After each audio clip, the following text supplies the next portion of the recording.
podcast is intended for mature audiences. The views and opinions expressed are those of the panelists and do not reflect in any way those of the podcast partners, sponsors, or affiliates. Enjoy.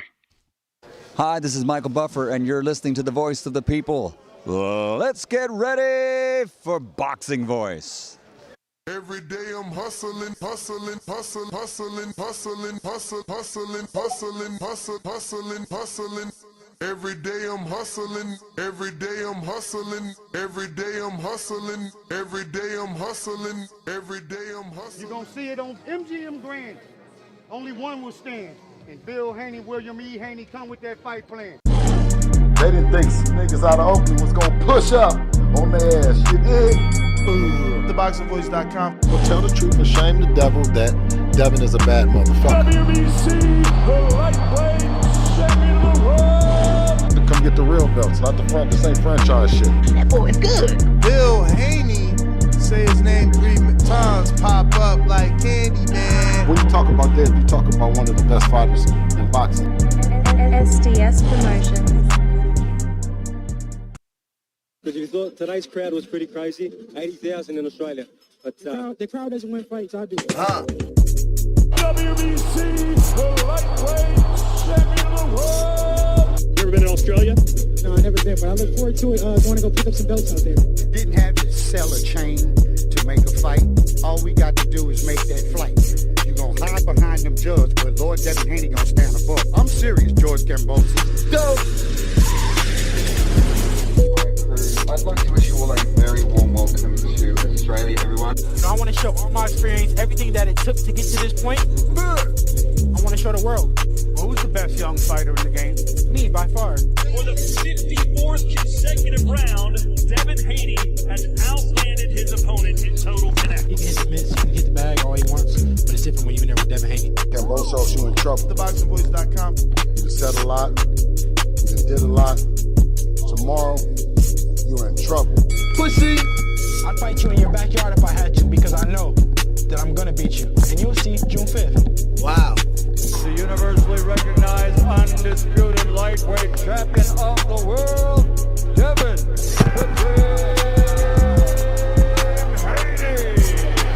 Haney. SDS Promotions. Yeah.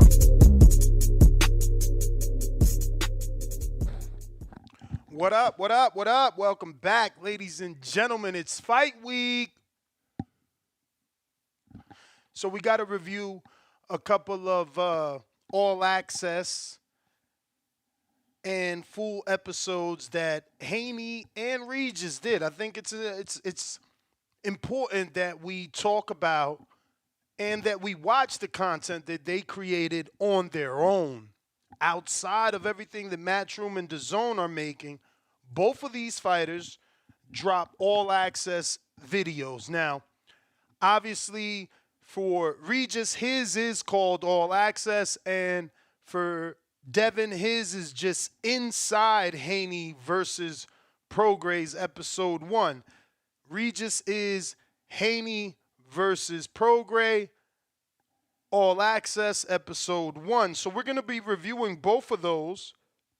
But if you want to talk about any of the other shoulder content that Matchroom has made for both of these fighters, I'll get the titles of those in a bit. Obviously, you know, I'm starting the day off right with some Hardin, so I'm not in front of the laptop. But there's a few videos that came out anywhere between 6 and 18 minutes, different content on this fight. And it is pretty good. You know, they're doing a good job promoting this fight. I'm interested to see how well it does. We know that the tickets are sold out. 15,000 tickets have sold, so that is huge. That's more than the Loma fight, so they can't say it was Loma, right? Like, for the Loma fight, they're like, oh, Haney never sold that much. That was Loma. Going into this fight, the quote-unquote downside to two African Americans fighting is that they won't sell. Well, Haney and Regis found a way to sell out in San Francisco, and Danny's actually out there in Sacramento, wherever the hell the fight's taking place at Chase Center. He flew out yesterday, and he's been already uploading content. So definitely check out the YouTube channel right here at youtube.com/The Boxing Voice. Now, if you haven't subscribed and you're just stumbling across the channel, not only do we do a twice a day live podcast where we take callers and we interview the biggest and the hottest names that allow us, we also upload shorts, interviews, training footage, sparring. So definitely check out our YouTube channel. There were some interesting moments in both of these two episodes. We got to get a glimpse into both men's training camps and really both men's mindset.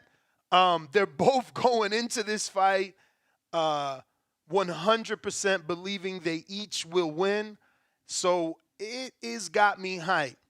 The one thing I don't like, but it's really just preference. And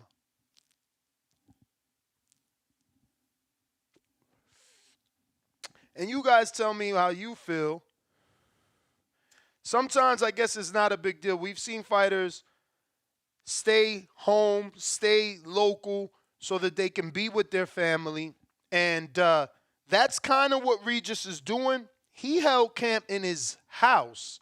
I've been to that house that he has there on this all access episode, and that's his home gym in the back. So they held camp there.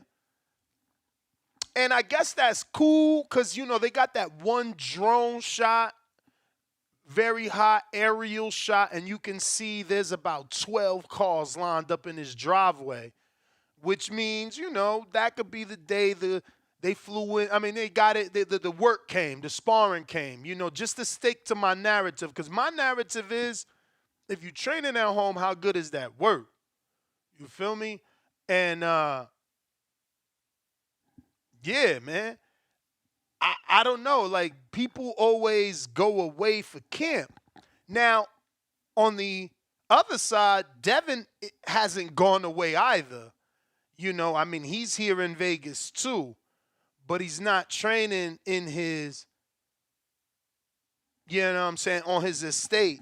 Because I don't even want to call my man shit a backyard. We all know it's a big-ass house. So, I don't know how I feel about that. I just don't know how I feel about that. It makes me feel some sort of way. I don't know what way that is. That's all I'm saying. We know Devin went to L.A. throughout this camp, sparred with Giovanni Cabrera and a few other people out there in L.A. in the Wild Card Gym. But he also has a spot over there. Now, I thought Regis was training in L.A. as well. So I don't know. Maybe the Regis episode that he dropped is the beginning of camp and then he relocates. I'm not sure. But, yeah, I mean, they both gave us some good moments. For me, no matter what I say, it was going to be biased. But this is going to put the icing on the cake. For me, the Haney episode is better. I mean, he met up with Alpha, so they had that moment. And Alpha is huge in DR. Like, crazy. Like, the dude got a Bugatti in DR, like a rapper. You know what I'm saying? That don't exist. We're talking about a country where $1 American is 55, Dominican pesos. So it's like, that dude's crazy, crazy big out there. He's one of the biggest artists. He's crossed over to the mainstream. He's done music with all the biggest artists out here, both American and different, obviously, parts of Latin America. So that dude comes up to Devin. I don't know. I think Devin was shopping or some shit. And he comes up to Devin and he's just like, yo, tell him I watched all the last 4 of his fights. So they had that moment or whatever, and he tells them like he's on tour and, you know, invites Devin out there to the party and to the concert, and they have all these, you know, behind the scenes, back room moments. So that was pretty dope. For me as a Latin and as a Dominican, that was dope to see Devin actually accept the invitation and go to a concert where they only speak in Spanish. You feel me? Like, I know that had to be a little bit weird, but he seemed to be having fun.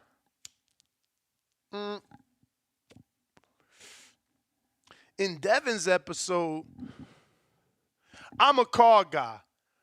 Always been. Never had an expensive car, you know, till now, but like always been a fast car guy. Like, you know, went to the track, you know, had an all muscle car that was doing under 13 seconds on a quarter mile, upgraded to American muscle, realized I don't like turbos and superchargers, so I just want that American muscle, that blah, blah, blah. You feel me? So Devin whipping up in the Lambo, obviously that's not American muscle, but it's such an exotic, beautiful, the powder blue. You feel me? He really is portraying that Devin money roll, Devin dollars roll, you know, and it sells. Not only for me, but for this generations. That's what they into. You know, boxers always model themselves after rappers anyway. You feel me? So ain't nothing changed, you know? And that's what Devin looked like. He looked like a motherfucking, you feel me? Like a rapper jumping out that beautiful ass powder blue Lambo. You feel me? At 24. You know, it's crazy, man, because I watched that, was it I Am Athlete, I believe? He's done so much for the buildup of this fight, but there's an episode out there that he did where he makes it clear, like, bruh, I'm doing better than Floyd did at 24. Like, check. He wasn't getting paid this much. He wasn't undisputed.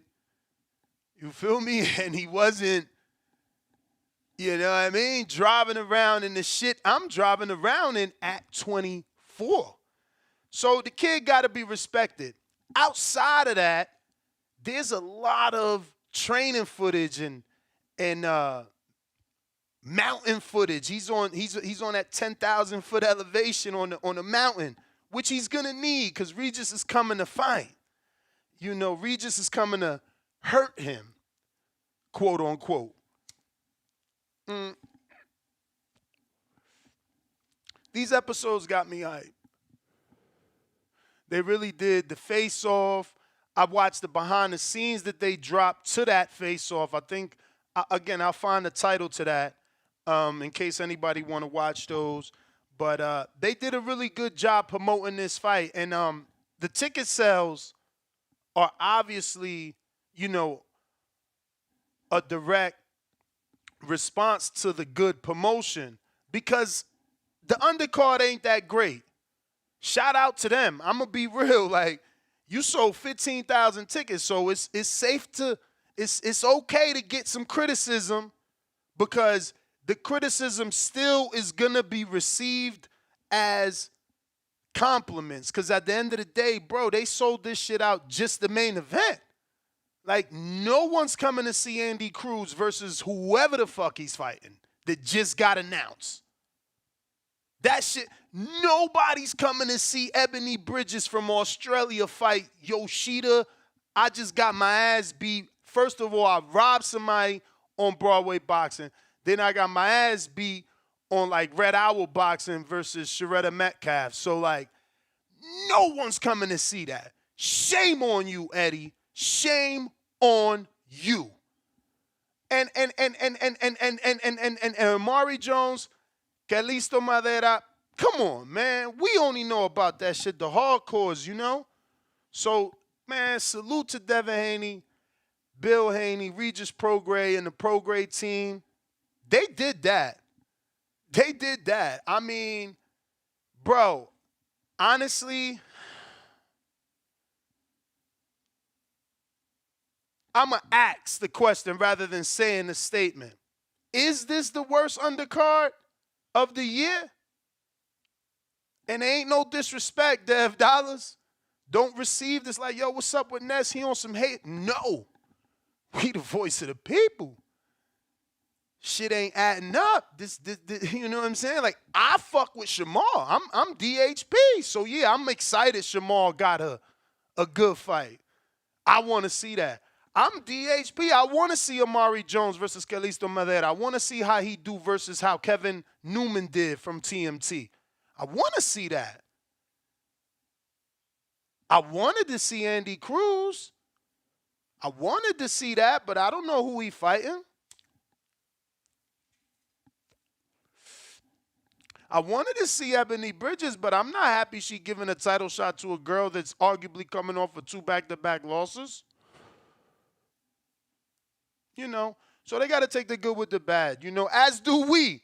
We taking the good fight, the good main event with the poor undercard, man. Bill Haney. You know, say his name 3 times, pop up like Candyman, because DHP should have a little better control on that. And don't get me wrong, in his eyes, they probably did. They're like, Ness, what is you talking about? We got 2 of our fighters on the card. We good. You know, we did what we had to do. But, again, I don't know that anyone's excited for this undercard, you know. Outside of my 2 guys, I'm disappointed in the Andy Cruz fight, obviously. I mean, I just said that. And Ebony Bridges as well, man. I mean, those 2 fights could have been so much better for such a big fight. But shout out to them once again for making it feel like a big fight with all the content and with, you know, selling out, things like that. So this is Regis's episode. He is at 123,000. Shout out. Shit. With 7,000 subscribers, he got 123,000 a day go on this episode. Haney not going to sleep, bro. It's no fucking way. I'm not sleeping Haney, bro. That's going to be the mistake, in my opinion. But again, I'm biased, right? Like, but, you know, he believes that Haney going to sleep, and there ain't no way Haney ain't going to sleep, and I don't know. But again, you see, he's running stairs. It's good to see this, man. He's running stairs. Devin's running mountains. But what I do see in the little bit of spawn that they're releasing, in the work that they're releasing, you do see Regis is a little slower than the southpaws that Haney has faced in the past. But this is a dope moment, too. His mans is about to run the bridge barefoot, yo. It's crazy. Why do people think that? I seen that shit all the time. Like, motherfuckers about to do a foot race, and they come out they sneakers. They think they going to run faster. Don't get me wrong. You might get CYP track coach and shit. Like, yeah, you do run faster because of aerodynamics. But, bruh, your feet got to be killing you. Then you going to put them dirty-ass socks back in your new sneakers and ruin the sole. Now every time you put your socks, this is just filthy. I'm trying to find a little run scene because it was right in the beginning, or it's in that bridge scene. Maybe that they just gave us a preview of that bridge scene. Okay, here we go. Look at this. Homie crazy. He took off his sneakers right there. Mind blown. This is another part. Check this out. Pete would do what the Braves just said when he see the strength coach do this. Watch what the strength coach do. Heard it from me. Look at his mom. Can't believe he did that. Mind blown. Look, he know old boy outside himself like a motherfucker. He like, I can't believe he just did that. Mine is blown. Why? Because, man, he ain't never been doing no shit like that. Not never, ever, ever. He's a strength conditioning coach. And no disrespect. You know, that's your thing. Do your thing. Do your thing. Don't let me forget, we actually got Regis Prograis' trainer today. I almost forgot, man. I'll be dropping the ball. But we about to get him in 20. Let me just send him the link now before I mess that up. Because I'll be dropping that ball sometimes. Bobby Benton is Regis' trainer and whoa. What the fuck? Bruh, that's the notification for the interview. How the fuck do I turn this off? Lord, and why is it rock and roll? Oh, shit. My bad. Because I set it up on my calendar. Bobby, good morning. Let's get this thing started, man. Get Bobby Benton on this show. Trainer of Regis. And then we can ask about that, him having to go to Regis' house. Because I know he got the gym. I think it's like Muay Thai, something is called. I was out there.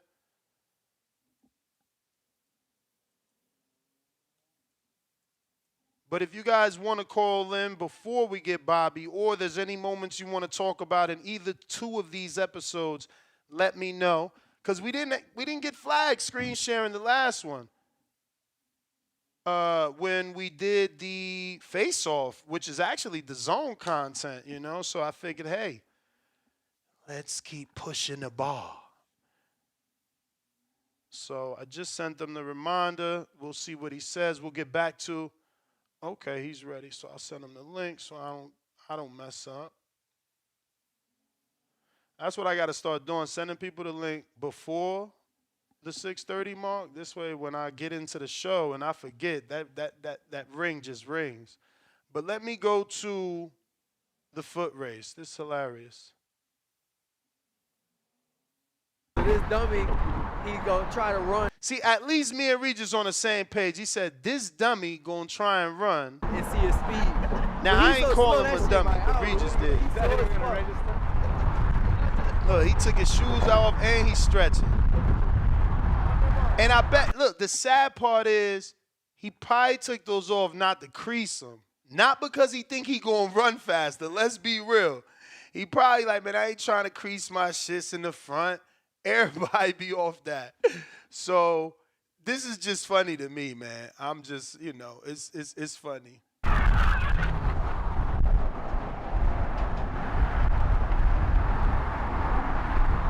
So my man ran 14 miles an hour right there. That's not bad. That ain't bad. He did all right. So there's a lot of moments, man. I wanna get to the Dev one as well, but there's another moment here. Oh, we got Bobby. Let me lower this.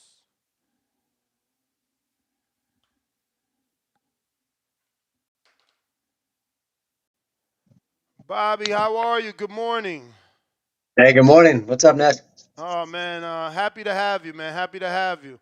So, are you in the Bay? Where are you now?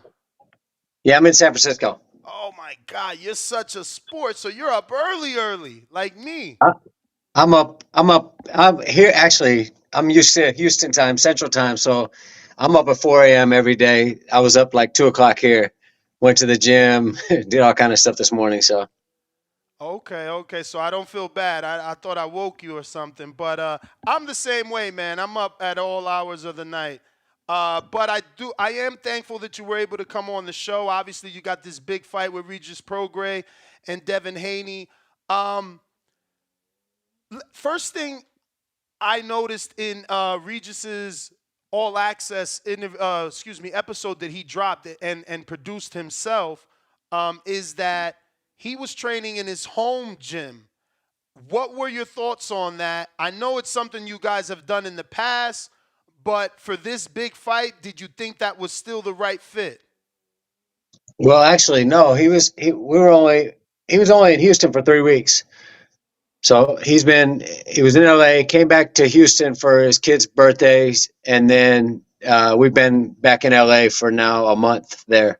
So most of the time he's been in LA. But yeah, he doesn't have a problem. It doesn't matter where he trains. He's locked in. It's easy for him no matter where he's at to train. Now, obviously, you're coming off of one of the biggest wins of your career as a trainer. I mean, not biggest wins, but definitely one of those moments, right, that are going to be remembered because O'Shaquie turned it around right when he needed to. Do you foresee something like that in this fight? Not come from behind, not come from behind, but I mean that sort of excitement that no one expected last minute. Yeah, I mean, with Shocks, it was like a movie. I mean, I felt like we were winning, but luckily we had the open scoring, which I'm not a big fan of, but this time it worked out for us. And they were, I mean, two of the judges didn't give us a round after 8 rounds, and I'm like, man, they're going to do us bad. But Shock just, he's a man. He stayed focused, got in, and once he knew he could hurt him, got him out of there. But this fight's, I think it's going to be just a little different. I'm just I don't think it's going to be like that. Now, obviously, the Haney detractors and Regis supporters believe that Haney took this opportunity based off the last fight. And in boxing, there's a phrase before you and I got in it, you're only as good as your last fight. But how true is that phrase, and how much better is Regis going to be on fight night than he was in the Danielito Zorrilla fight?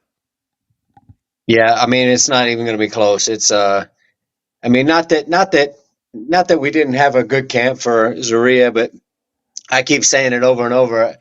I give Zorrilla the credit. He stunk the place up. He found a way to make it ugly and boring, and it worked for him. But actually, and you're right. They wouldn't have took this fight if we didn't look that bad. If we came out and smashed Zorrilla first, second round, Haney, I don't think is taking this fight. Now, Haney's response to that was that he called out Regis before the fight. They were only at the fight to scout him because they wanted him. But your belief still is, had he performed better, regardless of what they say, they wouldn't have took it? Yeah, I think so. I mean, I don't know. Maybe listen, he's a real fighter. He wants real fights, but I just don't think that. I think if we smashed him, they would have. I mean, everybody's always ran from Regis until we had one bad night. Now, Regis is going to be 34 years old. That's something that's being brought up a lot in this fight because Haney is so young. But 34 isn't as old as people like to think. Like Crawford's 36 and just got the biggest, baddest win of his career. How old is Regis in boxing years, in your opinion? Well, remember this. So Regis started boxing at 17. So how old is he in boxing years? Haney started when he was 7. They're identical right now. So you can't, and listen, the drive, you get old when you don't have that drive to train anymore. He's self-motivated. He's, he does stuff when he doesn't have to. He makes himself uncomfortable. So no, I think he can fight, and he lives a clean life. He doesn't party, he doesn't drink, he doesn't do any of that stuff. So, I think he can last a long time. Now, Coach, I want to say in the last 12 months, the person that I've seen break free from clinches the best has been David Benavidez. Tell me you guys have been working on that, because we all know Haney is going to clinch when the going gets tough. Are you working for that? And same thing, we've seen what happened with Shakur and De Los Santos. Are you working for Haney using that ring? Obviously, we're working on every scenario. There's nothing we haven't worked on. And we've all got a chip on our shoulder. We're all, the way they're treating us, like we're the Regis is the champion. We're being treated like we're not the champion. So it's but yeah, definitely we've worked on every scenario, and he's ready to go. Now, from a business standpoint, do you at least understand why you are being treated that way, or no? Yeah, a little bit. I mean, he's definitely the bigger name, but at the same time, I mean, I think we started out a 6-1 underdog. I'm like, wow, that's disrespectful, So, but it's all good. Like you said, you're only good as your last fight. We didn't look great our last fight, but this time we will. He hasn't looked like, if I want to say Devin's best performances, I'm gonna pick when he faces orthodox fighters. Why do you think he went at Regis being a southpaw when history shows us, look, the Loma fight, to some it's controversial. Not myself, but to some it's controversial. The Jojo Diaz fight, he obviously got hit in that fight by a southpaw. Now Regis will be the third southpaw. Why do you think they're coming at another southpaw when they've shown, obviously they got those wins, but that's when they've shown not to look their best, is versus southpaws? Yeah, I'm not sure. You'll have to ask them that. I got no idea why they're coming at another southpaw. But like you said, they just backdoored it with Loma, who's a slick southpaw. So maybe they feel like they've learned from that and got better. I mean, that's my only thinking. What did you see in the tapes when he faced those previous southpaws? And have you studied those tapes, obviously? 100%. Yeah. I mean, I love studying fights. I like watching. I'll stay up late, crazy, watching just little stuff, But no, he's with those fights, he definitely got hit. He definitely was uncomfortable in both those fights. And like you said, they were not for you, but it was. I didn't think it was a robbery. I still felt like Loma won. But not that I think it could have went Haney's way too. The fight was really close. So I know that Regis has sparred Shakur in the past, but that wouldn't work for this fight. Him being a southpaw, O'Shaquie just getting out of the fight, him being an orthodox fighter and slick and fast, that would work. But he's just getting out of a fight. Were you able to get O'Shaquie in there in the camp with him? No, we didn't use Shock this camp. We were already deep in the camp before we. Like you said, Shock was just in a tough fight. I wasn't going to bring him back in the gym that quick. But he sparred Shock. Him and Shock spar all the time, so it's nothing new. But we had good sparring, and he's ready to go. Well, I'm just considering the slickness of O'Shaquie and comparing it to Devin's style and trying to be smarter than the average bear, right? You guys are in L.A. There's not a lot of slick fighters in L.A. unless you flew them in. So that's the question. Did you have to fly? We had some good sparring. So you had to fly people in? No, there was a couple guys here, and also, yeah, we used some guys when we were in Houston also. So we had plenty of good sparring. He's ready to go. So, Bobby, why weren't you at the press conference? Obviously, Evan Tolbert became famous. That was supposed to be your moment. Like you. No, my moment. No, I'm good. Listen, I don't need to be seen. I don't need any of that. It was good. Good for Evans. Evans is good at talking trash. It was a little too much for me, but I felt like Regis should have got a little more, microphone time. But it's all good. It worked out. Matchroom loved it. Everybody's talking about it. He did a good job of promoting the fight. But I had Shock, so I wasn't leaving camp with Shock, so that's why I didn't go. Okay. So the taping of that was okay, because we only get to see it when it airs. We didn't know when they were actually filming, so you just were not available because we also did not see you in the background of the face-off and the behind-the-scenes that they released to that face-off either. So yeah, that was all the same day. Yeah, man, you missed some good moments there, man. A lot of TV time for you. It's all right. I'm not worried about that. I just want to win the fight. That's all that matters. All the So rest doesn't matter to me. I do want to focus on Regis and Haney, but are you still with Austin? Austin Trout, yeah, of course. So you're gonna train him for this bare knuckle fight he's got, right? Yeah, yeah. All right. We had our first bare knuckle fight last year, and we didn't. So people thought, oh, we're just gonna go and box. No, we actually trained for the bare knuckle. Austin's so great at adapting. We made some adjustments. We trained with a lot of MMA guys, and I mean, you look at the fight. We didn't get touched. You know, he was. It wasn't just boxing. We actually bullied him a little bit. We worked on stuff like that, the grappling side of it. You know, we trained for the fight, and it was a fun transition. And I believe he's going to do the same thing to Palomino.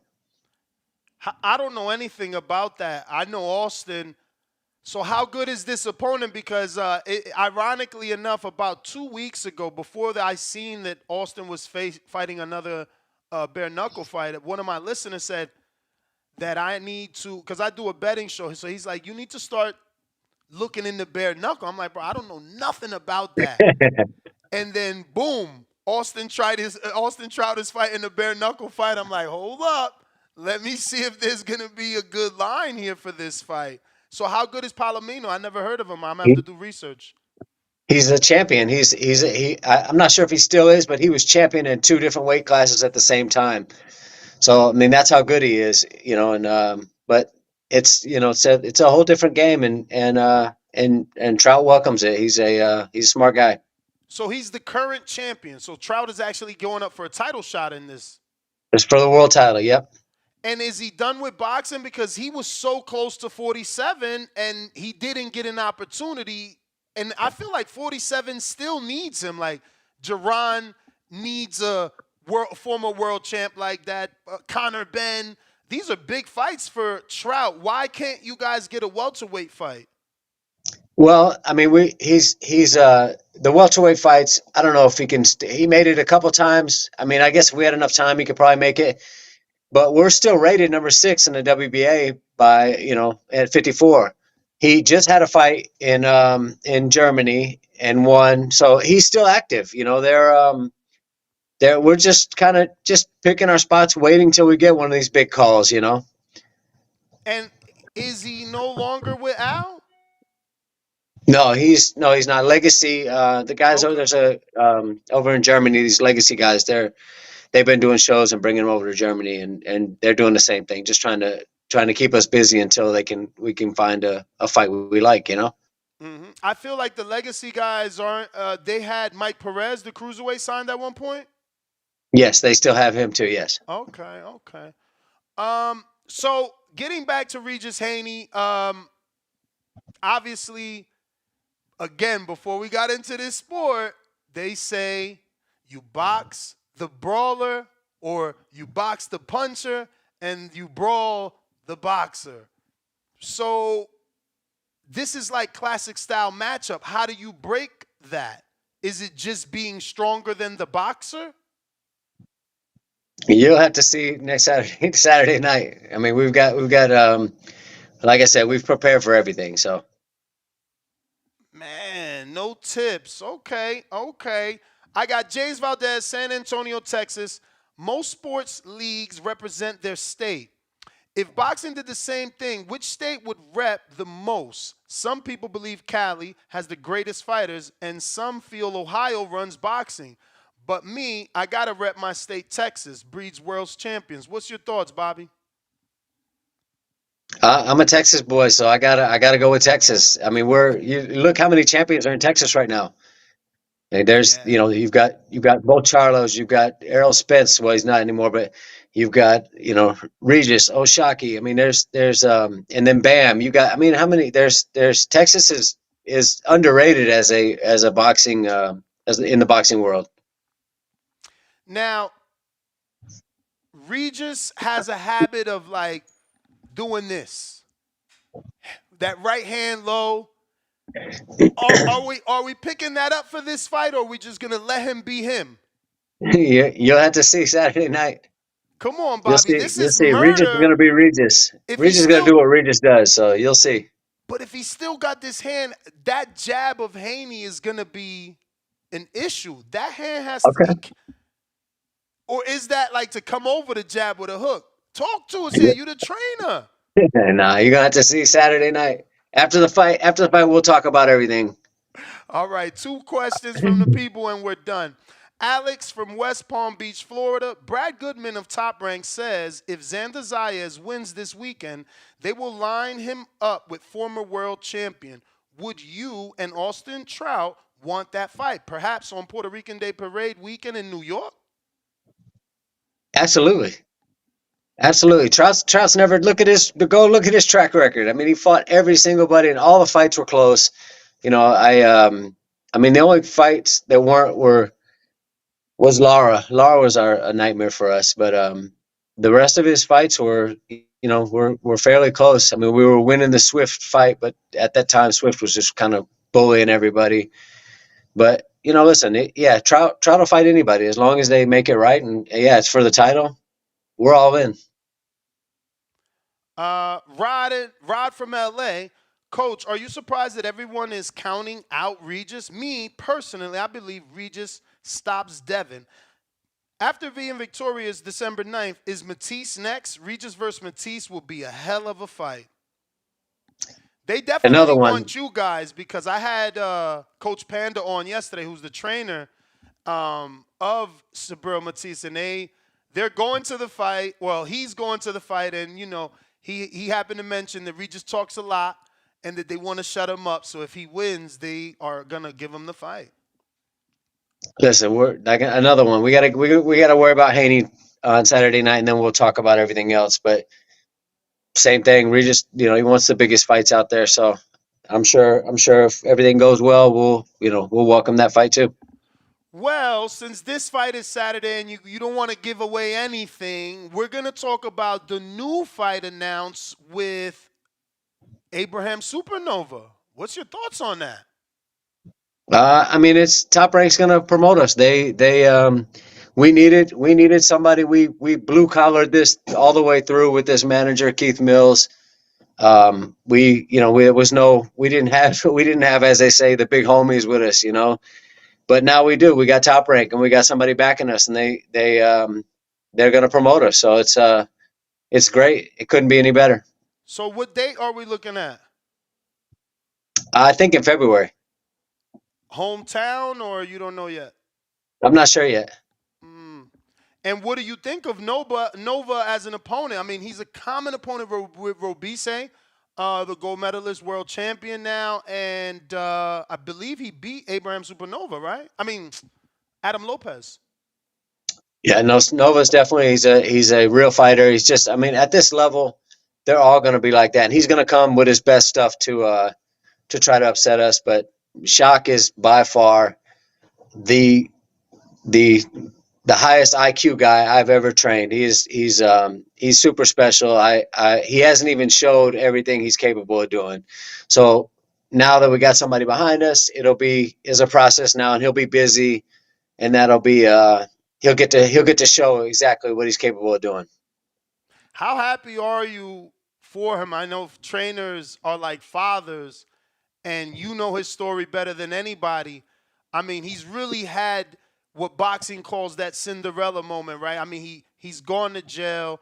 He kind of would have left the sport, comes back, wins a world title, still is underappreciated, doesn't have the big box promoter, and then gets the win that gets him, a major deal.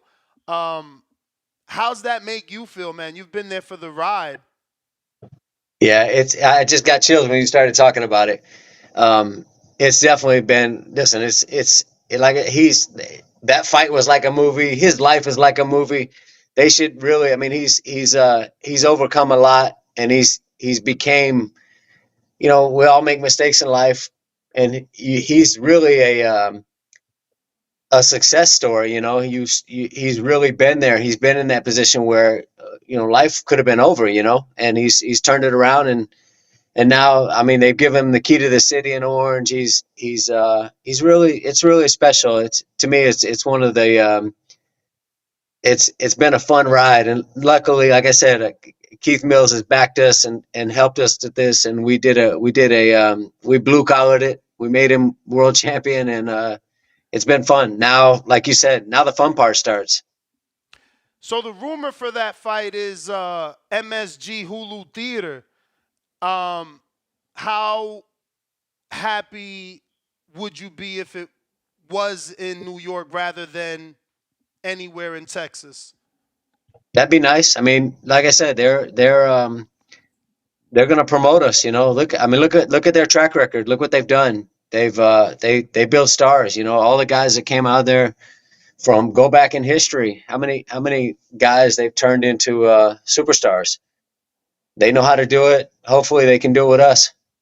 So I had Brad on the show, and we talked about the fact that they lost Regis because they sent them the Southwest flights.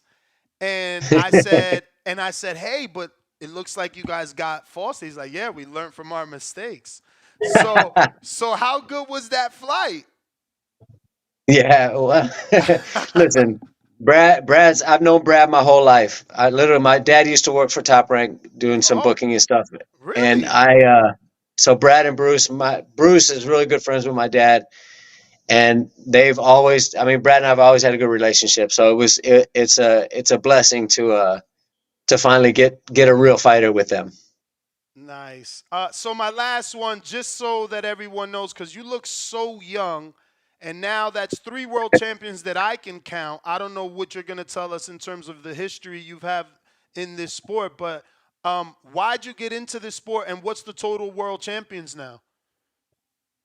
Just 3 with me, but I've been I grew up in the gym. My dad was training fighters when I was a kid. So from birth I was kind of bred for this, and there was, when my dad had the gym, for the first opened the gym in '86 in Houston, everybody was training there. I can go down the list. I mean, there was so many great trainers and fighters. There's been over 50 world champions trained in the gym. So I get to be a sponge, but I still had to make mistakes and learn, figure stuff out on my own. And then now I kind of see, as I'm getting older, I kind of see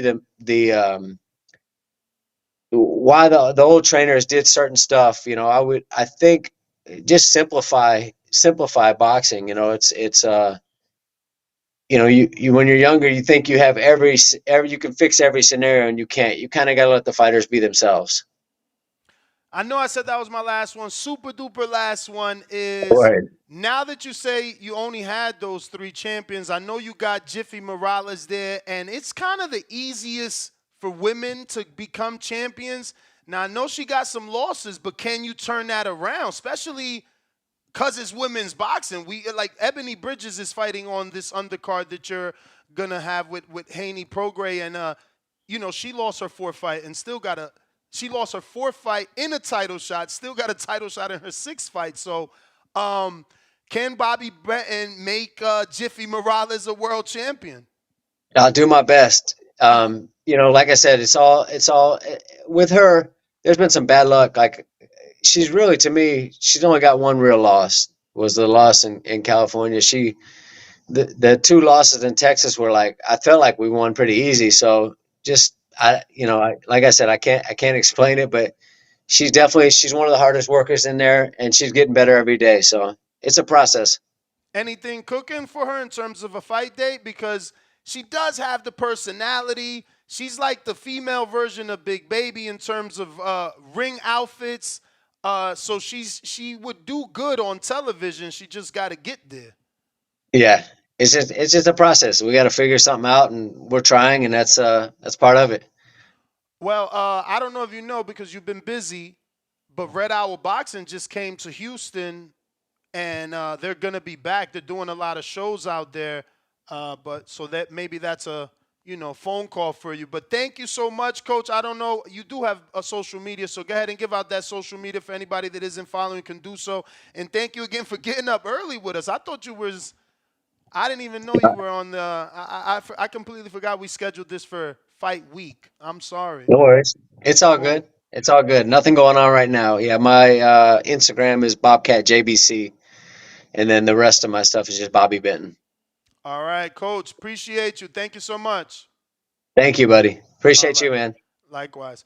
There you have it. Regis Prograis trainer, live fight week. Woke up early for us. I love it.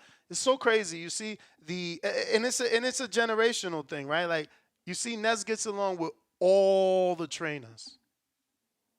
It's the young guys. They don't get it. You know what I mean? But it's all good. You feel me?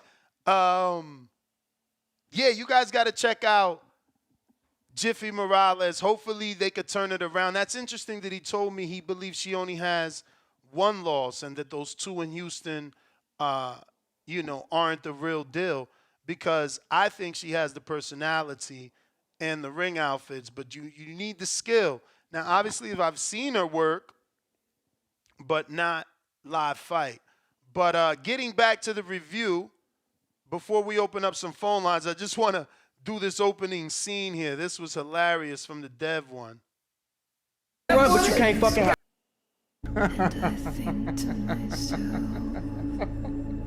So he got the fucking What we do for work, good. Joker He better laugh. fucking do it for sure. Because guess what? You can run, but you can't hide. Quote the old Joe Louis. You can run, but you can't fucking hide. Devin stepped up to fight arguably the toughest, most dangerous guy at 140. Ladies and gentlemen, I will show him that I'm on a different level and I am the best. I'm excited for it. I think it's going to be the fight going to be fire. What do you make of this guy you're fighting for? Who is this guy, bro? You know what I'm saying? What's going on here? And the motherfucker training with Freddie Roach, that ain't gonna do shit. I mean, he's a tough, strong opponent. Sure, yeah, but he's fighting you. Yeah, for sure. He ain't training with Freddie. Come on, man. They was just in the gym getting at work with Freddie fighters. I mean, but that's for me to go in there and show that it's a mismatch, that he shouldn't be fighting me, that he shouldn't be in the ring with me, because I just feel like I'm levels above him. But that's for me to, prepare the right way and go in there and dominate. Regis, you in trouble. That's going to do it for us here from San Francisco. He's certainly in trouble. Devin looked big as fuck. We're going to have to see what that looks like on the face-off, on the weigh-in, and in the night of the fight. And height and reach and size, that shit don't win fights. But, man, hell if it don't help. Hell if it don't help. But we got my man Suleiman the Scholar. We're going to open up the phone lines. If you have any specific scenes you want to get to, actually, yeah, let's do this scene right here because this was crazy. This was a good scene here when he's running the hills. Nigga, I don't even lose rounds. Fuck out of here. Get your pussy ass out of here, boy. I'll beat you so motherfucking bad. You're gonna forget I even ever fought in Mexico. Bum ass, nigga. Yo, and I'm gonna be real. People say like, oh, don't down your opponent. I think that like when he says all that, he always gotta emphasize like they bums to me. They'll beat everybody else, but to me, they bums. Versus me, they ain't on my level. You know what I mean? Just because you don't want to down your work. You know what I'm saying? Like at the end of the day, he's a two-time champ. He ain't a bum. And you don't want to give that impression off to the casual fan. Like you want to give the impression to a casual fan that you about to beat the brakes off a two-time champ because you're that skilled, because you're a phenomenon.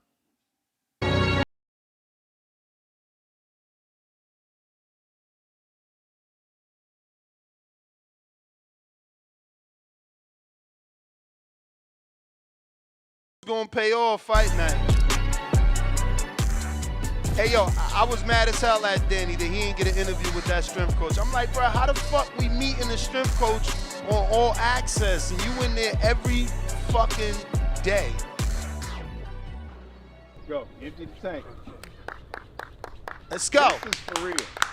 Empty the tank, champ. Nah, let me stop. I know y'all hating on me. It's all good. I see y'all on fight night, though. I see y'all on fight night, you little haters. You feel me? Who you picking? You know who I'm picking. Who you picking? Let's get out to Suleiman the Scholar. What up?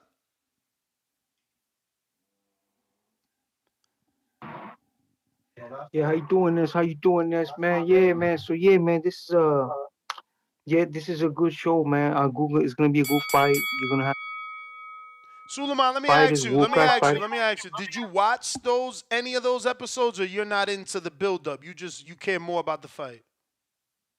Yeah, I care more about the fight, bro. So you That's didn't why watch none of that. You didn't watch none of that. Nah, I'm hearing it right now on your show. No. Right now, I I'm hear being you. honest. I hear you. But like, you haven't seen any of the episodes they made promoting this fight, like the All Access. No, I'm not gonna lie to you and say I did because Not I'm even the face-off. Not even the face-off. You ain't not the. Nah, but I seen the build up on Twitter and stuff like on X and stuff like that. But what I'm saying is that this is gonna be a good fight. It's gonna be a good professional fight. You know, these two guys are gonna go out and perform proper like for the sport, and that's about it, man. I'm having a good time just listening to the trainer right there and everything, and in your show, and that's all I could say. You know what I'm saying? I'm being honest to the end. You know what I'm saying? All right, champ. Appreciate you, man. Appreciate you. That's interesting. I could tell Suleiman is older than me, and I wonder if that's just a generational thing that he didn't watch those, because not even the sit down face off. Like, bro, we haven't had that since Max Kellerman. So that's interesting to hear, man. Interesting to hear. Let's see what we got going on here.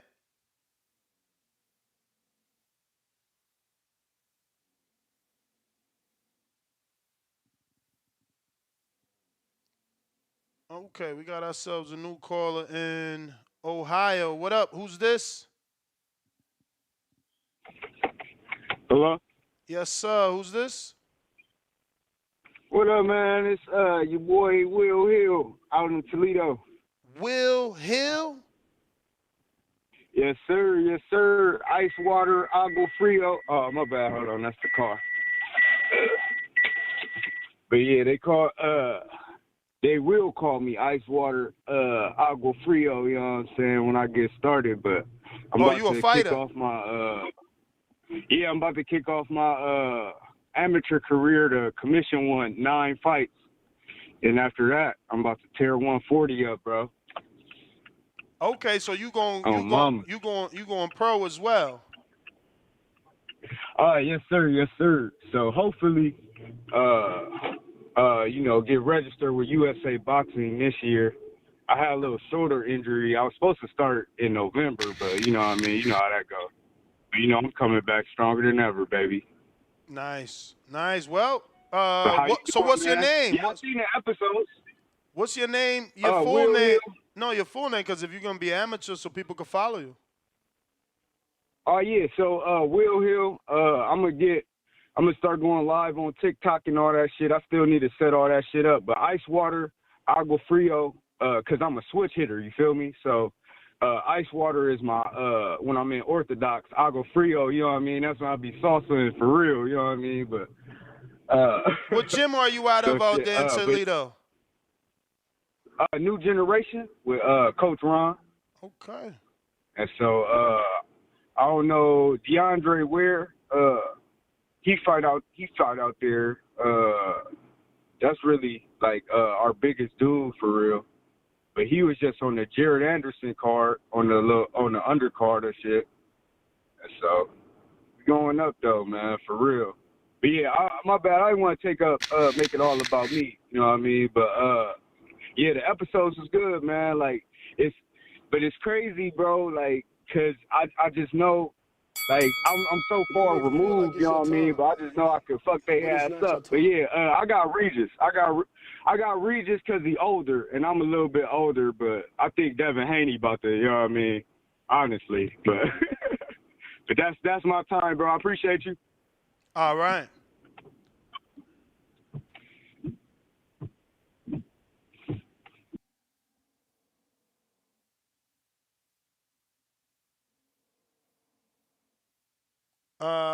Let's see what we got. 3 counterpunches for Suleiman Escala from Lake County. Salute. 3 counterpunches from Lake County for Suleiman the Scholar. We got Giovanni. What up? What's going on, F? Hey, so I was checking out the Regis episode, and honestly, I stopped watching when Regis started talking again about not being from the hood or some shit, and I'm tired of hearing all that talk because none of that shit even matters. Like, you know what I mean? I grew up in the hood, right? And I know people who didn't grow up there too. And I seen like this one dude who I used to work road construction with, just one of the dirtiest white boys you would ever fucking meet. I seen him beat the dog shit out of somebody who, you know, really is from the hood. And like none of that shit matters. Like boxing skill is boxing skill. And, you know, to try to act like someone has less hunger because they not from poverty or some shit, like if someone has a real like love for something, it doesn't matter why they do it. Like it doesn't matter where you come from. You get what I'm saying? If you have the love for it, if you have the drive for it, the motivation to get up in the morning and put in the work, that's all that fucking matters. You know what I mean? At the end of the day, the skills is always what's gonna show. And shout out to Haney because shit, when you were talking about the car, I thought that shit was fire because his outfit matched the car too. You know what I mean? That's a nice little car you guys going on there. And you know, at the end of this, I know people always talk about Haney ain't got no power, but I mean, I don't know. Some people say the power don't carry up, but I feel him coming up to 140, he's gonna have a little more pop. And at the end of the day, he's just a way better boxer than Regis. He's going to outwork him, and I feel like him getting a TKO. You know what I mean? I don't know what round, but I feel like Haney gets the TKO. Not no knockout, but it's definitely going to be stopped in the favor for Haney. And Regis, shout out to him, but it's crazy. I've never met, I never met the dude, but I've never seen a more, like, less entertaining power puncher. Power punchers is like what people like to watch. I don't know, he's just so damn unentertaining for me to watch.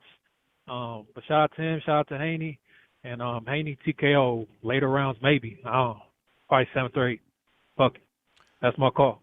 All right, appreciate you, champ. Appreciate you. So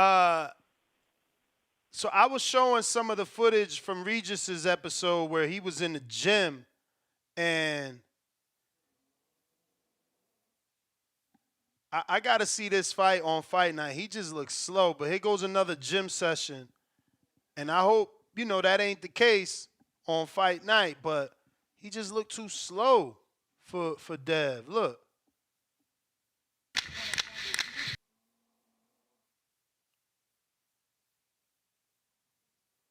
So this is at Brick House. You may feel like it's your time. And then he loads up. Big load. That got to make you tired, too. I don't know. He loads up heavy. I see uppercuts could get, you know, I don't know. Very interested, bro. Saturday can't come fast enough to see how that's going to look. For sure. We got Baby Joker.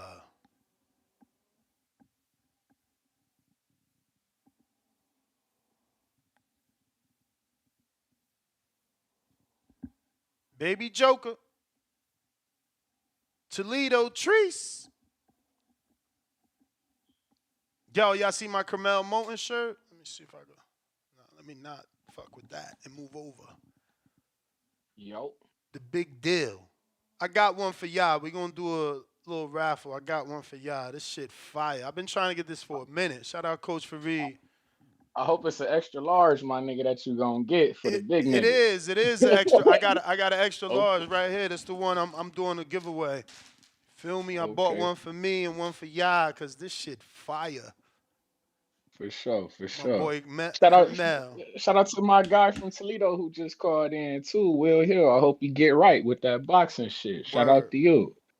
But hey, and shout out to, also want to say shout out to Gavin Richard, Toledo, Ohio shit. He got him a win in the Nationals last night. You feel me? So yeah, shout out to him. Moving on to the next. Since we shouting people out, shout out to my man Tyler I don't know his last name, honestly. McCreary? Nah, McCreary? Who you talking I about? don't know. No, Tyler McCreary? ain't no amateur. I mean, the one you talking about Oh, ain't the no amateur. amateur. Oh, I'm talking okay. about. It's like a Russian last name. I think he Ukrainian. I know him from Florida. It's Okay. Tyler Yakovlov. Okay. Shout out to him. Good shit. Yavalar. Tyler Yavalar. He got the win, and he's in the Olympic trials. You know, so he moves on. He said something about a bracket buster or some shit. Okay. Shout out to him. Shout out to them, man. On to the next. Shout out to my God. We getting it done, man. That's what I love to see, because my man's had to pull it out the fire. Bro, I've been I ain't waiting gonna for hold my you. dude to turn pro forever. I honestly don't like this Olympic shit. I feel like that should be slowing dudes down. Like, Hey, I ain't gonna lie. I was about to ask. That's funny. Good thing I'm not gonna lie, bro, because you lead me into my. All I wanted to say on the Haney shit was, Devin Dollars. I feel like that the video shit turned, like I say, turned him up. It gave him a Floyd effect and all that good shit. But I was gonna bring this shit up because I was talking about the Olympic shit, about the shout out Gavin Richard again, Toledo, Ohio. But I was gonna ask you, if they talking about doing away with the Olympics, you feel me? Like, do you think it'll help professional boxing? Like, do you think it'll turn, like, it'll make people more I mean, eager to go pro? it's gonna help it. Cause It's gonna help it from a promoter business standpoint, because now they ain't gotta pay dudes more. You know, if you're not an Olympian with those accolades, you ain't getting a big. You know, look at. I like to use Sugar Ray Leonard. He got $40,000 for a pro debut. Like, that shit is unheard of. You got motherfuckers like Buzz saying he has 600. You got motherfuckers like Regis that say his whole first 12 fights he ain't even get paid. That's a fact. If I run over, I got you on the 5 too, by the way, if I run over. But and I wanted to say, like, and my thing is, like, if they doing away with the Olympics, like, if we gonna have all these fighters, like, say we got all these fighters from all these from the pipeline of the Olympics that's not gonna be there no more. Like, do you think that we could turn that into the system that, like, earlier when we were talking about things like it help Nah, they gonna do boxing and something shit, else, like man. you turn it like that's now your G League of boxing. You see what I'm saying? Like how, like the like NBA and football, how they got all the college teams and all this shit, and they got all the spring leagues and the XFL, the CFL, and all I this don't shit. follow that Like, we can shit, turn bro. this. I don't follow that, but I'm pretty sure somebody else is just picking it up. Like Aiba or some shit doing something else. Like, they just ain't doing Olympics, but I don't know. You gotta ask the kids on the back, guys on the back call. They got kids in the amateur system, so they know. In that system, yeah, for sure. See, okay, because I just want to see, because we need this shit to turn up. Like, I was like, this shit is a niche sport. Like, everybody don't fuck with boxing like that. Like, I get crazy looks when the way I talk about boxing like motherfuckers talk about pro football. Like, I watch this, and I watch the Green. I don't watch football. I watch the Packers, and I watch my Michigan State Spartans and shit like that. Feel like it's Like, your time, I watch who I but fuck it's with. not your time. I'm with you, man. I with don't this- even watch other fucking sports. Yeah, with this boxing shit, I get dirty looks, bro. People, oh, you watch box like the way? Yeah, I watch box. Like, I watch boxing the tough way. Like, I don't wear. Like, I got a Packers jersey and I got boxing shirts. Like, I wear that shit like they're my jerseys. You feel me, for boxing? So it's like, I just feel like we need to get this shit popping on the professional level. Bring some corporate sponsorships into this motherfucker. Like, I heard Tio on the Porterway podcast talking about Nestle and shit. Like, working with Nestle and Disney. Like, fighters need to get on that mindset. Bring the bag to boxing. Let's get this shit, man. NFL Yo, shit. NBA T.O. shit, the get this shit going. funniest, bro. I ain't gonna front, like, cause I don't know what to believe with T.O., right? Like, he tells you on one TikTok or Instagram, like, he brings big business and he's the reason Budweiser and he's the reason. Didn't he say Disney or some shit? So now he telling you Nestle. And these are huge corporations. So, like, why is you complaining about money then?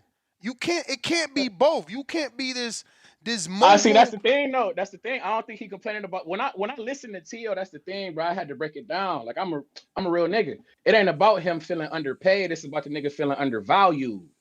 You feel me? It ain't about pay, it's about value. Bruh, we know that, but listen. We know that T.O. doing this thing in the boxing game. Other people not taking your big fights value like in boxing, comes off your pay. Your value in boxing comes from the tickets you sell. The value in boxing comes from the viewership you get and the pay-per-views you sell. Nothing else, bro. Like T.O. trying to get love because you bring in Budweiser and because you brought whatever other spot. Like, bro, that's not how you get value. Yeah, in the negotiation room. But that's like, what he's, I mean, that's what you they pay you what you. I mean, you feel me? Yeah, but think about what it. People pay you all the time, man. But think about it, bro. But think about it. Why do I have to change your purse for your fight because you're bringing a sponsorship for your fight? Shouldn't it be about me and you working out a percentage? You working out a percentage with me of what you want to give me because I'm the network. I'm the one bringing the TV. You bringing the sponsor. I'm bringing what the sponsor needs. So you got to give me what that got to do with your fight purse? That's a whole separate negotiation. Because if he went top rank, and he would did like what he was saying, like basically the whole point of his thing was y'all talking about top rank and y'all talking about the promotion. He talking about he not even talking about ESPN. He talking about Disney, and Disney is the umbrella of which ESPN and but top my bro, rank and all that what shit I'm is trying under. to tell you, Loma do the same thing. Like people like, yo, why they love Loma so much? Because he bring international sponsorships. So I'm not getting why T.O. complains so much. Like they give motherfuckers what they supposed to give them. You know, the dude made $2.3 million for Josh Catterall. Like, bro, that's good money. Non-pay-per-view. If they gave him 2.3, what you think they gave Josh Teller? Then do the math. How many pay-per-views they would have needed to get just to cover that? Pay-per-view fight though? That fight? No. Why not? And that's what I'm telling you. They showing him love the long way. It's like, bro, we know this dude a European. We know the last time we had him, he only did 7,000 seats with a Mexican. So look, we gonna give you the fight so you could keep building. Because we making you a star by making you a two-time, by giving you Josh Teller. But it ain't no pay-per-view. Who would have bought that? Who? It would have did bigger numbers in the United Kingdom pay-per-view. Like if they'd have did pay-per-view in America. That's what I'm saying. But that's what they do though. If they put it on ESPN Plus is over there in the UK or Scotland, where the fuck you from, Wales or wherever you know. And then I'm saying, and it's like if we paying for the Regis shit, if we paying for Devin and Regis lost to Josh Taylor, how the fuck wouldn't you pay for the T.O. and Josh Taylor? Bro, people don't want to believe it, but Devin is a star in this sport. He made I believe it. You know, he made $6 million. That guy too. When T.O. was doing his backflips and shit on the Heisman night, they gave the nigga that night. Bro, they gave Crawford $6.5 million to fight Porter, two-time champion that been on TV his whole fucking life. Like, we talking about $6 million to fight Regis that ain't been on TV his whole life. Regis was just on Showbox a couple years ago. Like, bro, Bobby Benton got two life-changing stories right there. That Regis story, that Foster story. Ness, I'm disappointed you ain't asked him about, you were supposed to throw Albert Bell out there just for the humbug of it when you was on that Oshaki shit. I'm like, damn, I hope my nigga throw Albert Bell out there. That's your fault. I'm glad you said what you just said because it gives me an opportunity to do not a cheap plug, a real plug. Like, guys like you need to put your question in the Patreon or in the community and be like, yo, Bobby, what's up? Why y'all don't give Albert Bell a shot? And there's Toledo Trees. You want me to remember shit on the fly. Like, we got to be a team. Y'all got to drop them fire questions. Look at Alex. Shout out to Alex, always looking out, always sending a tweet, always sending a quote, always dropping a quote. Like, you dropped the ball. You ain't give Albert Bell a shine. That's your fault. For sure. Shout out TBV, man. Shout out Toledo, Ohio, man. Appreciate you, champ. Y'all be cool. Baby Joker back at us. Yo, can you hear me? Buenos dias. What's up, bro? Good morning. Shout out to Agua Caliente, hot water. out of Memphis, yo, Ohio. You a fucking hater, yo. You are I love it though because you give me those weird left field shocking troll moments. My man said agua caliente out of Memphis because my man said agua fria out of Toledo. You terrible. Bro, the only on the topic, bro. I only watched the Face Off, the first one they gave us. What? I haven't seen any. You ain't Yeah. watched none of the episodes Regis and Haney drop? I don't know if it's the same one. I seen the Off the Cuff. That was after the Face Off. I seen both of them, but after that, I didn't see any of the training one. What? I'm gonna drop these Yeah. links in the Discord. Go ahead. Hey, shout out to you, Nance. Yesterday you dropped that question. I didn't think you were gonna ask Bill Haney when you had Panda on the show. I love the fucking subliminals Panda was giving now, no? What question? When you asked Bill if we were gonna get Supreme Matias next year, and Jay Panda said, "Of course." He said, "Of course." My guy's 31. What are we supposed to wait until he's 35 to fight him? I thought that shit was funny. Yo, that is a short. That is a short. Hey, ignorant boxing. That's a short right there. You ain't lying. And then when he said the Shakur, he said, "We'll take that 25%." Word. Well, he said that shit. Panda was trying to get that bread. I remember that part. Hey, shout out to Panda, man. He has a nice fucking phenomenal stable with English. Phenomenal English.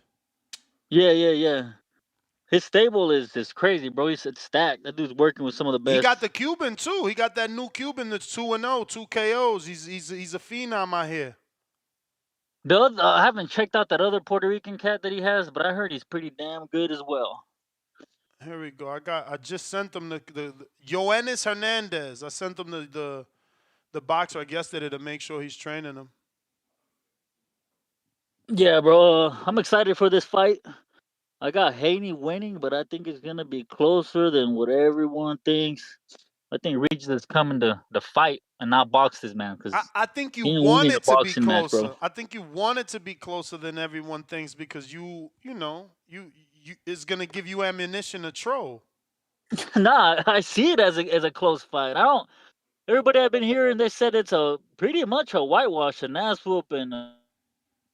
Bro, that's what I thought Shakur was gonna do with De Los Santos, bro. And remember, I said it would be 10-2 for what's his name, Kambosos, and then 9-3 for Loma. So I think one judge gave him 9-3 and then the other one 8-4, right? Regis should not win more rounds than Loma, in my opinion. If Regis wins 5 rounds, something's wrong. I mean, I see competitive rounds that are gonna end up with Haney. Yeah, competitive, but he ain't winning 4 rounds. And if he win 5, I'm gonna be like, what? What the fuck? It must be the power. It must be the power if he win 5 rounds. Where is Haney gonna get this newfound power, bro? Bro, it's not new. I've been searching Yahoo. Listen to me. I've been on Reddit. Okay, nobody has an answer for me. I got the answer. It ain't new. We see Devin spar up. He don't spar down. So it ain't new. Bro, again, Liam Botto didn't pull out because he wanted to pull out. He pulled out because he got his face broke by a 35-pounder who you think can't punch. Like, y'all silly as hell, bro. This kid's been sparring. All right.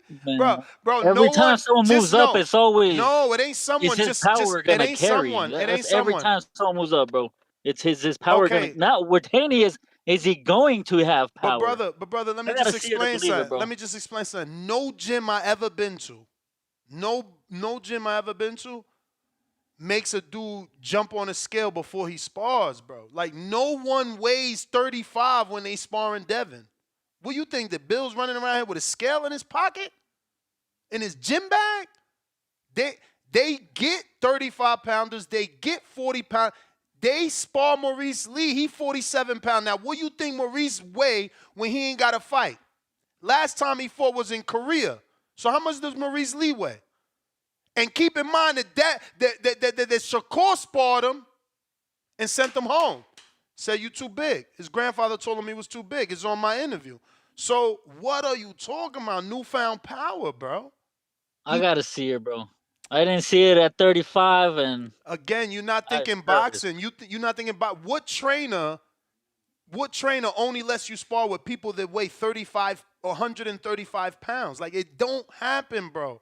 These kids is sparring with 54 pounders. I'm We'll telling see, you. Ness. All That right, shit is bro, really hard to believe, bro. Bro, the kid that I put y'all on from Houston, Freitas Rojas, he's sparring Carlos Adames. I'm trying to tell you, no one spars in their weight. It don't make sense. Like Regis, you heard what Regis said. Was it Regis? Somebody I just interviewed in these last couple of days literally just was telling us that they spawn 2 and 3 divisions up. It's how you get prepared for the power of the next man. Like, if Regis is a puncher. That was De Los Santos, right? I know De Los Santos said he brought in heavier people. That was De Los Santos. He said he was sparring. Yeah. He said he sparred. He said he was hurting everybody at 40, so he had to spar 47s and 54s. But again, I be in the gyms, bro. Like, you're not gonna find 2 26-pounders in the same gym. So it's like, yo, I fight at 26. Where you fight? Oh, at 140? All right, let's move around. Bro, that's how it is, bro. Like, unless you, like, balling, then you calling and you getting dudes and you're checking their weight. And I'm not saying Devin's not doing that, but I know he's not doing that. I've been there for too many sessions. Like I said, I gotta see it. I gotta fucking see this newfound Super Saiyan power he's about to come out with. Let me ask you, what weight class you think he was sparring when he was 12, 14, 16, even 18 years old? What men you think he was sparring? I just posted 3-0 Robert Merriweather sparring Jorge Linares. So these kids, they spar up their whole career, my brother. So why didn't they translate to the fights, bro? Bro, because sucking down. Look how big that kid is. He gonna be a but he should have welterweight. had some power down there, bro. Like, my man's tried with all his might to knock out and drop Gamboa. He got enough to keep all those dudes honest. They respect him. I hope he has some power. That way he can't run from Subriel. Yeah, because, hey, you heard Panda yesterday, bro. Bro, you don't run from Subriel, bro. You do the same thing Tank did to Cruz, man. Pivots, counters, jabs. Hey, you heard Panda, though. He said, it sounds fucked up. My man's took a body and he's trying to take another one. The dude's going in that's there. Good, actually. That's the right mindset, because a lot of these dudes, that fucks with their psyche, and they can't be as devastating as they was because they're fearful of getting another body. Man, look, what you need to do and ask for Christmas is for Haney to get actual power, bro, because I want that Subriel fight. What you need to do is ask for Christmas for whoever you picking against Haney to actually win. Bye. Y'all gonna be, wait till Saturday. Wait till Saturday. And look, I'm not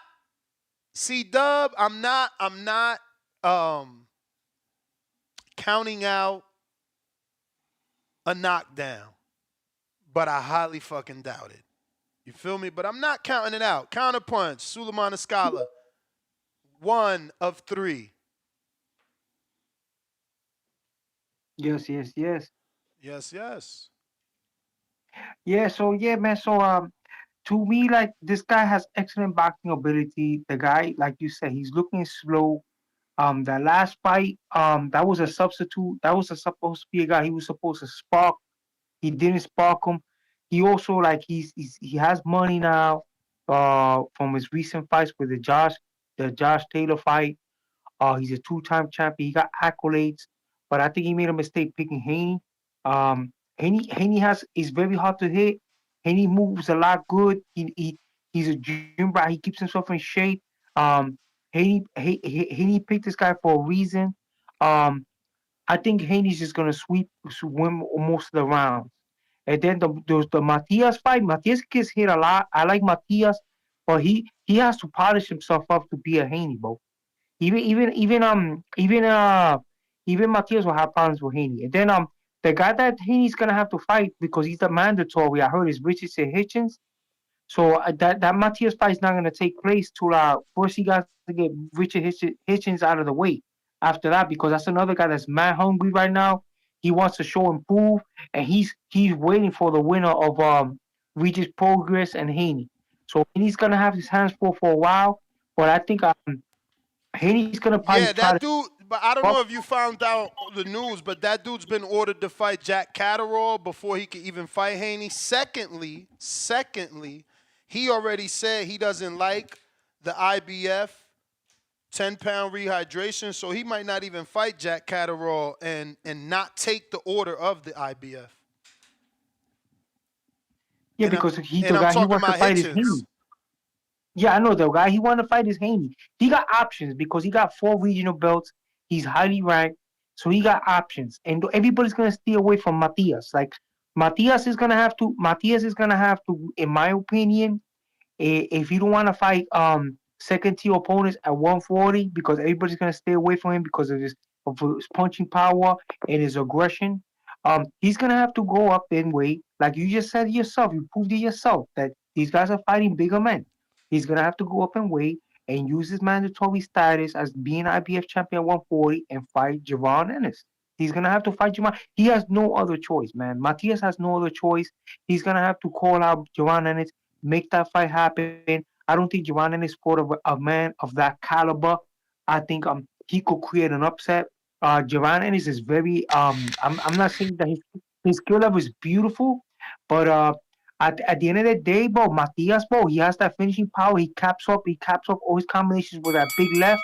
He's not afraid to get hit. And you want the other one? You got 2 more. Yeah. This is running.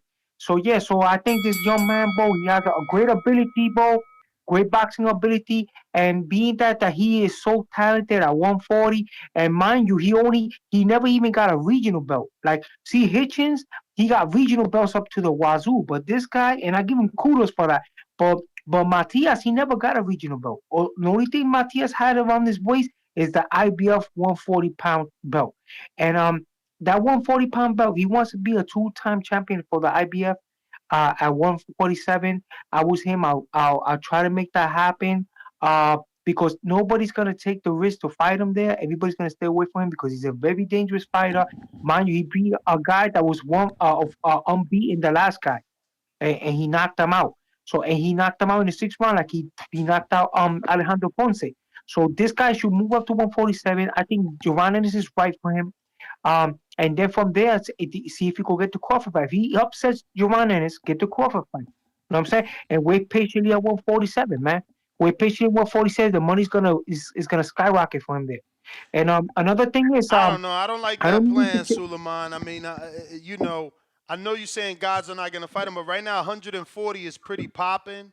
You got it's popping right now, but he's not in the equation, bro. Yeah, but he's a champion, so he is in the equation because eventually they're gonna have to unify with him. They're gonna need him. Okay, that's why they want to go after another belt. The other champions might want to unify, but what I'm saying is like a Hitchison is not gonna fight him. Okay, Hitchison is gonna go the Haney route. He's gonna make more money to fight Haney than Subriel. Subriel is giving him less money and more risk. Okay, so Teofimo, he ain't gonna fight Matias. Okay, why not? You can't say that. Teo's fought everybody.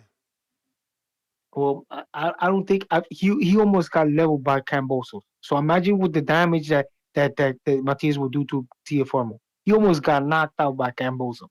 Okay, so there's laps. Josh Taylor was run through the gauntlet. Okay, for Josh Taylor, he fought wasn't the same caliber fighter that Josh Taylor was maybe 2 or 3 years before. Okay, so Teofimo ain't gonna take that fight with Matias. Matias the only choice, in my opinion. That's my opinion. I think Matias being a Boricua and he's trying to do bigger and better things, and he's in the situation now that nobody want to fight him in that division, even though the division is sizzling hot. I think he should just go to 147, challenge that man, use his mandatory status, and fight the guy that nobody wants to fight. They two guys that nobody want to fight in both divisions. They could make this fight happen, and he could do an upset, bro. That fight's gonna be on fire. Okay, now changing subject for a minute.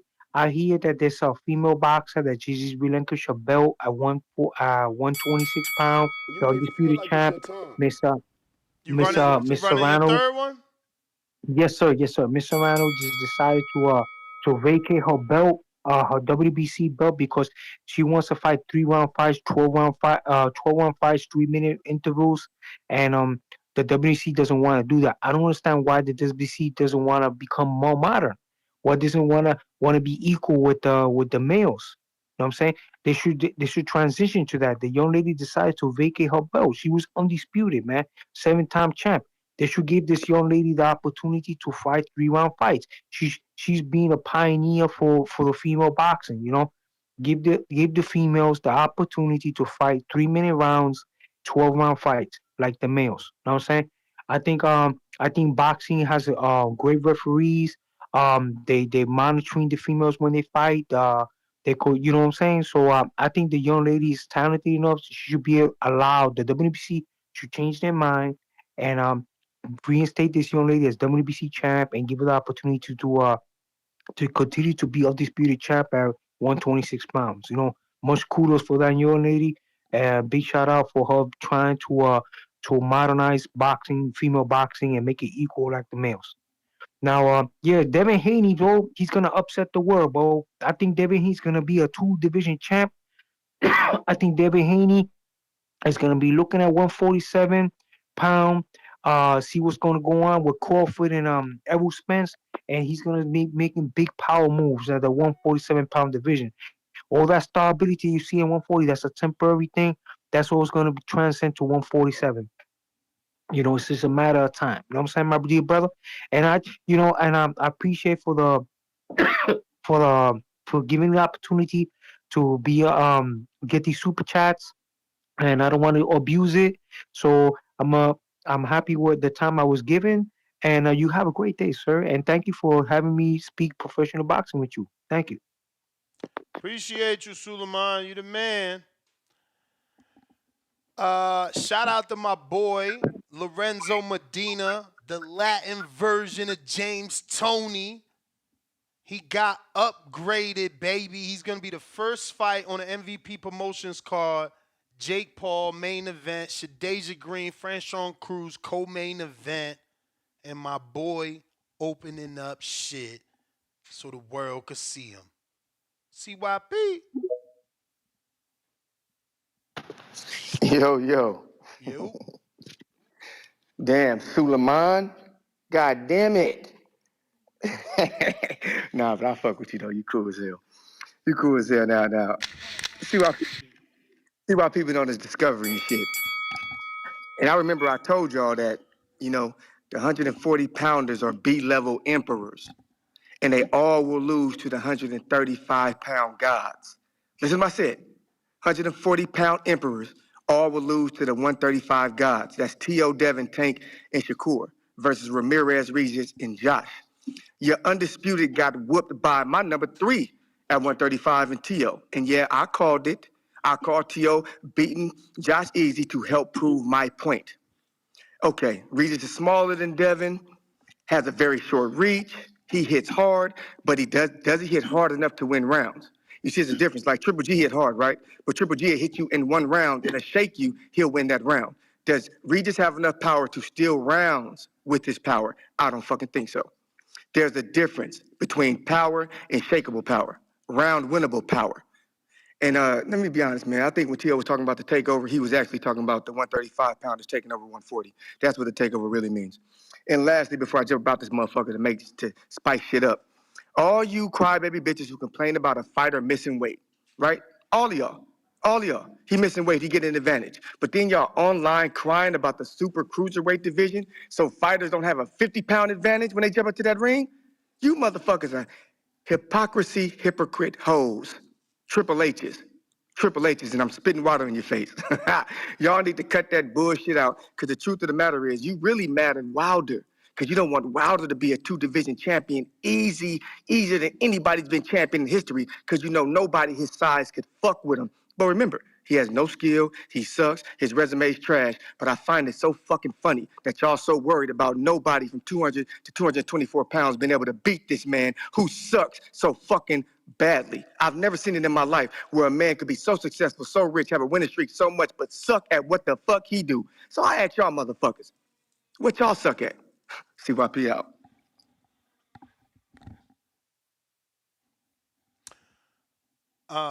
CYP, man, you gotta get over this Wilder shit. He, like, his whole call is based off the 50 pounds that Tyson Fury weighed over Wilder, and the fact that he believes if you don't weigh that much, you can't beat Wilder. But it's like, bro, that's only one loss. Just leave that shit alone. That shit happened so long ago. Y'all, the fact that y'all still be talking about that Wilder loss, like, man, we about to have a Wilder Joseph Parker fight in a matter of minutes, because that shit happened in December 23rd. It's like, this shit is this year. So, yeah, man, let's move on. Hopefully he puts on a better fight, because this will be now another top-level boxer that Wilder would get in there with, you know. And I get it, though. He likes to make, you know, he likes to tell people what they don't want to hear, which is, you know, they talk shit about Wilder, but they're not picking Joseph Parker to beat him. But Joseph does seem focused. He talking like he trying to win. Not to mention, he had my Yeezys on television. Y'all seen them?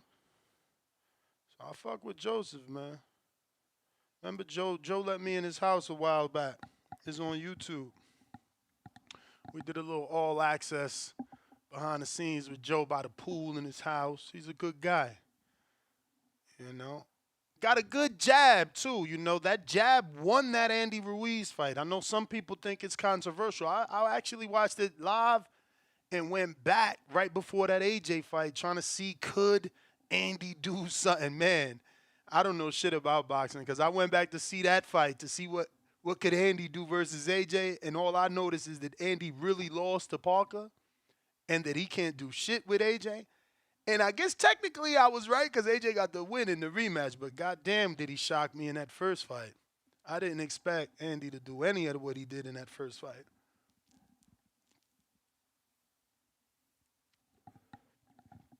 Whatsoever. But if you're watching this on YouTube, hit that thumbs up so we can get to the next caller. Let me see how many thumbs up we got, man.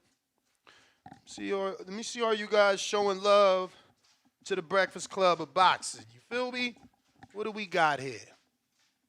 We are at a measly 289 thumbs up. This is so sad. We got 900 people watching. Is this for real? Man. You guys know how to ruin someone's mood, I tell you. Let's see here. So, Suleiman, you got another counterpunch came in from Lake County again. Shout out to Lake County. That is 4 counterpunches in a row for Suleiman. Drop a bomb for them. Dub. Salute to you, champ. Appreciate the support. And we got a counterpunch from First Steven in Toronto, right? You ain't press 1, Steven. Let me read this. Steven Gonzalez. Oh, this is for Suleiman. Caller of the year. Caller of the year. He said counterpunch for Suleiman. Caller of the year. No wonder I didn't see Steven in Canada on the line. Next one, counterpunch from Anthony. Actually, Ant, you are not next. CYP's is before you.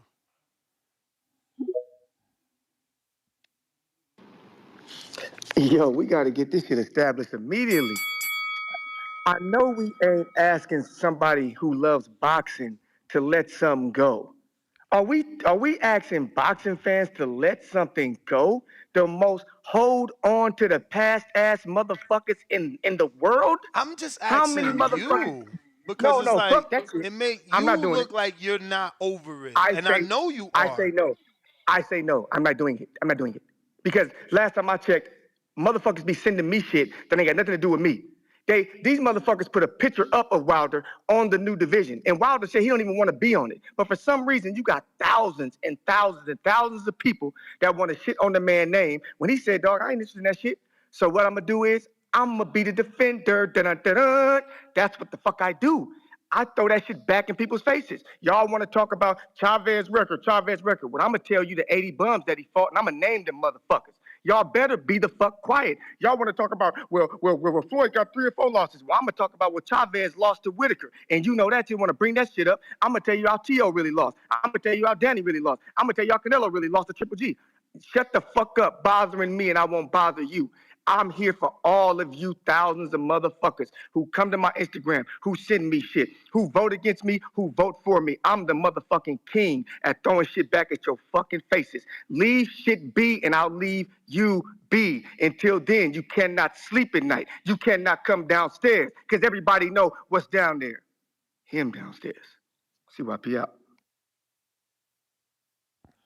All right. We going to counterpunch from Anthony in Atlanta.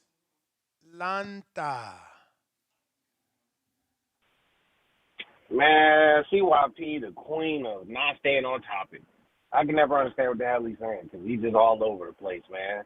You know, I don't get it. You know, let it go, man. But how long ago was that Wilder loss? You know what I'm saying? Like, bigger things popping. He already talking about the next Fury fight if Fury beat Usyk, you know? Is that even the topic today? The fuck? Why are we talking about Wilder? I want to talk about Wilder, but is that the topic now? Nah, we fight weeking it up, baby. Fight weeking it up. That's Haney Prograis, right? Did he mention one thing about Haney Prograis? Nah. And he always do that shit. He do. Bro. But you heard him, though. You heard him in his call. He said, and now I'm going to talk about this to stir shit up. He do it on purpose. Man, I mean, yeah, but he's going to be screaming to himself because people actually want to stay on topic and, you know, discuss what the fuck is current and going on.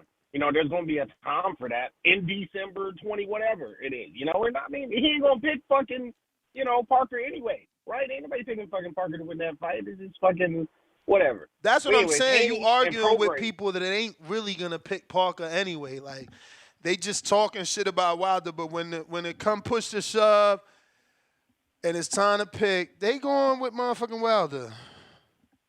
Everybody know what it is. Like, let's be honest. And look, there's 1,000 excuses that we can all use for why whatever happened. But it still happened. So it is what it is, right? Like, you can't dwell on that shit, man. That's going to make you crazy. It's going to make you sound as crazy as you sound, you know? So, but, man, I love Regis' power. There were some people, like, questioning his power. You know, I wouldn't question that because if there's anything that he got, it's that, right? You know, so I don't know. Haney better not get cute in there. You know, I like this build-up. It's been very fun. The All Access has been very fun. The press conferences, the back and forth, you know. I enjoy this kind of stuff, you know, because this is the kind of stuff that get the casuals involved, you know. So I'm excited for the fight. And you know what I'm on wax saying? That's Regis by round 6 KO. I said it once, and I'm saying it again. Bruh, are you crazy? You better put $10 on that, at least. You crazy, bruh. I mean, you would be an oracle if that shit hit. 6. I'ma actually, when I get done smoking, I'm gonna check what the fuck is the odds for round 6 knockout. It got to be like plus 1,200, something like that. Damn! You disrespectful. You disrespect that low. You think it's that low? Yeah. Oh, you terrible, man. Yeah. Wait till I get in front of this computer. I can't wait, cause I can't wait to see it. And I really, really, really hope this comes to fruition. And you know my track record. I've actually been pretty solid with these picks. So I see something. Hey I yo, see you something gon' I he like. gon' hey yo, come on. I know who you are. He gonna ride this little fucking Ngannou do good pick. Yeah. Yo, he didn't win. That don't count as You a know what pick. it is. My man bringing up Ngannou. Lord have Hey, mercy. but I didn't pick him. I didn't say he was going to win. I told you he was going to put some hands on him because everybody was calling in saying he wasn't going to land a punch. That's what I did. I never said he was going to win. I told you what was going to happen, and it did. You know what I'm saying? You want your free Like, call? Yeah. I'll just run it. Why not? So, also think that because I've seen it. I know Regis seen that left hook. You know, Haney don't really like that left hook. You know what I'm saying? So I feel like Hook. he's Regis going a to throw it right after southpaw. the right hand. Regis a southpaw, Yeah. champ. Yep. Yeah, but you saying he don't can like still the throw a left hook. Yeah, he don't like the left hook. It would be a back left hook or a left hand. It would be the only thing he could do is throw like a back left hook, which still gonna look like a bolo, cause then it's a straight left or overhand left or uppercut left. But like Regis is a southpaw, so I don't know. Switch stance and put that left hook forward. Switch stance. Switch it up on him. You're crazy. Yeah, switch it up on him. No I don't way. see why not, because they're not expecting that. They're not expecting that, right? They said Regis only got one way. So fuck what they said. What I said, bro. I fucking told you, bro. You better stop disrespecting. I fucking told you. Round 6 to get the knockout is plus 4,000. That's 4 times what you thought, man. Bro, it's because y'all sleeping, but the bookies know. Y'all the ones sleeping, calling me some Devin Haney voice. Bro, look. I'm putting something on that. My brother, this gonna be the last piece of free advice I give on this show in terms of betting. Look at they ain't got none of them rounds look realistic. Round 1 is 10,000. Round 2, I'm not even saying no more because I'm gonna change people's minds. The man only got power, and they telling you any round he knock him out, we giving you 10 times your money. My man is a plus. Yeah, I know. He a plus. Listen, he a plus 3,300 in the 9th round, bruh. That's unheard of. That's unheard of. They don't believe he could hurt him. They don't believe he gonna hurt him. Not enough to get a knockout. I'm just telling you. That's what these numbers tell you. That's what these numbers tell you. And you know why? You know why these numbers? You know why these numbers? I'm interpreting them properly because all of y'all believe Devin ain't got no power, and they're identical. They're only slightly more than where Regis is 33, Devin is 44,000. Where Regis is 33, Devin is 4,000. Where Regis is 4,000, Devin is 5,000. Like, bro, come on. There's no knockout happening. But I'm not giving no more advice. It's over. Who's the last guy that Devin knocked out? Who the last guy Regis knocked out? I mean, he got knocked out. He got a knockout in a title fight, right? Didn't he? Zepeda ain't no Devin Haney. Zepeda ain't no Devin Haney. I ain't say he was, but at least he knocking somebody out. Devin ain't even knocking niggas. Bro, you talking about Bull versus Bull, not Bull versus Matador. That's what you had in the Zepeda fight. He better be the Matador. Haney better be the Matador. Regis gonna lay his ass out. I'm betting round 6 knockout. Yeah, right. I'll see you later. Keep thinking that. You heard, and look, and I tried to put the question out there to the trainer because it's like, yo, is you working on cutting off the ring? You got to cut that ring off. Y'all got to work on that. Him not getting out that corner. You know what I'm saying? You got to be able to do that. But let me see what we got here. We did that counterpunch for Ant. Suleiman Escala, remember you got 2. One from Lake County, one from Steve. And CYP says counter again. Uh-oh. Hey, what's dude's name that just was talking? What's his name? Anthony in ATL. Yeah, never heard of you, nigga. Anyway, he's the one that actually. He's the only one that actually thought Ngannou would do what he did. That's why he's got his chest poked out. What do you mean the only one? He ain't the fucking only one who thought Ngannou hits hard and can drop Fury. That's why they made the fight. But yeah, he actually called in. He actually called in for that and said that. Like people didn't do that. But we don't do that. We don't call in and make predictions of a dude putting up a good fight. That's not what we do here. That's what I You put said. your I money said where it's your not a mouth is. win. I said it's not The a win, fuck? but I mean, he, he still is the only one that thought. We all thought it would be a whitewash, though. That's why he takes credit. Good. Okay. Good. I'm not gonna take nothing away from him. Good job calling in and saying that. How about you call Regis beating Devin? How about that? Like I call Theo beating. He did. No. I didn't hear that. He I heard said him he's talking about gonna how knock good him he is. out. No, he said he's Okay, cool. picking him in the 6th round. Cool. I got him. Thank you. Right. That was his name Anthony. Got you, Anthony. We gonna see how Tyrone good will you write are. it down. People really fuck with you because he ain't knocking out shit. He ain't beat nobody. And last time I checked, my first call was 90% about how good Devin is, how Regis ain't got no chance, how he's too short, don't hit hard enough, how the 135 pounders are better than the 140, and they are the 135-pound gods. Nigga, what are you talking about? But lastly, if nobody cares about what I'm saying, it's not a topic. Who cares? Get over that. Why the fuck? If you look up the new super cruiserweight division with Wilder picture, that motherfucker got 21,000 likes and almost 1,000 comments, and the shit just happened. Why is Tony Bell you talking about the motherfucker? There's life outside of TBV, my guy. I'm sorry to tell you, everything don't pop here. We find out what goes on everywhere else from usually the callers or Danny investigates or Ness investigates, and we bring it here. But I can guarantee you we gonna be talking about that shit. I'm just bringing it to you first to let you know it's on when it's on. Don't be mad at me. This is what I want you to do, to be fair to me. When somebody call in and start talking about Canelo's past, or start talking about Floyd's past, or start talking about Tank's past, I want you to call in and say, man, get over it. What y'all still worried about that for? It happened. I want you to do that. You know what you'll sound like?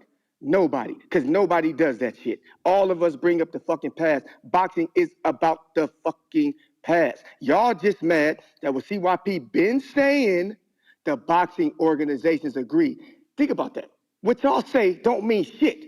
What CYP has been saying about the weight divisions and the disparity is they're doing something about it. You motherfuckers don't have no power in the words you say. You just mad that I do. CYP wins again. Super cruiserweight. I'm out. You may feel like it's your time.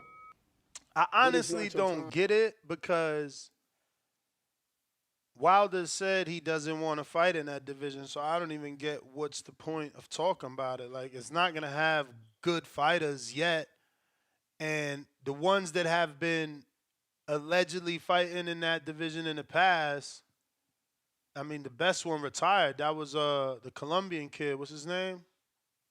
They fought Dillian. Fuck. That's crazy, bro. Out of sight, out of mind. That's what happens. And he didn't win a full title. Did he win a full title? Well, he won that Bridgerweight title, and it was so soon. I can't even. Fuck is his name? The Colombian dude. I met him in Mexico. Oscar Rivas. Shout out to Alex. You always on point, champ. Oscar motherfucking Rivas, man. And the best fight they were gonna make that never happened was Oscar Rivas Brian Jennings rematch for that belt. The shit never happened. Like, that division is wackety right now, and WBA is just, you know, they move in with the trendsetter. WBC is the trendsetter. They prove that because everything they do, the others adapt. So WBA is like, fuck it. We got cruiserweights. We need more money. We already eliminated the regulars in so many different divisions. We need to make some money in another way. And you know, that definitely, there's not a lot of people like Wilder. That's definitely gonna open up the doors for smaller dudes to win belts and hide out.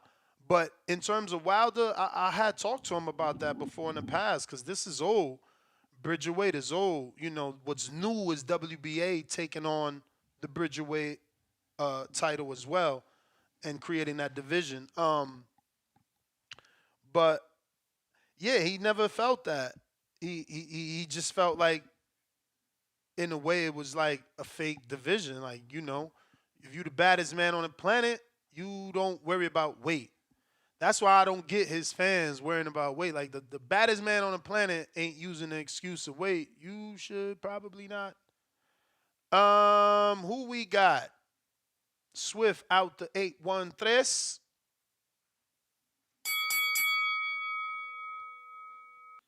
Yo, mic check, mic check. 1 2 1 2. Yo, man, shout out to TBV, man. Breakfast Club of Boxing, man. Hottest podcast out here doing the goddamn thing. One time for my brothers in the back hall, my old YGs. One time for everybody in Florida. Getting to that Brazil this beautiful day. Hey, I just want to say a couple things. Number one, for all my casual fans, if you really thinking this Saturday gonna be about Regis Power, you already done lost your money, bro. You can't be thinking about this boxing shit strictly about power. That's one trick pony shit. Devin bag way too deep. Y'all be talking about Regis finna hit him with that and that. But we done seen Regis get dropped by somebody with a bag, not even a quarter as deep as Devin's. Let me go and get that out the way. Second of all, I want to give a shout out to Deontay Wilder. You know what I'm saying? He got his cheerleaders out here, you know what I'm saying, swinging the pom-poms. One time for that man. The statue, one of my self-proclaimed hardcore brothers, I like to say. And another one time for the boxing boys. Y'all get them likes up. That shit disgusting. Yes, mommy, absolutely horrible. Y'all tune in every day to get these hot topics. Call in with your hot spice, and you ain't giving out no love. That's fucked up, brother. That's fucked up. You know what I'm saying? Y'all get them likes up, man. Subscribe. Post this shit everywhere you can, and make this shit hot, man. Bring more personality to this shit, man. Let's not listen to the same voices over and over again. Let's get more personality, get more good debates, more boxing points. You smell me?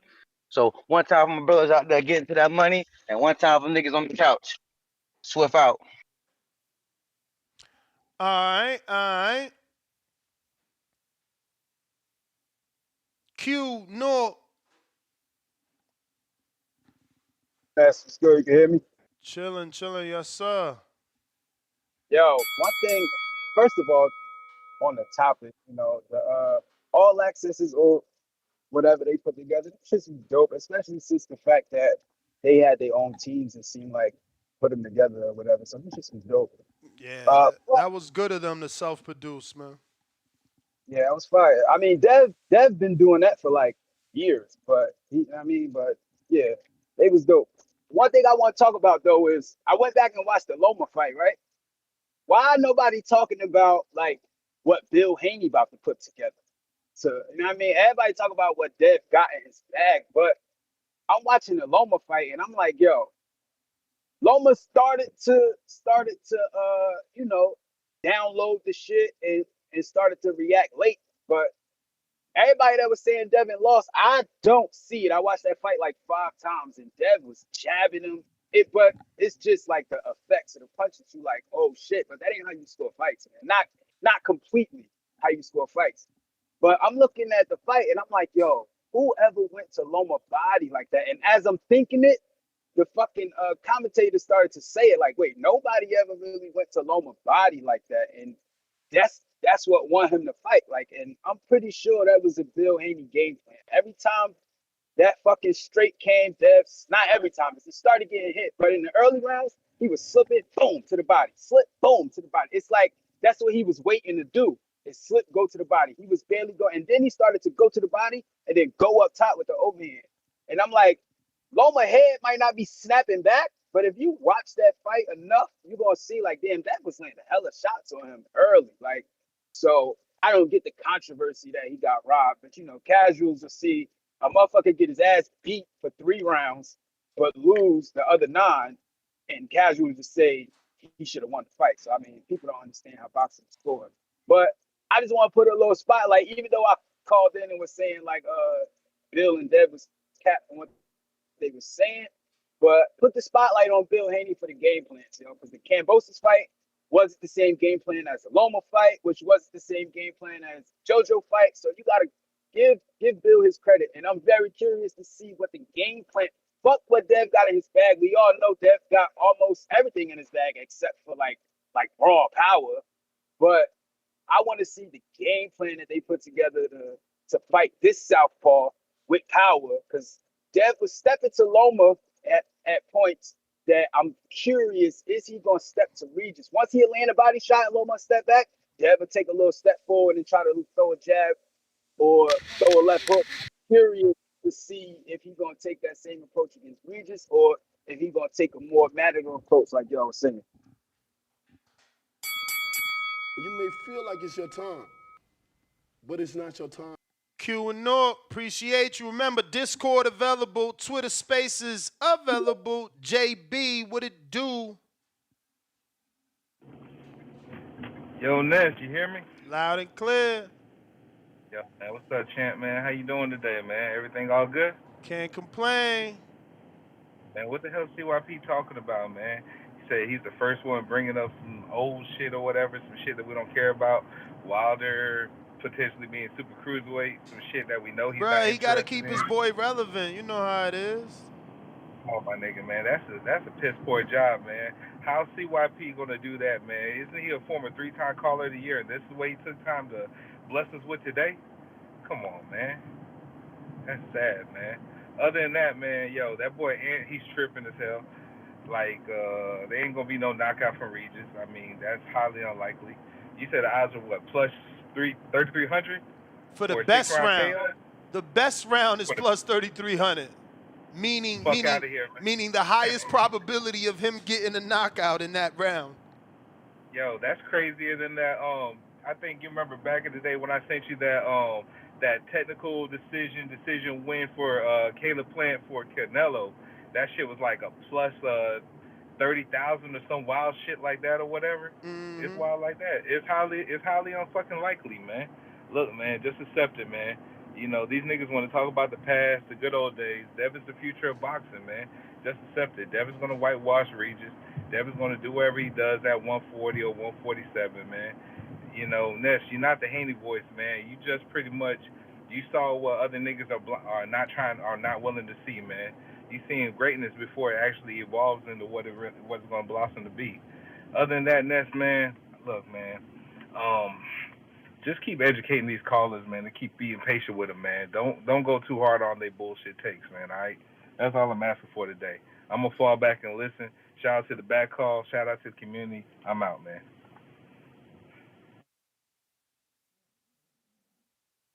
All right. Shout out JB. We are going out to... So this looks like we might have a new caller here.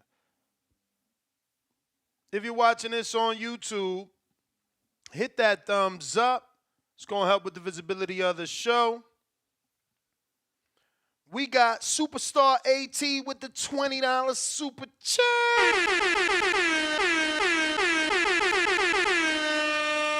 Drop a bomb for the dub.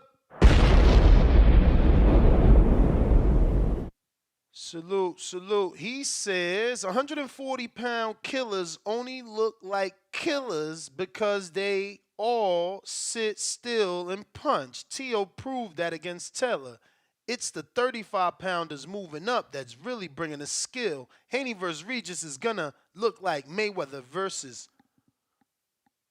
I'm hoping you meant Corrales.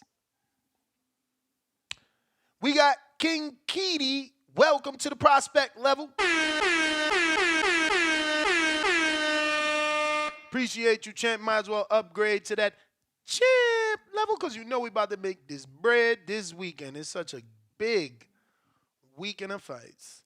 Because you got the top rank card. Can't forget that. Shout out to Robisi Ramirez and Jihad Tucker. There's a lot of fighters on that card. Bruce Shushu Carrington. I can't wait. It's going to be a long night of boxing. That is for sure. And fortunately, those main events, you know, they're not like you have to compete. You feel me? Like the Robisi main event, no disrespect, but Raphael Espinosa is not known where I think he's going to, you know, steal viewership and whatnot. Oh, shit, we got a brand new caller in Idaho. What up? Who's this? Hello. Hey, this is Jose. Hey, Jose, what's up, man? What's going on in Idaho? Good. Not much. Not much going over here. So talk to us, Jose. Who man, you picking? I got Haney over for decision. I don't think he has the power to knock out Regis. You ain't lying. But I'm calling. I'm calling because I feel like Canelo wants a new belt, And I think he wants it with Badu Jack at a catchweight for that WBC that Badu took from Makabu. Yeah, but I thought he vacated that already. Did he? I'm not sure. I thought he still had that. I thought he did. I don't know. Let me see if the WBC rankings has him holding it. I don't know.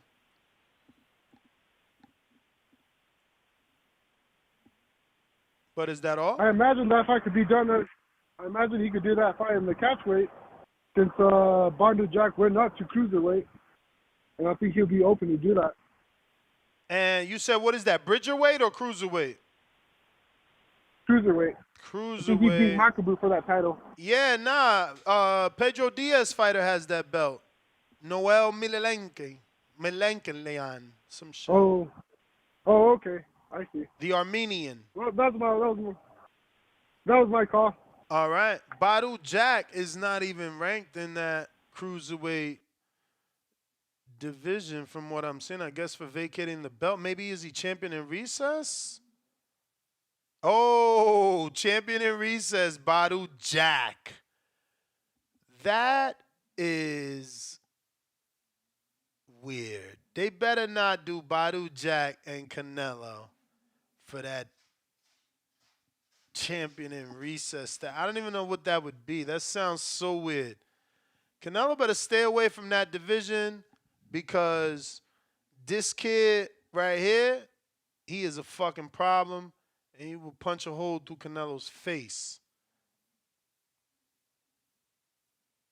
Let me move myself a bit. Milenkian or some shit. I don't freaking know, but he is a problema. So be careful. We got a counterpunch from CYP from Smitty. CYP, you got a counterpunch whenever you're ready. And I got a $2 super chat from GM that says, explain plus 2,500 KO for Devin. Nothing to explain.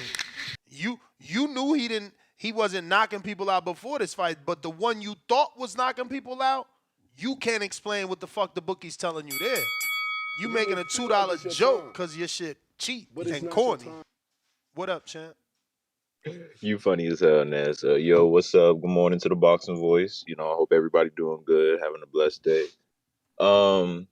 As far as Regis and Devin, honestly, if Zaria was able to drop Regis one time, I think Bill Haney and Devin was definitely looking at that, and he got the skills to do it. I don't know if he gonna take the risk, Yeah, but saying remember, that, Regis said that was his feet, so I wouldn't even consider it a real knockdown. He said in the face all like, man, come on, man, you see my feet, you know I was tripped up. He even asked Devin like, you really think that was a knockdown? I mean, yeah, I give him that, but still, I still think Devin could knock him down, not like knock him down and like he rumbled, just like knock him down and catch him like stepping in and like out of place because Regis got flat feet. But I was talking to Alex Morrell Sr. in the chat yesterday, and we was talking about you had Evan De Los Santos on, and we was thinking about who could his possible opponents be, and I said Isaac Pitbull Cruz or maybe Murataya. But what do you think about them options? It's definitely not Murataya based off my interview with the matchmaker from Top Rank that said they're going to keep Edwin away from Murataya and Keyshawn. And in terms of Isaac, I don't know. He just posted some shit that Tank retweeted and quote tweeted and said, I beat you with one hand. And I don't know. And honestly, fucking Isaac, man, I almost don't like motherfuckers like that just sit around. Like, that's why I hated on Golovkin. Yeah, bro. Stop waiting for fucking opportunities, bro. Make your own lane. That's why I used to hate on Golovkin for that. Like, you just hanging around fighting these low-hanging fruit till Canelo fights you. Like, Canelo literally wasn't even in his division. If you say not those two, let me. I say they got Franco. Who else you think on the ESPN side that they will offer up? But why ESPN? I mean, he stepped over there. You never know. What you mean? Isak is with PBC. I mean, but I'm saying you saying that Esau basically waiting around for Tank, so I'm trying to give other options. I'm saying Frank or who else? For who exactly? For Martin? For For De Edwin. Los Santos? Oh, Yeah. man, I don't even know, bro. You know I hit up Joel. He ain't even know. I don't know, bro. Bruh, I don't know. They bring him back so fast, too. Is it really going to be? I mean, he did say it's a name. I mean, he said he can move down or up, too. So who? He did I say maybe, that. He did say that. But who they got at 30? They already fighting the two biggest 30s is Rayo and Colbert. What else they got?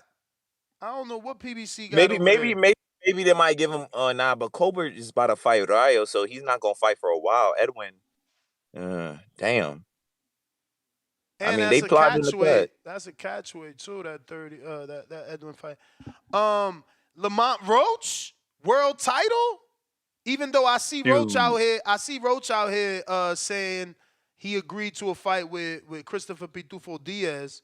So I don't know, but that's a fight. Roach for the world title. Maybe PBC got options on Roach. I doubt it, but maybe, I don't know.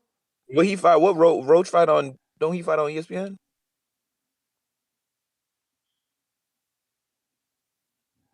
Roach. He used to be with Golden Boy. Robert Diaz was with him, who used to be the matchmaker to Golden Boy. So I don't know what's Roach's situation. He not with PBC, but that's what I'm saying. Oh, he basically like Oshaki, just moving around to. Yeah, he a free agent. No, Oshaki got signed to the big boys now. Yeah, But I mean, you feel me? Until they see you really, you feel me? You could put on that show. Mm-hmm. But man, I was just thinking because I'm like, they said that it's gonna be a name. It's gonna be a name. Maybe Vaquero, maybe that. You know. Yeah, but Vaquero just submitted some sort of sick doctor's note to the Yeah, WBO. the fucking Twinkies he be eating. That's why he was slow as shit in the fight. I'm like, this motherfucker be eating all them damn Twinkies. That's why Tim Badley was on his ass. Like, what the fuck? Oh my god. Now he hurt. Word. He couldn't have been hurt from them slaps Conceição was giving his ass. So I wonder what he hurt from. He hurt from not being able to get that knockout and letting me down. He seen that fight back. He seen that fight back, and I was watching this shit, bro. You was kicking your rocks. You was like, what the fuck is he doing? I mean, when he was catching them, but he looked sluggish to me in a way. I don't know. But yeah, I'm a hop out. I'm just thinking about who they could be fighting. Other than that, I got nothing else to say. You have a good day. Yesterday you did a long ass live stream, so I'm not surprised you didn't do an evening stream. Bro, I wanted to, man. I ain't had no topic. I should have just did Haney and kept it moving like Haney, whatever.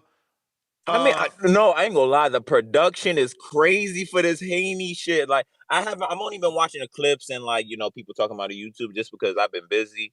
But like, just the production, how it looks, they're doing like, they gotta give like Devin Haney his props, man. Like the promotion, they doing that shit. They do, and they talking they shit. You feel me? You feel me? They don't need people to like back them. They doing it on their own name. Yeah, I'm shocked, man. That's like really good for him. It should did. They saying it's over 15,000 sold already. That's insane. He just had 14,000 in Vegas, so that's very good for him. And he only 24, weekend, right? So he's just getting started. Yeah, this weekend. All right, I'm gonna have to cop that pay-per-view. Hopefully he don't lose and it can continue because but it's not your time. 24, you sold 14,000 in Vegas. Now you're selling 15,000 over there in Oakland or whatever it is, the Bay. I don't know. That's next stop is New York. You got to show you could do it on both coasts. But that is impressive. CYP Smitty sent you a counter.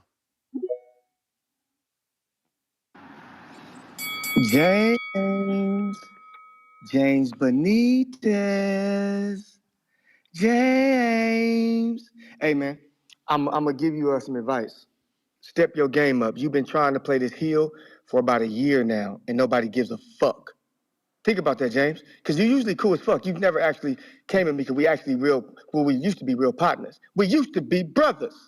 But now you calling up in here trying to make a name, man. You better try shit with somebody else because I'm gonna have to help you be remembered. Your takes is trash. They boring as hell. You be saying shit that's like that corny ass joke waiting for that da-da-da-da-da.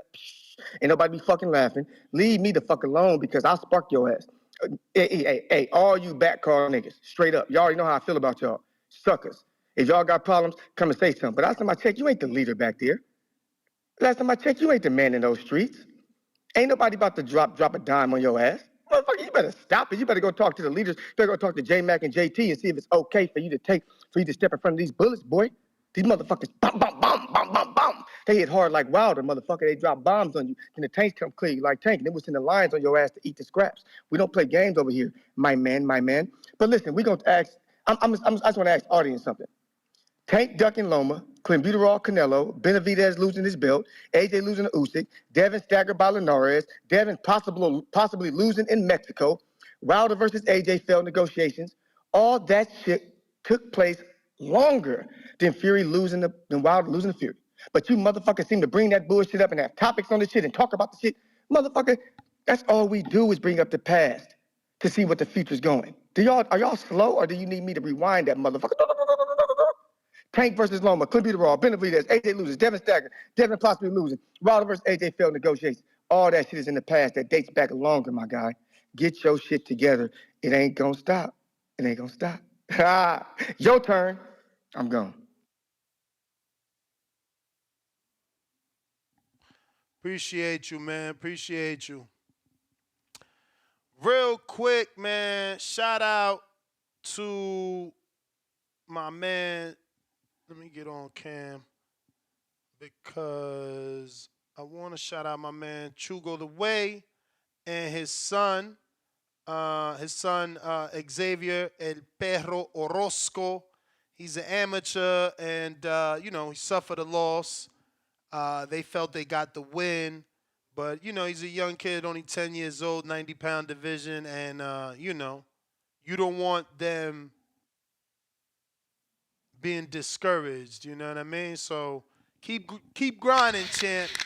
Keep grinding. The amateurs, is this where you learn everything and where you make all your mistakes, so that when you get to them pros, you're doing your thing. But you may feel like it's make sure y'all give him a follow. His Instagram is Xavier El Perro Orozco. That's El Perro _Orozco.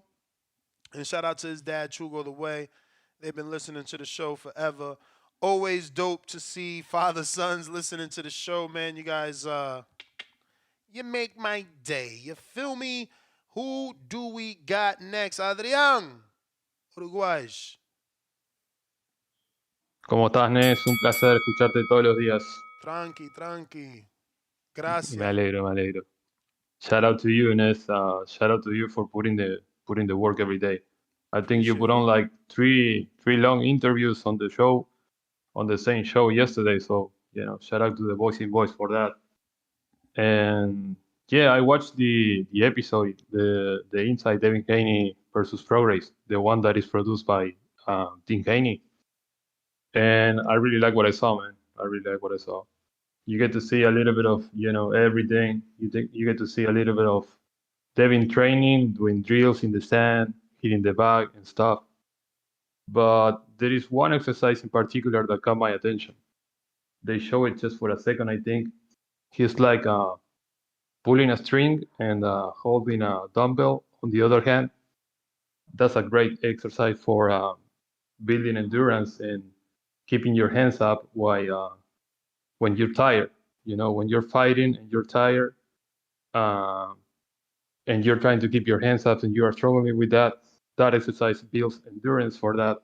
So that shows me that they respect, Prograis power. They're going to keep those hands up. So yeah, you also get to see like the superstar side on Haney, like when he's hanging out with El Alfa, riding in that beautiful sky blue Lambo. That's really dope. And the intro the intro, man, is really, really well put together. Like he's watching every single comment on his cell phone, and he's using it for fuel. I think it was great. It was really a good production. So yeah, I already can see people starting to pay to see him lose, you know. So Devin, you need to embrace the villain. You need to embrace the villain because he's already going to that type of Floyd Mayweather style, you know, when people is gonna start to hate on him. So yeah, I also want to just touch real quick on the Ryan thing. I think you know, people is overcomplicating the shoulder roll and all that. You know, you just gotta tuck your chin, improve your footwork. You're gonna be fine. The future is bright for him. So yeah, I'm not gonna steal you more time. Shout out to you. Shout out to the Boxing Boys and to the whole community. I'm honest. Appreciate you, Adrian. Yeah, you know, it's funny. You brought up the alpha part. I forgot to show it. And shout out to Devin for giving Amari a lot of airtime on his episode. Amari Jones had so much airtime and, you know, had so much to say for that episode. That's dope of Dev. But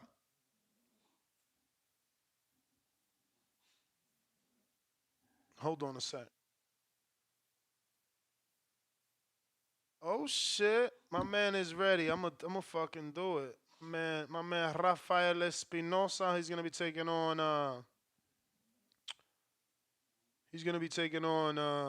Robisi Ramirez. And we don't got that many callers left anyway. Actually, we do got a bunch on the landline, so I do apologize that I'm sliding this interview in. He's been traveling from Mexico to Miami, and you know, it ain't been the best linking up. But this is, let me see here.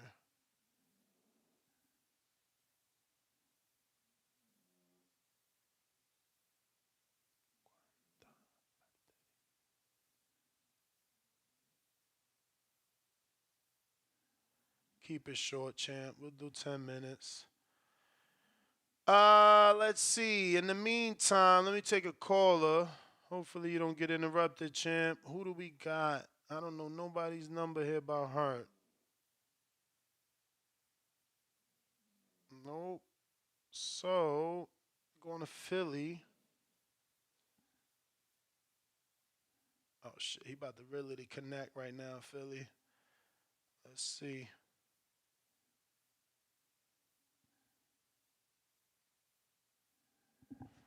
Yeah, he's about to connect. So give me a minute, Philly. No worries. We'll get between you. I'm gonna keep this short. If you want to ask him a question, we have obviously a post. I hope I did that. Let me see. Did I do that? Brandon, if I didn't, let me double check before you do it. Oh, no, I did. Thank God. All right. So it's on Patreon and it's on the. And it's on the communities page if anybody wants to ask Raphael Espinosa a question. He's going to be taking on Robisi Ramirez Saturday in Miami for the belt. He's a power puncher, but not very known to many people. Rafael, ¿cómo está? Hola, hola. Bien, bien, bien, bien. ¿Cómo estamos? Bien, bien. ¿Y usted? Bien, también aquí. So, Listos, yo soy listos. del Caribe, so el español mío es un poco diferente, obviamente, porque soy dominicano.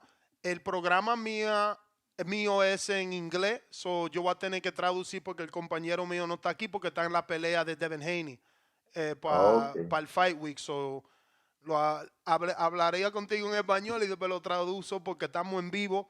So basically, I'm just letting them know that obviously Danny is not here, and I am going to be doing both.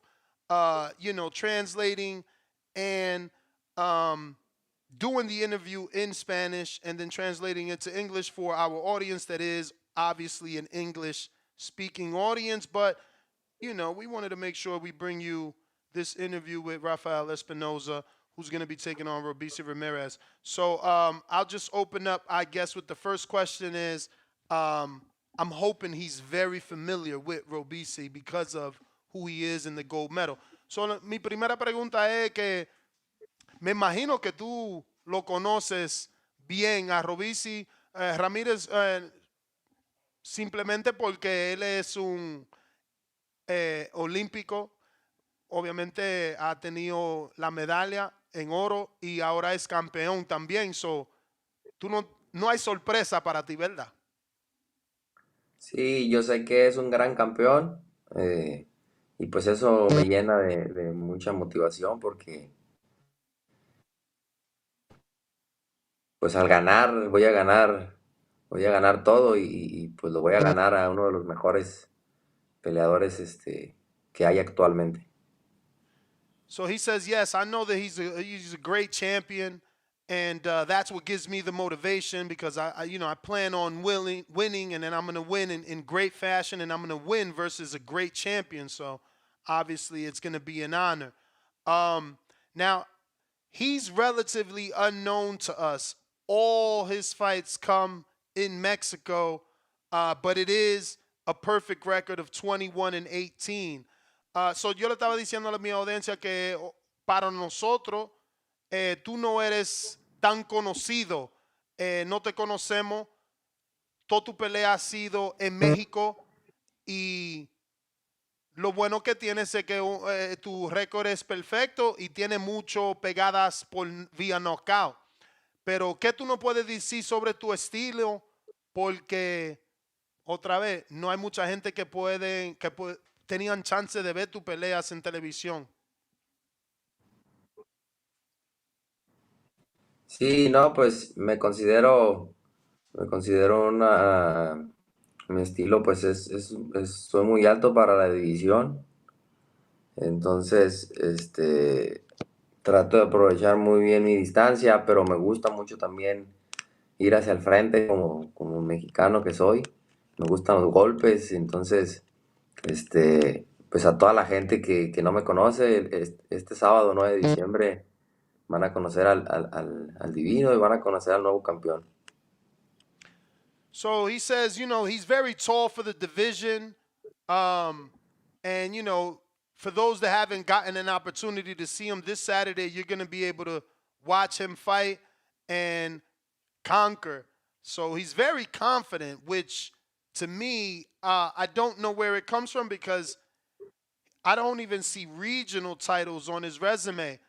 So I'll ask about that. Esta va a ser tu primera pelea por algún tipo de cinturón, ¿verdad? Porque no veo en tu box record ni para un regional ha peleado.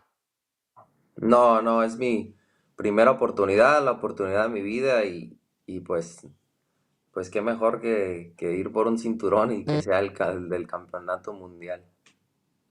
So he says, no, I've never fought for any sort of world title, and this is my first world title shot. And he says it's better to go for a world title shot on your first one. He is from Guadalajara, Jalisco, Mexico, which I'm pretty sure is where Canelo's from. He's 29 years old, so I do want to ask, was he ever inspired by him? Creo yo, porque otra vez yo soy dominicano, so no estoy seguro, pero creo que cuando están introduciendo a Canelo, dicen de Jalisco, Guadalajara, ¿es el mismo lugar? Sí, es el mismo lugar, es la misma tierra y pues Jalisco ahora nomás tiene campeón a Canelo y ahora pues va a ser Raphael Espinosa también. Pero sí es el mismo lugar. He says, yes, it's the same location, the same tierra, which means literal translation is dirt, but, I guess town. And he says, they only have one champion over there, which is Canelo, but they're going to have two, which will be Raphael Espinosa. So obviously, now that we know that is the same location, I want to ask about inspiration. So quería preguntar sobre inspiración.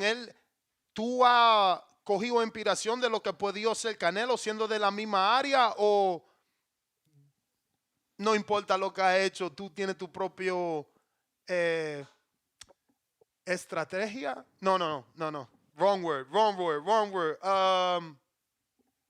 I wanted to say trajectory, Propia but I fucked motivación, that up.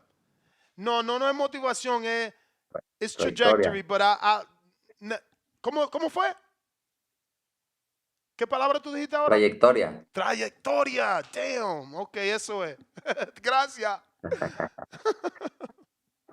Sí, no, pues la verdad, obviamente, pues como es de mi tierra el Canelo y pues obviamente es uno de los mejores, ¿no? Del boxeo, pues te da inspiración, te da motivación y es algo que dice uno que es de tu tierra, tú puedes hacerlo también, entonces, pues sí, ¿no? Yo creo que sí influye un poco pero pues ahora yo quiero hacer también mi propio camino y creo que lo puedo lograr. So he says, yeah, man, of course, Canelo being from there, it definitely is inspiring and motivating.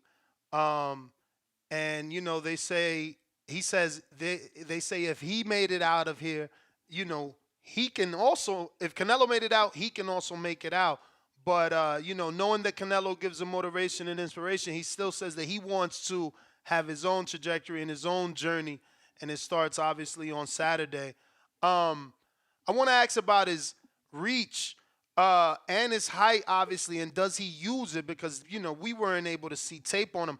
Con tú siendo tan grande y largo, nosotros hemos visto peleadores en el pasado que no lo usan, como Paul Williams. ¿Tú usas tu altura y tu distancia o tú eres no típico mexicano, pero el estilo mexicano que quiere chocar con su oponente? Sí, yo uso mi distancia, la utilizo, pero cuando necesito meter el estilo mexicano lo meto porque me gusta mucho ir adentro de los golpes y también sé usar muy bien la corta distancia, que es algo raro porque pues, los altos se les dificulta, pero a mí yo me entreno mucho también para estar en la corta distancia. So he says, yeah, I actually do use my height and reach, and I like to keep my distance, but, I am Mexican, so when I gotta, get in there and mix it up, I will. And he says what's unusual is that he actually practices the short distance, and he likes to exchange in between punches. He's got me actually very interested. Me estoy emocionando, no, excitando para la pelea porque suena como que tú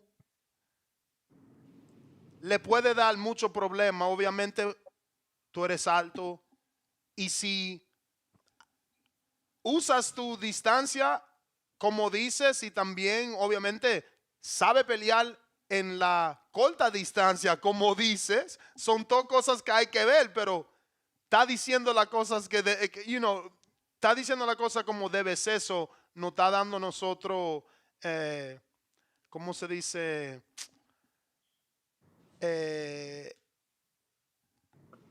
Expectativa.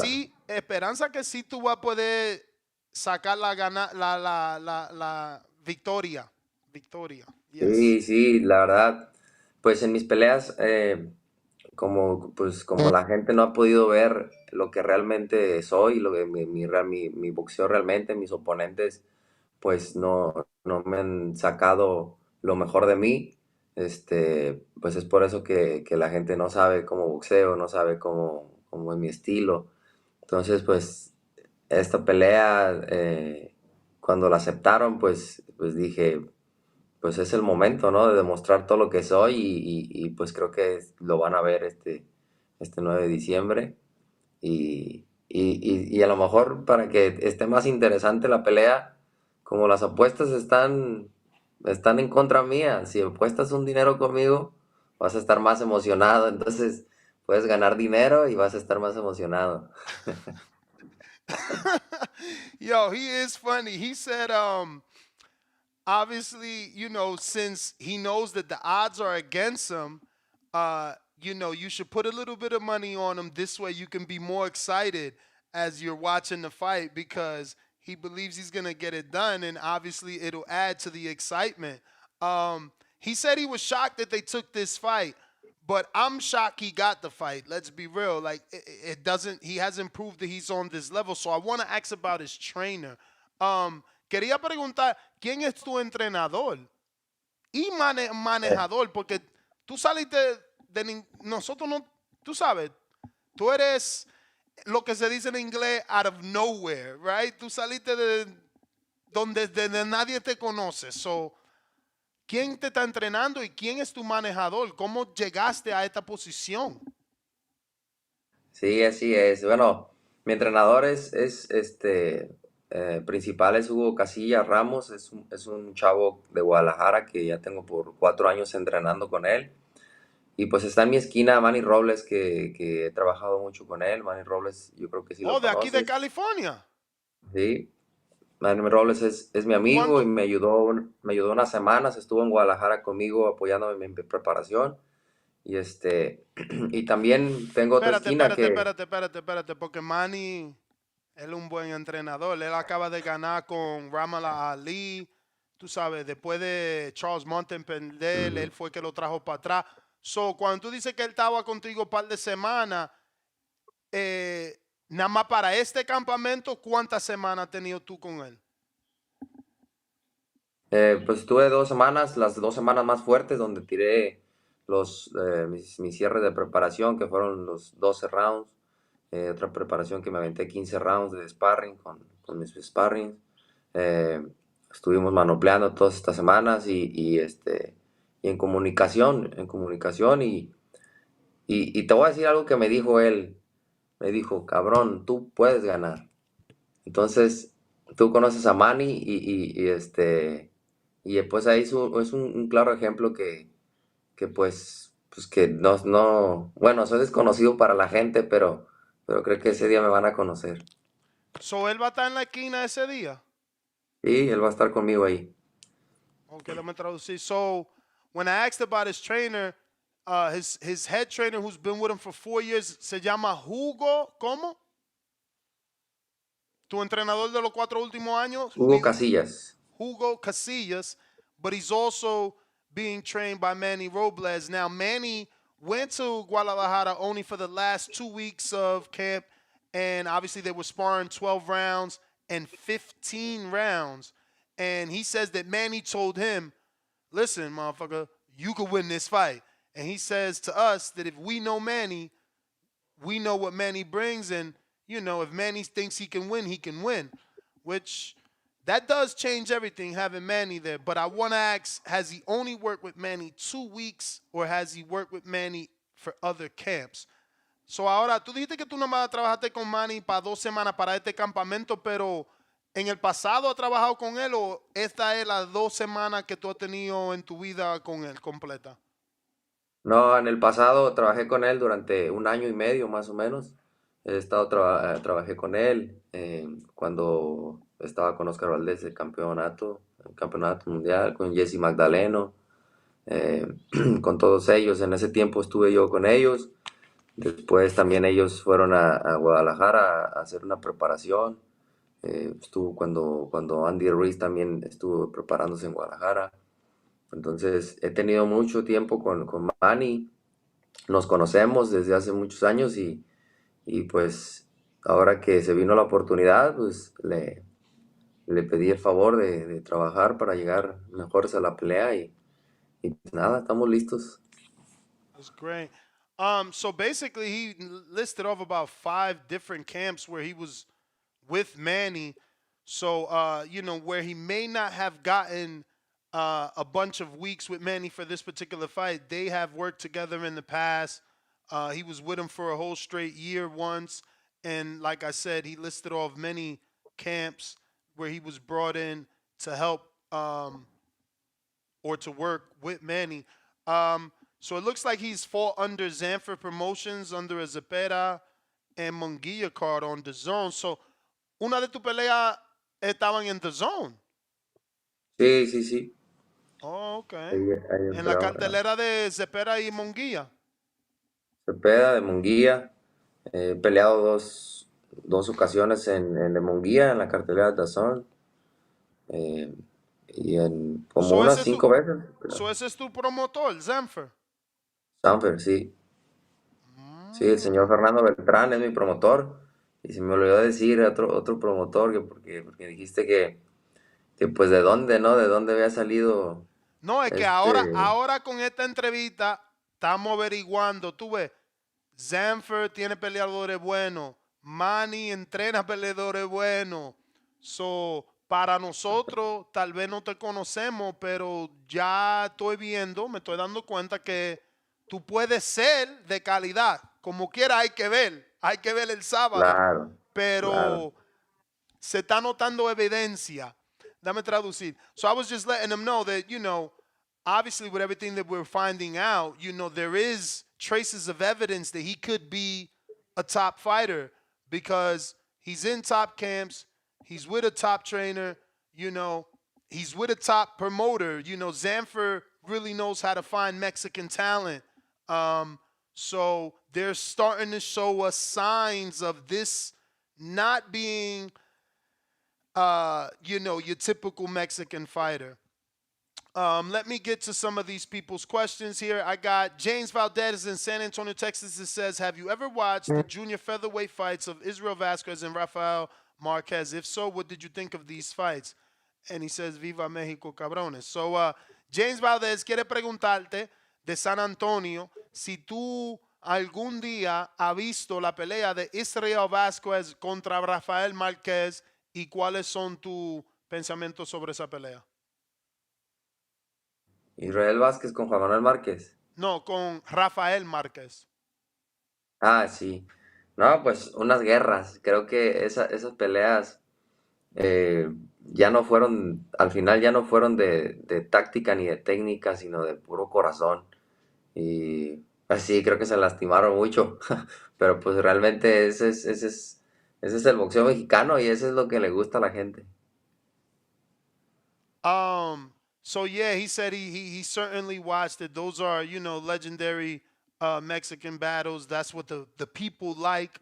I got caught up in a little bit reading this super chat of somebody that knows him from Phoenix. Tú tienes un fanático aquí en Phoenix que está viendo el programa en vivo y me está diciendo en inglés que yo voy a estar dolorido el sábado.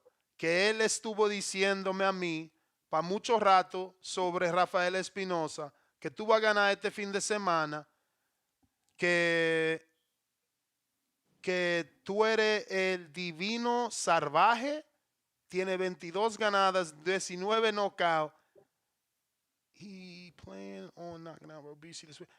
Y que tú vas a noquear a Robici este fin de semana y tengo todo mi dinero en ti. Viva la México. So, te conocen. El que no te conoce soy yo. Ahora me estoy viendo mal yo. No importa, pero eso es bueno porque después también vas a sorprenderte bien. So I was telling them that I feel Oye, bad now. Se me pasó decirte mi otro promotor. Tengo un promotor más grande. Top rank? Y es el que me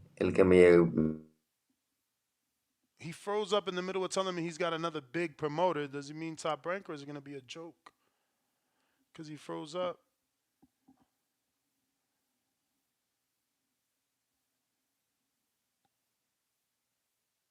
Yo.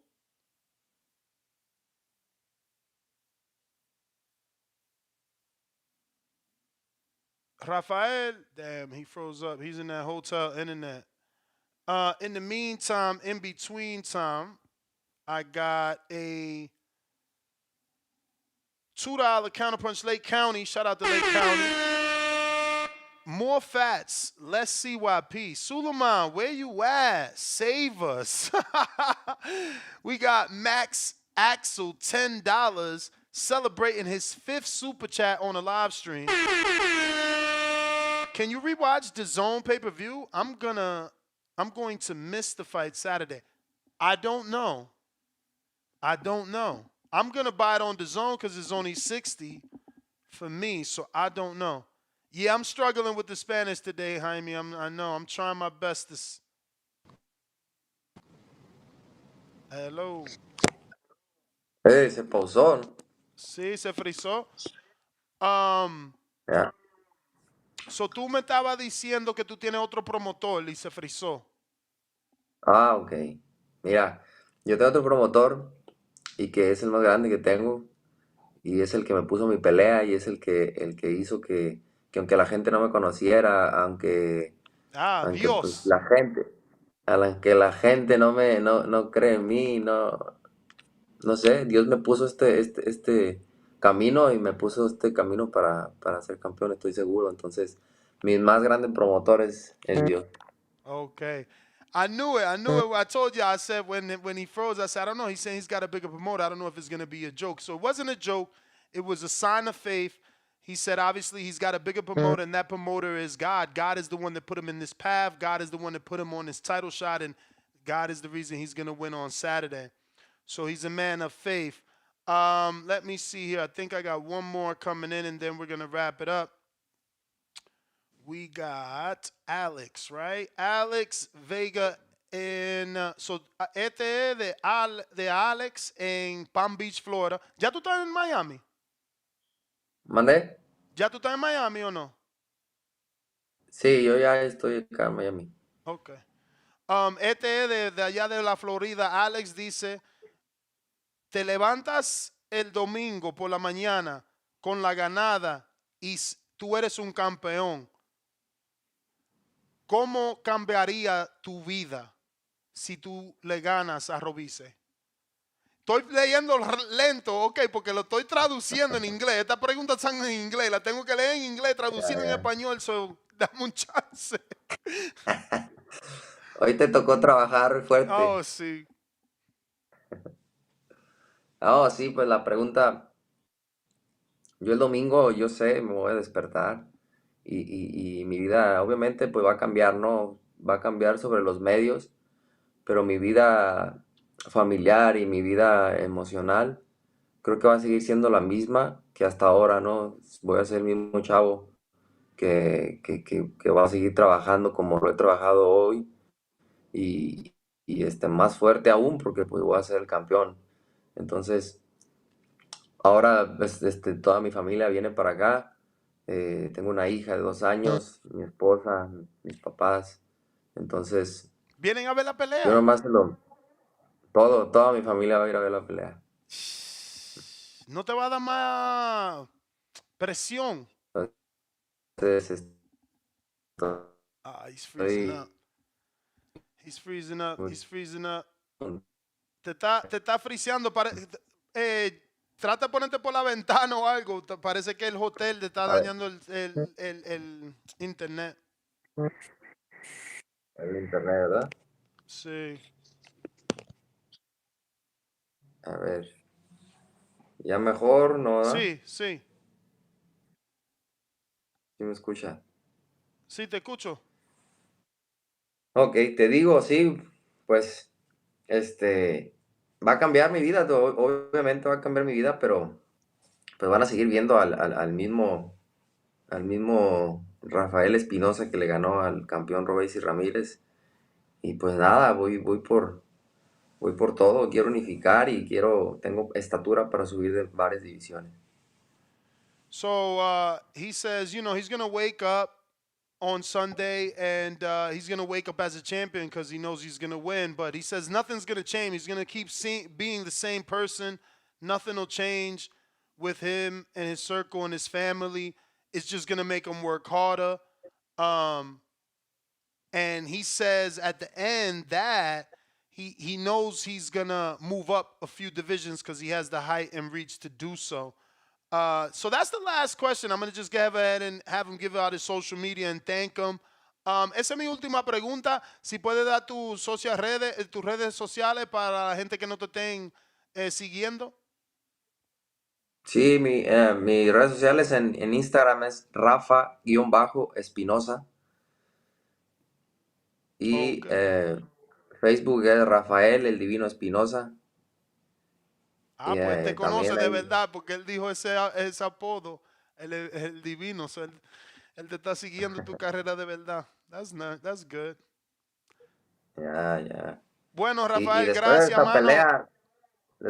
pelea también voy a estar contigo para enseñarte el cinturón aquí. Ok, vamos a hacer otra entrevista. Gracias. Pase Vale, buena. amigo. Bye. Okay, bye. There you have it, Raphael Espinosa. He is confident. I'm more interested.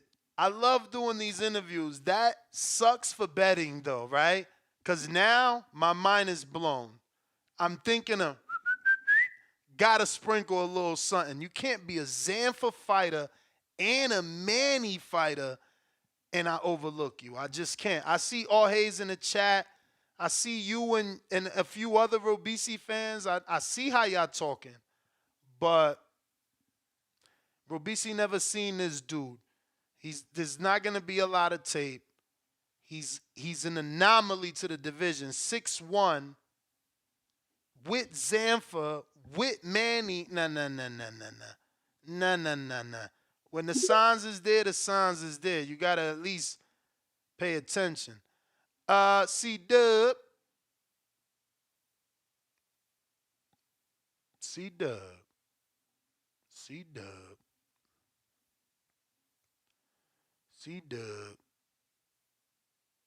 All right. Let me go out to Philly, right? We was going to go to Philly earlier, and we didn't do that. Let's see.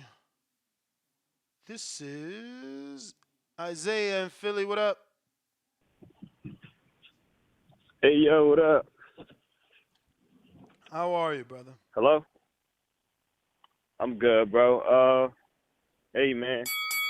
I just need to see Dev do something, man. Like, you feel me? Like, I need to see Dev, like, make Regis hit the canvas or something. Like, you feel what I'm saying? We talk all this shit about boring fights and all that. I need to see Dev turn it up. He got to show me something, bro. Like, he got to, like, I don't know. He got to make somebody touch the canvas. I don't remember the last time Dev made somebody hit the canvas, bro. So, like, I think Dev's going to get the dub, but I think it's going to be like Kambosos one, like the jab and grab technique, you know what I'm saying? And if maybe Regis come with a little something, he going to have to make an adjustment. But from how I see it, I think Dev's going to win it with the jab and grab, you feel me? And it's going to be pretty boring, though. But, yeah, shit like that, man. I don't know. That's my call, man. All right, champ. Appreciate you. Already. C-Dub, what up? Trying you again.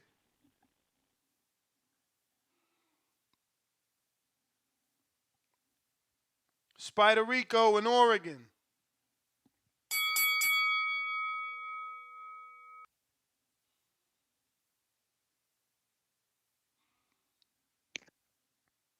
Hello? Yo. Hear me though? Yup. Man, we made it today. I promise y'all. Good morning. Grand rising to everybody. We never morning. We rising. That's right. Right now, it's a rainstorm. I'm standing in it. I was walking in the rain. I was, getting my road work in. I do 3 miles of road work every day. Sometimes in the morning, sometimes at night. Sometimes I got a lot on my mind. Like right now, and it makes me feel good to talk to y'all. And to listen. I like listening to everybody. I pray for we and me. That Allah guide us to ways of peace and safety. A straight way. Never to go straight. Allah's with you. Allah's with you.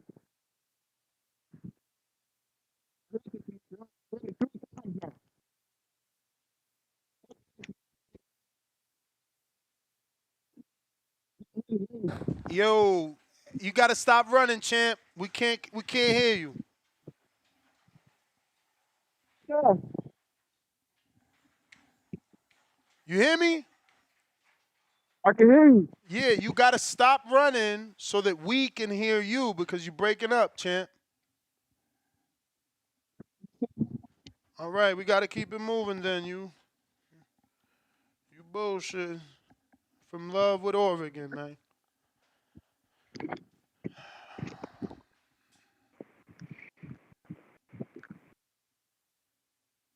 All right.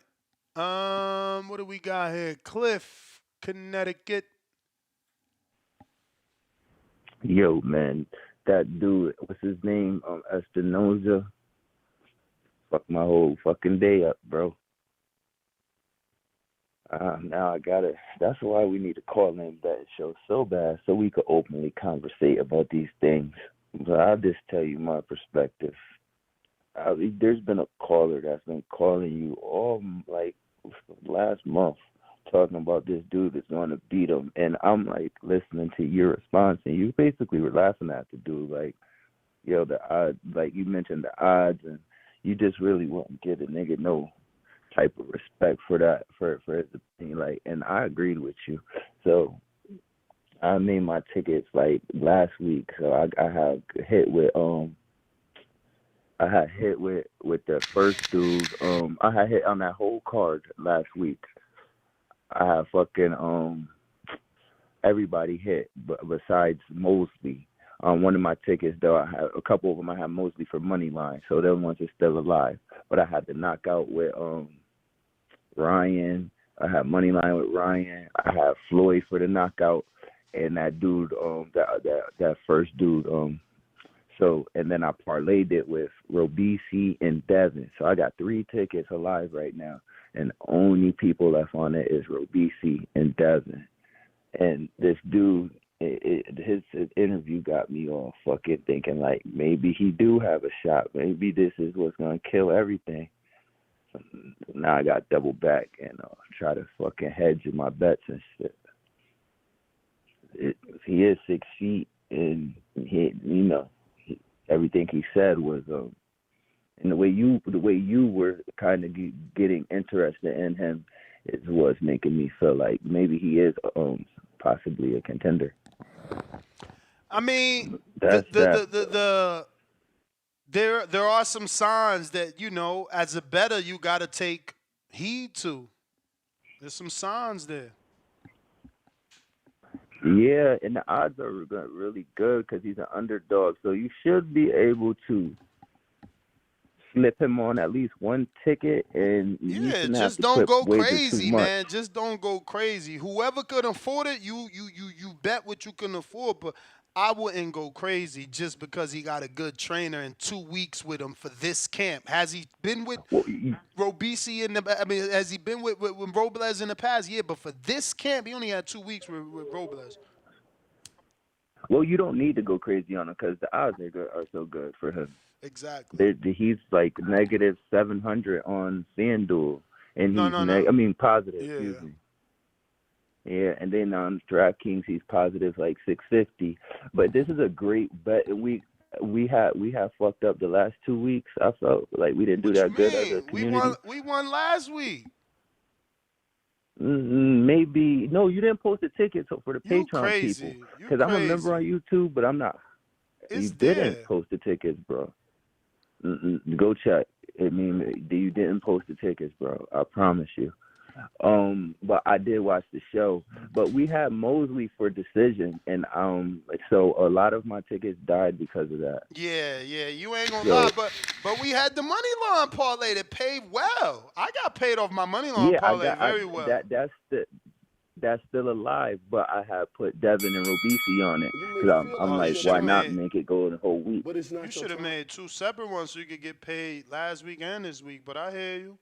I'm patient. Let me see what's on Patreon. Let me see if you're right. But that's the call. Let me see what's going on here. C-Dub. Let me get to Kentrell real quick. He had 2. He the one picking Rafa. Hell yeah, I'm picking Raphael Espinosa. I studied that nuances. Like, Raphael is 6'1". His reach is 72 inches, which is a 4-inch disadvantage to Robisi Romero. Robisi also, he likes to step on the outside. You can't do that. Like, I posted a video on my Instagram. As soon as you step on the outside, he still can hit you. I just, like, you put a gun in my head and I got to pick right to save my life. I'm going with Raphael Espinosa 8 days a week because of the little nuances in that game. Like, whenever, like, a short fighter try to get on the inside and try to attack and work, he nullified that. I'm telling you, man, like you put a gun in my head and I gotta pick right to save my life. I'm going with Raphael Espinosa. And this guy is so confident, he changed his record on his Instagram. And so Raphael Espinosa is 21-0, 18 knockouts, right? And his last 5 fights he won by KO or TKO. But on his Instagram, he said he's 22-0 with 19 knockouts, which means he planned on knocking out Robisi. I strongly believe in my candidate. I told you how much money I got on the fight, Ness. So I don't remember, so you need to tell me because I'm excited. You made me, I'm all. Yo, he did change it. That dude crazy. He changed his record on Instagram. Yeah, That's 22-0 with 19 funny. knockouts. Yeah, man. I've been like, if you study his game, like he I fights heard his great on the confidence. outside. I heard his confidence on the interview though. That's what I was saying. Like he is extra confident, bruh. He really changed his shit. That's hilarious. I love it. Yeah, it's just like I think styles make fight, and I think that's a bad style for Robisi, because he fought taller fighters, right? But the taller fighter that he fought was scared to take punches. The little dude from Japan, he couldn't dish it out. He was scared, and he let Robisi walk him down. Robisi is not walking down Raphael Espinosa. I'm telling you. I put a gun in my head, and I got to pick. I'm going with Raphael Espinosa. So how much you say you put on it? $3,000, and I'm mad I didn't cost. Damn. Yeah, don't worry, I recorded a video. You said I'm in training camp with these guys, and I ain't putting no $3,000 on it. Holy shit, bruh! Oh my god, that's crazy. That's a lot, bro. And I'm mad I didn't catch the line because it was plus 900. Because I found like, who is Raphael Espinosa? Bruh, how many fights did you watch of this dude? A lot. How many like is about a lot? 5, 6. How'd you 5 find 6 him? for both. YouTube, Daily Motion. They on there, man. Like, and I study his style, man. He fight great on the outside. When you get on the inside, he nullify your attack. But you got to remember, this Southpaw versus Orthodox too, and this dude, he ain't never fought nobody remotely close. Like, is you looking at his record? No, his record. I know both of their records. Robisi is 13. Yeah, but I'm talking about, is you looking at the people that Rafa has fought? Yes. I'm looking at the style, like kind of what he do well, the nuances in their game. Like, what are your strengths? What are your weaknesses? But it's and one thing I can tell you is you probably don't know. I think styles make fight because we said the same thing about Crawford, and look what he did to Errol. But I will tell you this though, Raphael Espinosa can fight as a southpaw too. He did in one of his fights. This gonna be interesting. Wow. Fucking control. And I know you. I'm gonna hate if you disappear from the community. You've been around for years. No, I ain't disappearing. I'm calling in. You don't have to eat your crow because I called in at least 2 or 3 times to tell you, well, he gonna win. You're like, oh, don't nobody know. And then you said, oh, he got some punching power, but I don't think you really like study him. I study him, and the stuff he do well is exceptional. And I think it's gonna cause Ramirez a lot of problems. I don't think he can navigate the storm. Shit, I might sprinkle something on decision. And I'm talking about Robese. I don't know. All right. I'm calling you. Gonna have to eat your crow on Sunday. Yeah, hell yeah. Happily, man. I love an underdog story. Motherfucker do that. And he in Mexico, bro. He need this more. Like, yo, Robisi could still bounce back. He need this more than Robisi. So, hell yeah, I'll be happy for him.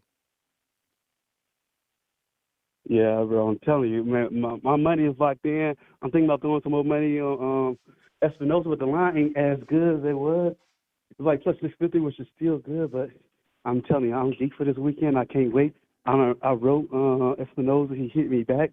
Yo, this weekend's going to be lit, man. It's going to be lit. That's dope. All right, champ, let me try C-Dub for the 100 million time.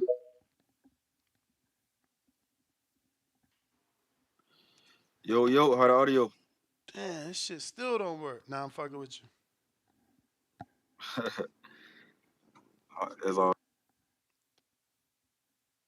You just muted. Okay. Yo, Shout out TVV, smash that like button. It's free. Do something with yourself. You know, it's been a crazy show, man. Interesting show. Man, you got people believing in Devin, man, believing in the power gonna carry up, man, and believing that. So when you say that Regis knockout or KO is a +5, whatever it is to knock out, what is Regis odds to knock down? No, what is Devin odds to knock down Regis?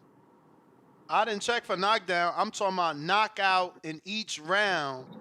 Devin is in some rounds less than 1,000 points difference. In most rounds, if Regis is a 4, Devin is a +5,000. So, that power y'all talk Yeah, about, it ain't there. yeah, for both. I mean, both Yeah, but seems like ain't you could that sprinkle something since but both champ, parties kind of think that they're champ. going to get a knockdown, right? So No, you reading the odds wrong. Both the bookies are telling you that it's almost impossible for either man to get a knockout in any of those rounds, bro. correct. No, yeah, I understand the bookies. I'm going off what you and the people are saying. What am I You, saying you're saying exactly? you said Devin might get a knockdown in the Regis fight. Nah, You wouldn't be surprised. You wouldn't be surprised if Devin got a knockdown. I never said that either. I said I You won't never be said. surprised if there's a knockdown.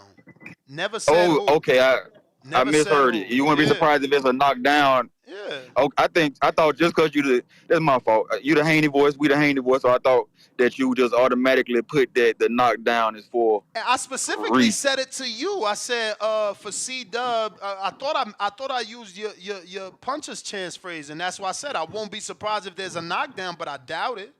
That's what I You said. did. You did. I heard that. I heard that. Well, that's my fault. You know, we can apologize, man. A real man can admit the apology. You know what I'm saying? But yeah, and let me explain for my boy CYP, man. You know, he back. Whenever you bringing up weight, you know what I'm saying? The discussion was, or the topic was, somebody said, why we crying about Ryan missing weight? You know, so anytime you talk about somebody complaining over 5 pounds or complaining over 3, remember it's a guy out there that got a statue that don't care if the guy is 50 pounds over. If you throw in the towel, you're getting fired. That's why we don't understand why they ain't everybody's favorite fighter, man. You could be 50 pounds over, and it don't matter. You know, the statue shit, hardcore shit, man. Yeah, play that song for everybody that don't win in the pick'em league, and that don't, you know what I'm saying? Because that what got me my hardcore tag. You know, winning the pick'em league. You know what I'm saying? But you So lose your if you, hardcore tag every it ain't time you even call in proclaim. here crying about Wilder. You lose your hardcore tag. Like, Nobody ain't crying. y'all Who gotta crying? let it We said go. Y'all gotta let it go, all, yo. all I said was he should be everybody's favorite fighter because it don't But no he weight not. is But he not. no So weight. y'all gotta get over it though. It ain't no weight thing with Wilder, man. It ain't no weight thing. Y'all dudes You is going to sleep. fanatics. Y'all We talking about You- Haney. They talking about statues. Hey, ain't anyone to get there. You know what I'm saying? But no weight. It don't matter, man. Shout out TBV. Smash that like button. It's free. Shout out to Devin and Regis. This is the fight week. It should be a good fight. The card is not that good, but hardcore. We still want to see what Andy Cruz gonna look like if he's slapping his punches or if he turning his punches over. You know, we're gonna see. Hopefully, we can get to see something from him. You know, but yeah. Shout out TBV. Smash that like button. It's free. Do something with yourself. Oh man, yo, that's hilarious, bro. Wilder. I hope he looked good in the Joseph Parker fight. You know, um, what we got here? Malik, what up?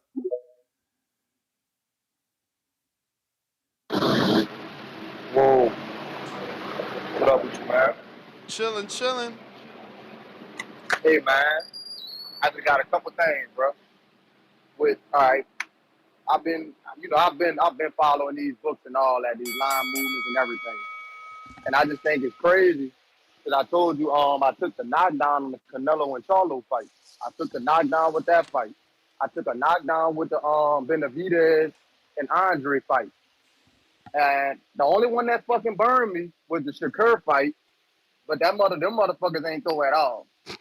But I just think it's crazy. Look, I just think it's crazy that I'm looking at this shit right now for Haney and Regis. They And don't even have a fucking line for knockdowns at all on ESPN Bet. They don't have a line at all. And I just think that's some crazy shit because it's like they don't never not put that knockdown line out. Like they got it for the dude who just got off it's still the call. early. What's his name? Espinosa. But bro, it be all It's still Espinosa. His early fight though. got a knockdown line though. But his fight got one. It's the same day. It's the same He day. Mexican. Oh he shit. got more knockouts than Regis. How many Regis got? I mean, look, man. I'm telling you, bro. They cooking something up, bro. Them bookies not stupid, man. But what you They trying not to say stupid, bro. though? Do you think that because there's no knockdown to play to bet on, that means it's not happening, or do you think because there's no knockdown to bet on, that means it is gonna be a knockdown? I think that shit gonna be a knockdown, bro. I think it's gonna be a fucking knockdown, bro. Like, cause they don't make that. They don't really do that, bro. They got everything on here, but that. Like, they have everything but the knockdown. They got it on everybody else fight. Like when I look on every other boxer that they have on here, all they fights have knockdowns except that fight. That shit don't make sense. Like it just don't make sense, bro. That's why I'm like, man, I'm really in between playing just the. I'm really in between just hedging this shit with knockouts because I feel like I just hit on, bro. I just hit for like 3 bands on UFC all first round knockouts. Only 2 fights. I hit on Cody Brundage first round knockout, and I hit on the I forgot the other dude name first round knockout. And it was plus look, it was plus 600 for the knockout on Cody Brundage, and it was plus 1100 for first round, and that shit hit. So like I'm gonna let y'all know, man, them bookies. I mean, the line be that for you, bro. You gotta just know what you want to play, bro. Like you can hedge that shit a couple different times, but some shit gonna fucking hit that's just most likely that you don't have no. You might not be on the right side, but some of these knockdowns and knockouts, bro. Just cause that shit say plus 600, plus 700, it don't mean that shit ain't gonna fucking happen. So don't fucking shy away from putting a little bit on that shit, man. But that's all I had though. You may feel like it's your time, but it's not your time. My man said don't shy away from it, but he made 3 bands, which means he either gotta have $100 on a plus 3,000 or $1,000 on a plus 300. Homie, you betting big money, man. We don't do that. I mean, not we. There's definitely motherfuckers in this community that do that, like Trav and them. Not me.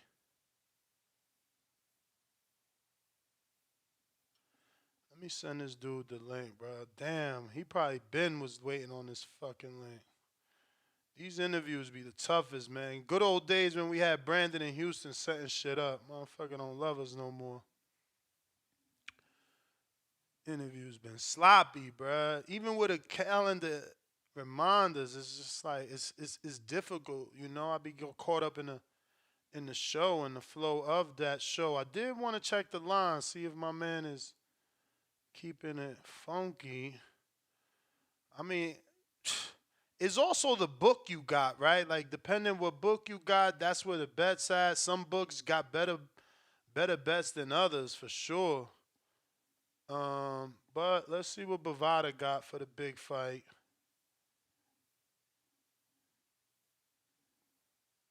All sports, boxing, let's see. Dev, they only got 11 bets. So that's not a lot. Hopefully they open up more. Jesus, there's nothing. There's definitely no prop bets. I don't know, maybe another book. You know, some books are better than others, man. Some sports books are better than others. Which really sucks. But let me read these. Contrell with 2 super chats, $5 each. He says, Ness, you're going to be sick when Raphael Espinosa gets the upset this weekend. I've been calling him for ages saying he's going to win. This is Contrell from Phoenix who just called in. El Divino, a savage. He posts that 22-0 with 19 KO. Oh, I read that to him so wrong. I read that to him so wrong translating it. I didn't know. And he goes by El Divino, which means the fortune teller. Huh. Or is he saying he's the Divino like since it's the title shot? He's been, trying to call himself the fortune teller since he's saying he's gonna win. I don't know. But fuck, I read that wrong to him. Average boxing fan, $5. I told you Robisi was going to take an L versus Espinoza right after Venado beat Joet. Robisi trying to cherry pick Espinoza. Espinoza versus Venado 2024 unification. Oh, look who's picking the real Mexican from Mexico. Funny how the real Mexicans from Mexico don't need a resume for the real Mexicans for them to pick them, right? Harry.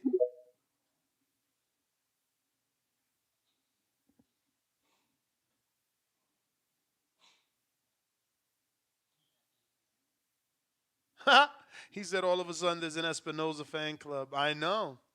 Well, Contrell's certainly been there. I do remember Contrell and that $3,000 bet. I didn't remember it was on Espinoza, but I remember that and me calling him all types of crazy.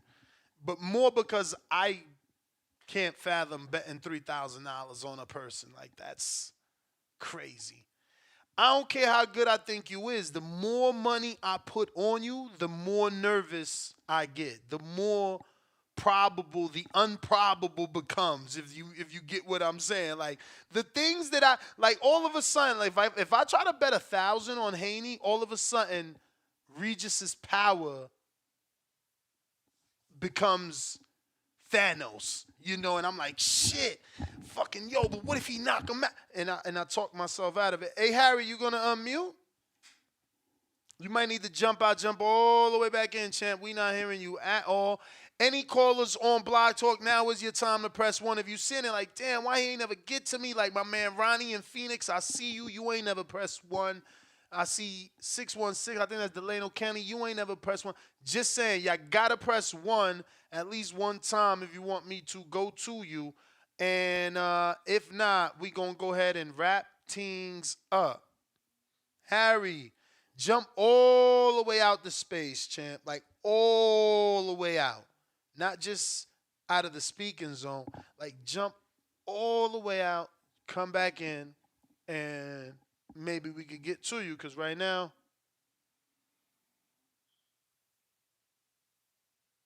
oh, he said Divino is divine. El Divino. Okay. And Avivino is the fortune teller. Okay, you got it, champ. Shout out to Joe Pilot. I didn't know he was Dominican until the other day. Okay, there go Ronnie. See what I'm saying? These dudes be forgetting they on the line. They don't press 1. No, I was on the line. I had pressed 1, but I got back off, brother. I'm working, so you mean I gotta get in and get out when I can. You got it. You got it. How you doing today, Ness? Enjoying the day. How about Good yourself? show, brother. Man, enjoying, brother. Working, I'm saying, listening to the show as always, brother. Enjoying it. Appreciating what you guys do, man. You guys got me over here on my DraftKings right now. Shit going wild. Trying to look at these people, looking them up, looking at records. Espinosa, I'm not really seeing no names on his record whatsoever. They got him with 3 stars on BoxRec, but no big names whatsoever on his resume. I'm just have to keep following and listen to the betting show on Saturday. On Friday to see what you guys are talking about, brother. Because there's a lot of fights this weekend, brother, and a lot of ones I don't know. I'm saying what to do right there. This Ramirez fight, I've never been big on Ramirez, but I actually lost money on him last time when he fought. Not his last fight, the one before that, when he fought Dog Bay. I just happened to throw a little bit on Dog Bay because he was the underdog, you know what I'm saying? So it was good plus money. But, yeah, that's it, boss, man. Alex, I was just listening to the show, man. I thought I'd jump on real quick, say what's up, and let you know that I'll be tuned into the betting show, brother. All right, champ. Appreciate you. You the man. Sir, let's have a good one, brother. You too. Let's see what we got.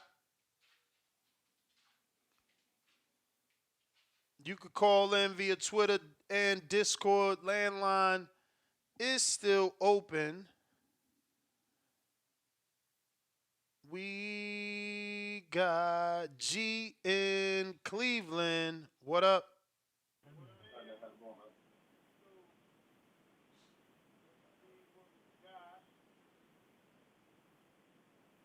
G listening to the show on delay.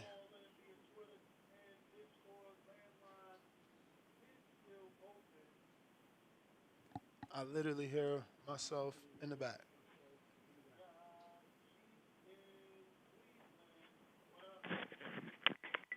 What's going on, man? What up, G?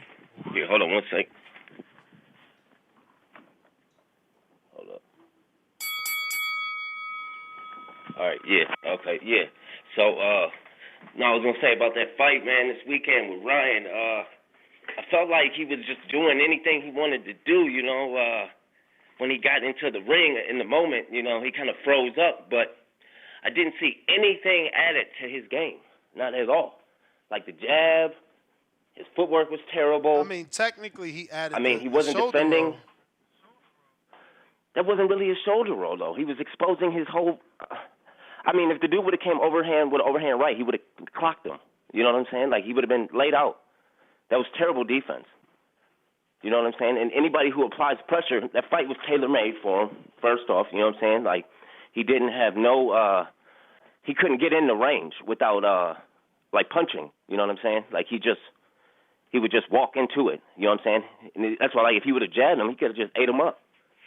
But I was going to say, with the Haney Prograis, I got Haney 9-3 this week, I think. If he don't knock him out catch him with a shot, he gonna outbox him, man. His footwork ain't good enough. If what's his name? Who he fought last? Zorilla. If he gave him them type of problems, it should be a wrap. So we'll see. But yeah, that's my call, man. Got to get back to work. Appreciate it. TBZ, do y'all thing. All right, one. Appreciate you, champ. Let's see what else we got. We going to New Orleans. Who's this? 504? Hello? Yes, sir. Zam Ness. What up? Who's this? It's Kevin. Kevin, talk to us in New Orleans. Man, I've been fucking with your show for a long time. Like, you on the podcast I've been listening to. I fuck with your show. Appreciate you, man. Hey, I got handed by a knockout. You know what I'm saying? I got handed by a knockout. But you mean like ref stoppage, right? Corner stoppage? You ain't talking about knock out. Pride stoppage. He gonna fuck Regis up. Regis, he ain't got the skill Haney got. I've been watching Haney for a little minute. Regis got the little power, but I don't think he fucking with Haney, bro. Oh, he looking for that one shot. Haney gonna box his ass all night.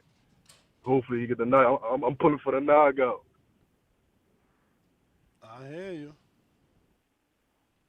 That's all I got. All right. Yo, the knockout's like a plus 2,500, bro. You man, even $10 is good on that. That's $250 bucks. Hey, I got a parlay with Shakur. I had Shakur for the decision.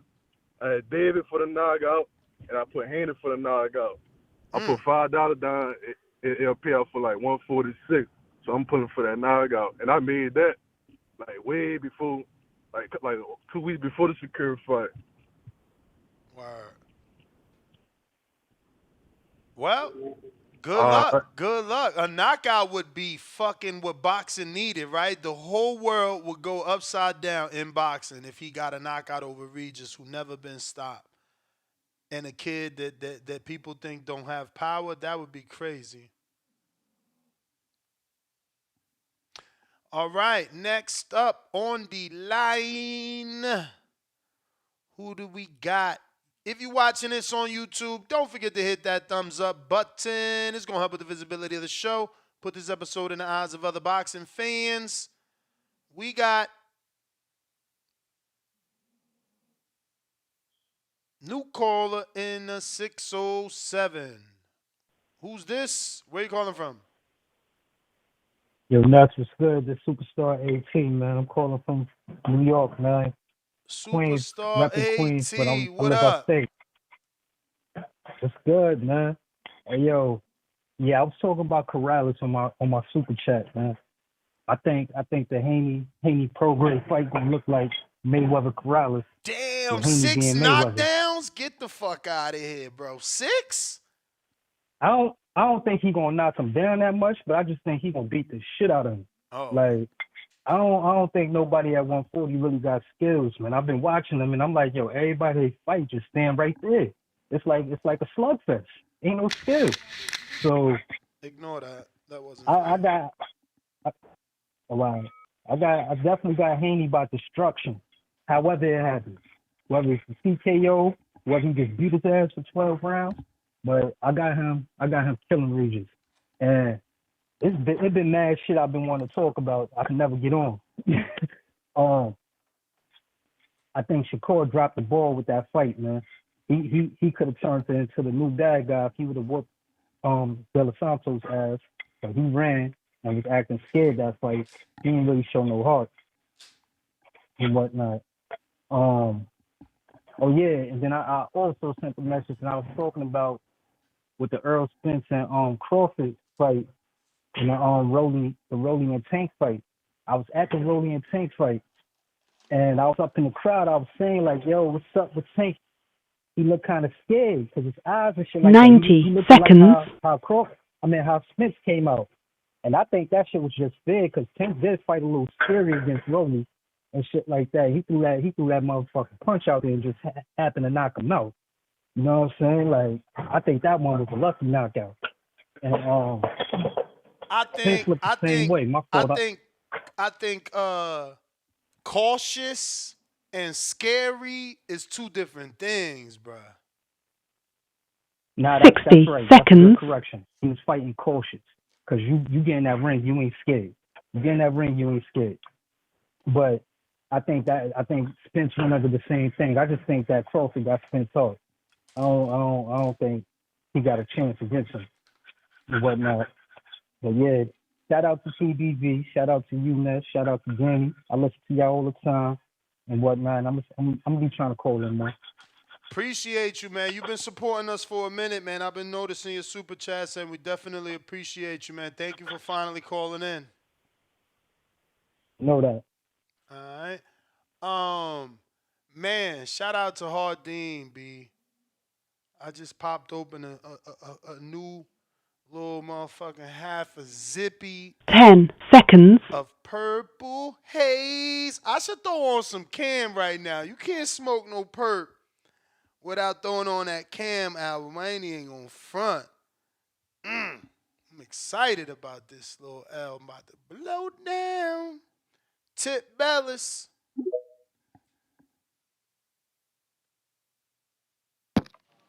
Yo, Ness. Yup. What the fuck is wrong with these callers, man? Dog, these folks out here talking about Devin Haney by destruction, Devin Haney by the knockout Regis, Devin Haney by the knockdown. Dog, we just seen this man in 2 fights with Cam Bosis at 135. Matter of fact, and then at that with a dude who was smaller than that in Lomachenko, and he couldn't knock down either one. But y'all out here talking about he about to beat Regis Prograis by destruction. Y'all are delusional, bro. Shouts out to Hardin, man, because you know what I'm saying? I guess that shit hit different, bro. That shit crazy. Hold up. I ain't say he getting no knockout. I ain't say that. I can't go out the limb. Nah, but his call is saying that Devin about to get a knockout. Why? Devin, When you look, throw Hardin out there, like it's me. look, man. Devin, I don't even think Devin gonna even try to fight in the pocket with Regis. It's too much risk attempting to do that. You know what I'm saying? He gonna try to keep his distance and range But at all ain't that times. what? Well, hold, champ. Now you about to pull the goalpost back after I say this, cause didn't he fight in the pocket with Loma? Something that nobody did. Yeah, but he like so Loma what? was the Regis real. Loma was the is Regis first also no mas is before Matisse. Regis also is he Orthodox or Southpaw? I forget. Regis is southpaw. Yeah, so he gonna have to take away his jab. He gonna have to take away his lead hand. I don't think he gonna fight. He not gonna fight Regis the same way he fought Loma. Only because Regis ain't got the athleticism of Loma. But that's more reason why you could do what you did in the Loma fight and be better, because he ain't got the reflexes of Loma. So Just a little when bit. you go to the body, you could probably come up to the top with a second punch. Feel me? Versus going to the body and slipping under and out. You know what I mean? Regis is slower to me. He's slower to me, but again, I'm the Haney fanboy, right? If anything, I think he gonna try to do a couple of tricks similar to what he did against Kambosos. And that's just take away Regis' power hand. Jab his way in, you know what I'm saying? And clinch. I think he could do that. I wouldn't be surprised if he does do that. Because Regis gonna I be don't looking to think set he up a need big to shot. do that. I don't think you. I think y'all, y'all not assessing what Regis does. Like, why does he need the jab and clinch when Regis keep his right hand down, bro? Yeah, but Regis got a good jab. Like Regis uses his jab effectively, is what My I'm saying. brother, Regis can set a punch up with a he jab. ain't about to out jab Haney.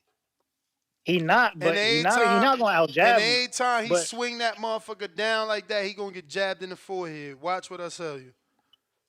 hey, I wouldn't be surprised. I don't have Regis beating Devin. I think But champ, that I was the think this the bell. first. You the man. Trey in Omaha.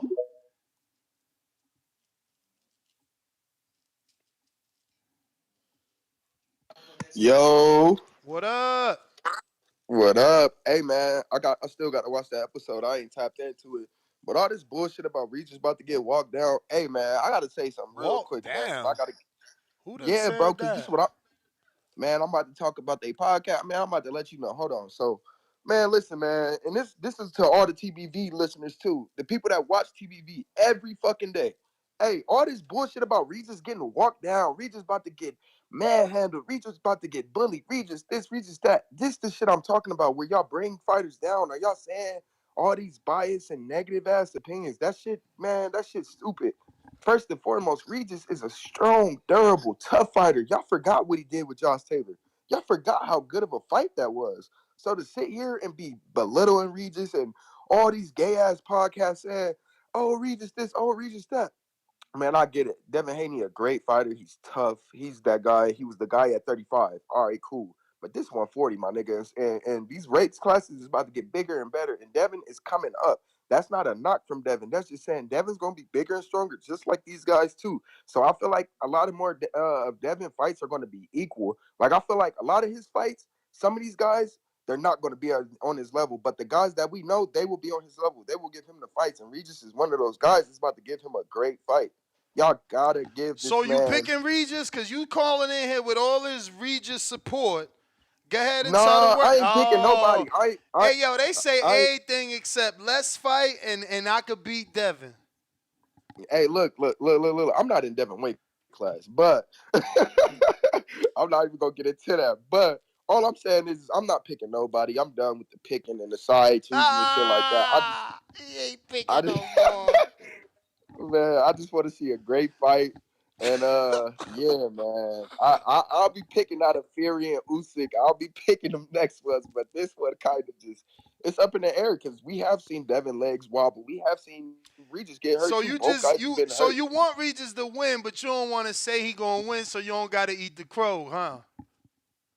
Nah, I don't really care who win, bro. I really don't because it ain't my Right. fight. But you bring up my boy legs getting wobbled. Hey man, look, if you going for Devin, just say that, man. That's all I'm saying. Stop with the bias That's what I'm trying opinions, to man. tell Y'all you. frying me That's with what I'm that. trying to tell you. If you going for Regis, just say that. Because your subliminals is letting it out. Man, it's like a 50-50 in the air, but at the same time, I just want to see a good fight, man. And I'm just kind of worried about the sport of boxing too because of like the shit that's going on, man. So, you know, Other than that, though, shout out TBV, man. Shout out all the listeners, all the callers. Hey, make sure we getting that like count up. Make sure we sharing this. Make sure we getting Ness out there because ain't nobody out here doing it like Ness. Ness one of the best. I'm hoping that this is where I get my first interview at for for real for boxing. So, hey man, make sure y'all show love, man. I'm in a good mood this morning. I hope everybody having a blessed day. Shout out Ness GTO. Shout out Danny. Shout out TBV. Shout out everybody. I'm out, man. Love y'all, man. Appreciate you, chat. You already know, man. The minute you doing the pro debut, we in here. Shit, he was supposed to be on that show in Omaha, but that was an amateur show. Let's see what we got. Damn, I'm telling you, boy. Look. I can hear the purple haze in my ears right now. I need to hurry up and end this show. Damn, we got a lot of callers, man. What's up with y'all? Where y'all come from? Thought we was done. See what we got over here.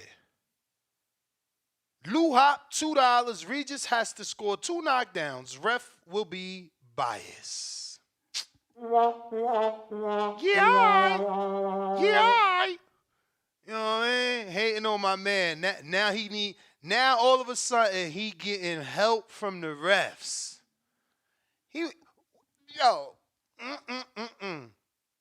That's why the whole robbery shit is funny. Like, Bob Arum wanted Loma to win. So for y'all to say it was a robbery, like how? Like when the robbery's in place, they usually give it to the house fighter. Not the dude who contract is up and about to skate off with all the belts. Man, who's this? Bermudez, $2 cash app. He says, about to have his Plant versus Darrell moment. Dev about to have his Plant. What? Oh, you dudes. He calling for a knockout. Yo, y'all crazy. Y'all thinking everybody knocking everybody out these days. Coach JT.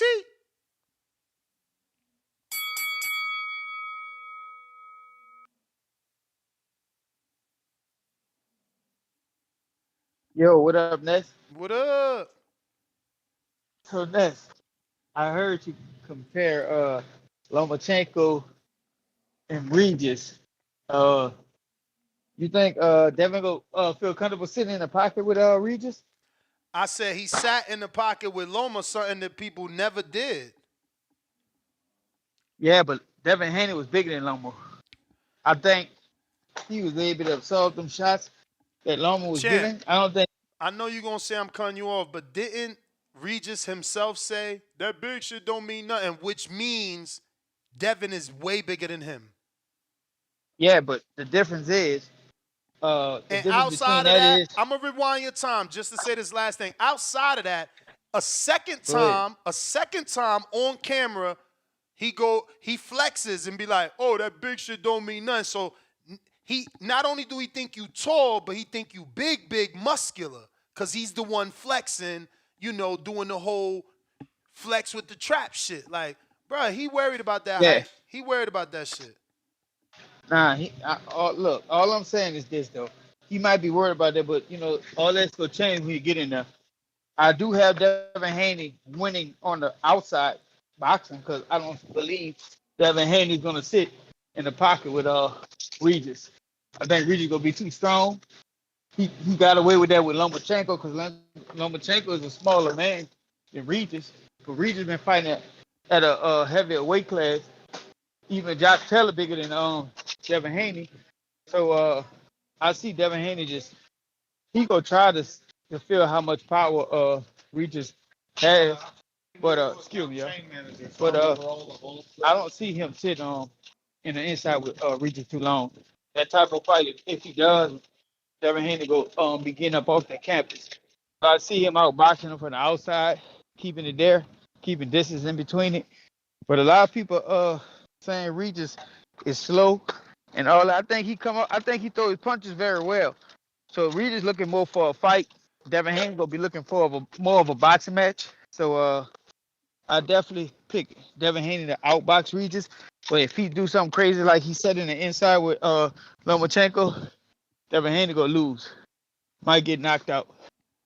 Stop So flip flopping, man. You can't have it both ways. Either you no, riding with you just Devin heard or I you say? not. No, I'm not. I'm riding with boxing. And style makes fights. Yeah, Devin Haney fight. but you gotta adjust on the fly, champ. Yeah. Listen to what I said, Ness. You could go in I there think thinking it's Devin. gonna be a boxing I match and think it turn Devin into a Haney. fight. I think Devin Haney's gonna size him up to see how You may feel strong like he it's is your in the turn, inside. But I but see it's not Devin your Haney time. winning this fight more on the outside. If he stick in the pocket with Regis, it's gonna be a bad night for Devin Haney. That's my call. Hey yo, this dude better stop playing. Who is this guy? Hilarious, bro.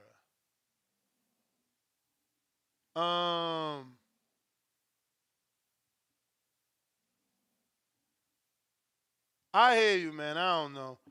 Uh, I'm watching the Loma fight as we speak, and it's just like I get that Loma isn't Regis, and he's a smaller man moving up, and you know what I mean. But it's just the physicality of the movements, right? Like it's gonna be easier. He had to pivot a lot with Loma to keep Loma thinking because Loma pivots and moves so much. I just think he's gotta focus less on the thing on whatever he had to focus because it was Loma and the quote unquote matrix. You know what I'm saying? Uh, I'm not saying anything disrespectful by saying Regis is slower than Loma. I think that's pretty clear to people. Harry, trying you again? It What's happening, man? it Back, it worked. BBV, man. How you doing, Ness? Chilling, chilling. It's good to. I try to catch y'all when I can, man. I work odd hours, man. All right. So, anyways, I think I definitely got Haney to win. It's gonna be a definite win for him.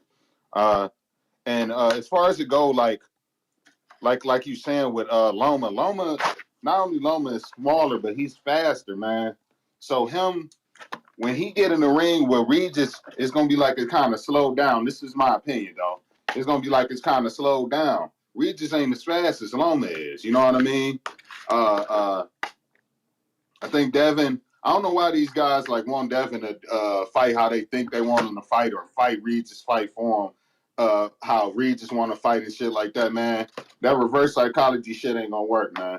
He gonna box him how he want to box him, and he gonna get his ass up out of there. He may even fight him like he did Loma a little bit, mix it up, because he'll be able to see those shots a little quicker. And this is an assumption, but also, man, like some of these dudes on here get too emotional, man.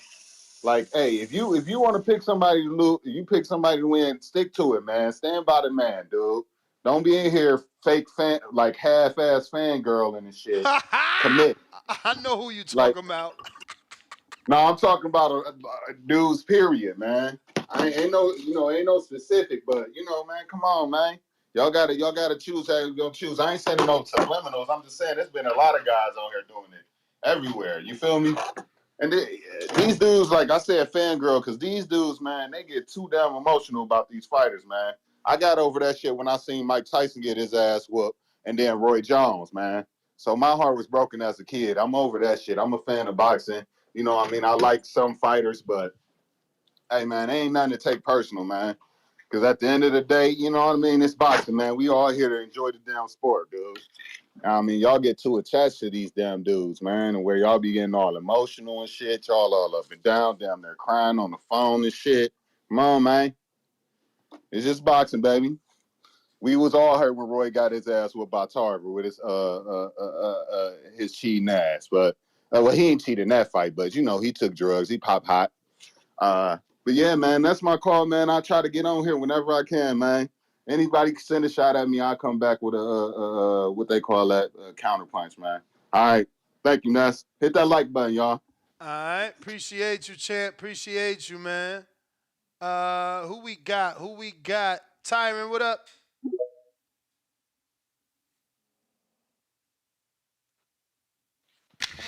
Yo, yo, what's up? What up? What up? Not much, man. Shouts out TVV, man. Everyone tuning in. Shouts out. I was watching an You may feel interview like it's your time, with Brandon Marshall but it's not your and time. Devin Oh, the I am the other athlete. day. Yeah, yup. Yeah, I watched that. It was pretty. Yeah, it was pretty dope. You basically asked him one thing. It was kind of weird. It was like Brandon. He was like, what type of guys do you look up to? And he kept mentioning Tank, and it was kind of weird. I'm like, why are you mentioning Tank? Like they around like talking about do you look up to Tank and stuff like that? I'm like, huh? Like it was that was kind of weird, I ain't. but You sure that's? I ain't hear that. I ain't hear that. I heard yeah, him. because he I was he was like like idols. Who do you like look up to? Like he mentioned like Floyd. He yeah, mentioned but Tom but Brady, his dad, and then he kept like insinuating Tank. Like, but it was kind of weird because it was like, yo, why are you? That's how I got it. Like he, was like, oh, what do you take from Tank? Do you look up? Like he kept adding Tank into those type of I'm gonna have to go people. back Whereas and it's listen like, to that because I don't remember him yeah, yeah. asking if he. Uh, I mean, he wasn't like particularly saying, "Oh, do you look up to Tank?" But he was like guys like Tank, Tom Brady, and things of that nature. But it was like, "Yo, why you keep bringing the Tank? Like Tank should be looking up to Devin. It should be Devin looking up to Tank. Devin not getting in trouble and all this stuff. Like But that was kind of weird. But he also asked him like, what you expect. What should we expect on a fight? He was basically saying like, I the mean, same old, Dev got into trouble this year. Remember, everybody keep forgetting that. Yeah, Dev got in trouble this year, but it's Tank is, it's a rocky road with Tank, but I just kind of was like, that's not a good example to put in there. But I understand what Brandon was trying to say, but it wasn't that analogy really didn't sit well. But I just think that Devin's going to do what Devin's going to do. Like you said, you're going to get, what you see. Go in there and do his job. So I think he's going to stick to the game plan, whatever game plan that Bill got for him, and he just gonna be Devin, the same Devin that we seen. I don't think we're gonna see anything more or less. I think we're just gonna get the same Devin. But it's crazy how everyone says Regis is this and Regis slow and only got one left hand. But on the other flip side, he's supposed to be the best 140 pounder, and it's kind of like it don't even make sense, And I was seeing a little interview with Senior T.O. Senior and how he was saying like, they didn't mention T.O. during the Ryan and the Rate fight, and I agree. I don't know if you feel like it's like a boycott with T.O. or something. That's because it's like at the end of the day, man, T.O. is the best 140 pounder right now. Like I understand Regis been there longer, but just because he's been there longer doesn't mean he's the best 140. And so it's a lot of people, limiting Regis. Oh, he only got You may this. feel like He's it's your small. time, So it's like, how is he the but it's best not your 140 time. pounder with only left hand and, short and all this stuff? But champ, that's the bell. You know how it go. Big body Charles, what it do?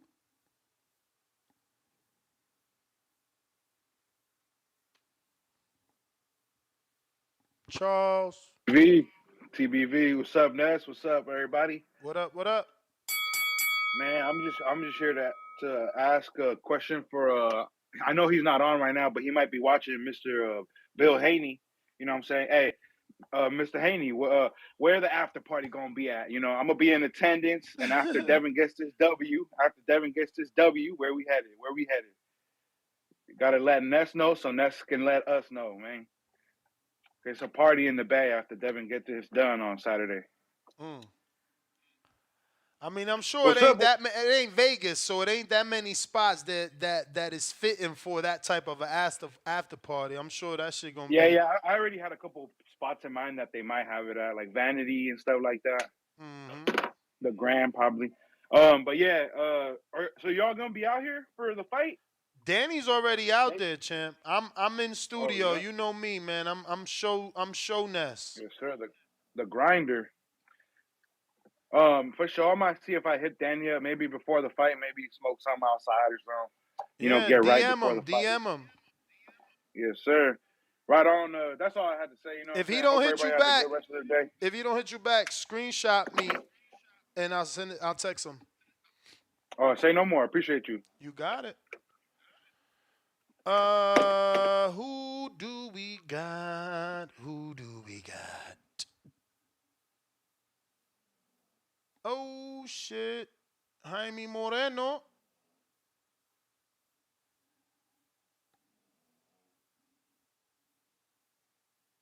Yo, What up? what up? What up? Yo, great show, Ness. Um, I like the interview with Espinosa. Was it Raphael Espinosa's name? Yep. Yeah, good stuff, man. I gotta go for my countrymen, but you know, after what Ramirez did to was it Nova, I was a believer, man. I was like, damn, that dude's nice. So, hopefully Espinosa can pull it off, man. Robles is world class trainer. And as far as the Haney and the Prograis, man, I feel like Devin's going once Devin takes his best reaches his best shot and see what he's working with, he's going to do him like Camboso's rematch. He's going to drop right hands on him the rest of the night. And then we're going to see Prograis upset, you know. But I really don't see Haney, getting into too much trouble. I feel like I want to say he's gonna do him like Tio did Taylor, but I feel like Regis is a little more dog than Taylor. But I don't remember who said it earlier. They were like these 140 pounders are stationary targets or something like that. But it made sense, man. These 140 pounders, they're good fighters, man. But guys like Devin and Teo, man, they're just gonna box in circles around them, and that's what I think is gonna happen, man. I'm really excited to see Devin at 140. Hopefully, we can get that Teo fight later down the road. But that's all I got, man. All right, champ. Appreciate you.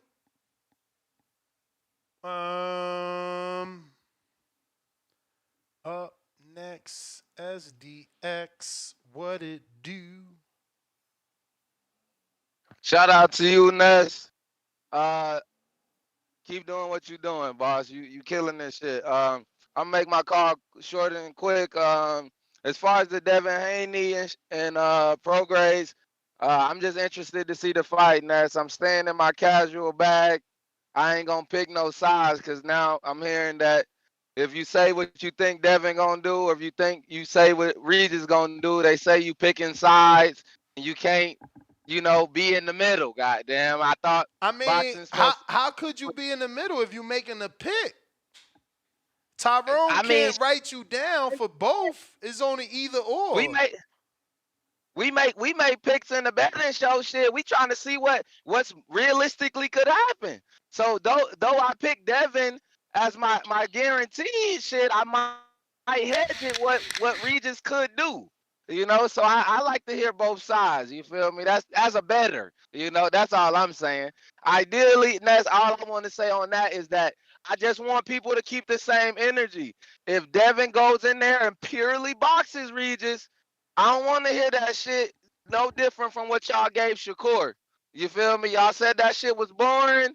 Y'all said that wasn't what it was. So if boxers don't got a box, then y'all got to keep that shit all the way around the board. Don't say that shit wasn't boring if he go do the same thing Shakur do, which is box as he should and win the fight.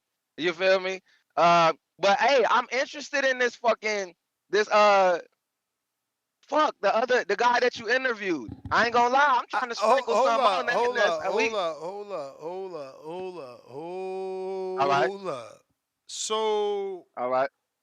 what was you? Because I mean, I slightly caught some. You was trying to make some sort of comparison to Haney and Yeah. Shakur. So as a casualness, You know I'm a casual. I'm learning this shit from y'all. When I listen to the show, some days I don't call in because I got the casual voice. You feel me? So I'm sitting back looking at that Shakur fight, and I felt like based off what I watched, off what y'all told me, Shakur boxed him. He didn't go in there looking to put himself in a position to get his fucking head knocked off, in Yeah, which but we Champ, we expect. that's not fair to call that boxing, bro. He didn't throw one hand, Bro, what is boxing? To hit and not get hit. Did he hit Edwin? Did bro. he hit Edwin? Did he hit him though? Let's keep it Barely, real. Y'all, barely, come barely, on. bro. Barely. No one is satisfied. Like This is the it's sport it's though. This days is the later, sport. motherfucker still call like he's become the butt Ness, end of I, I, everyone's joke. Like I just want to dudes say is this one literally thing, like calling you in like, always yeah, he say, better right? not do a Shakur. Like, I bruh. want to, I want to say one thing you taught me, Ness. One saying that was in the sport before me and you ever came into it: styles make fights. You Yeah. feel me? You what up? You got a call. He must be. He did what he needed to. I said Shakur did what he needed to do with his style to win that fight. You feel me? And you say that. You said it's sayings that's been in boxing before we even got into it. I mean, you heard Edwin, man. What? Edwin? You said Edwin said, he talked and didn't do none of what he talked about. That's just the bottom line. And Edwin gonna say that because he lost. and That's the mental setup. running around, that's not boxing, bro. We can't. Oh, Like so let's see what Devin do. That's that's all I'm not saying, man. no, but that's I my want to thing. see what. That's my thing. Like we been here before. Like we acting like this Devin's first puncher. No, he fought punches at 35. He didn't do that. He didn't do that. And they said he was born. Did they not say he was born? Did I they, don't they I did don't he know. not still get backlash and they say Devin was born for some of those fights that he had with punchers? Which fight was that? I'm sorry. I'm the Cause casual. dude, I'm just no, asking a and question. that's I'm the cool. casual, That's Ness. cool. But like they have changed Shakur's name. They never changed Devin's name. Did I miss that show? Did I miss those months that Nah, they changed his name to a female name? And so let's first of all break it down. And I okay. say obviously Edwin changed his name, but the fans have adapted the Shakira name versus Shakur because they feel he was afraid of Edwin and that's why he ran. Then they Yeah. kept then they changed his last name because all he did was tweet. And then after that fight, he's still tweeting. Yeah. So I didn't see that happen to Dev. They say he had a loss, right? They say he lost to Loma, but they ain't changed his name. They ain't call him Devin Gift Haney. They ain't calling him Devin Gift Haney in the build-up. Like, we were moved from that fight. They still talking about Shakira Twitterson. That shit is like, I feel that. Ryan brought Hey, it up Ness, like I again. said, Like, I'm here to learn. Y'all teaching me. This is what I I'm just appreciate saying, about the boxing voice and all the I don't different see it. I don't opinions. You see it. feel me? I don't think Dev has ever showed that type of lack of boxing because that was a lack of boxing. Okay. I respect it. Like I said, man, shout out to you, Ness. Shout out to But there TBV, are man. Y'all dudes the out experts. here. Let I'm me just here tell to you. learn. There are dudes out here. I should actually because I never watched his clip. Fuck is his name, Lord?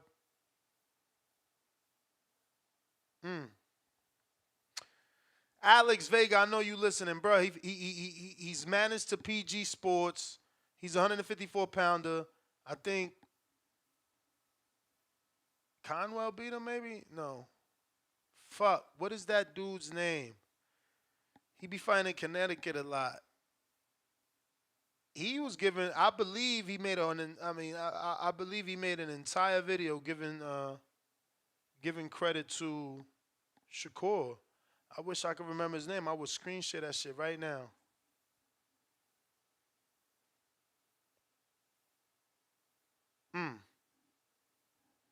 Let me go to PG Darrell shit. PG. I know he gonna have him there. That's the easiest thing I could do. His name is. Damn, bro, you ain't post him in that long. What the fuck? Here it goes. His name is the GIF. What is the GIF's real name? Is Cordell Booker. All right, so let's show it because I know he. This is it.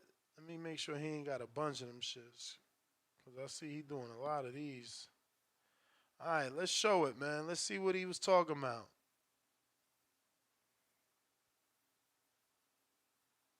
People hitting me saying, you said Shakur was an elite level boxer. I stand on that. He's still elite.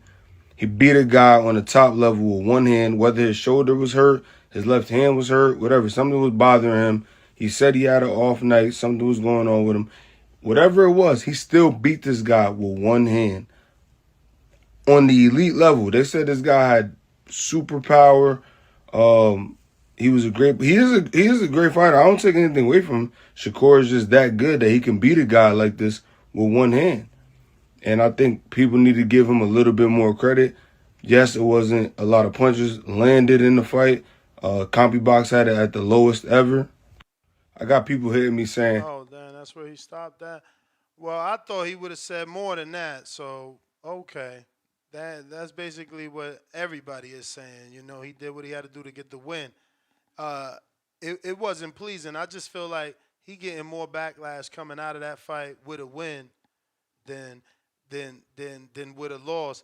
Yo, make it so bad, like it literally just showed him running there, like that shit, like literally running, like that shit. That clip is ill. That was crazy, like, bruh, that's crazy. Counterpunch, Harry, what up? I don't know.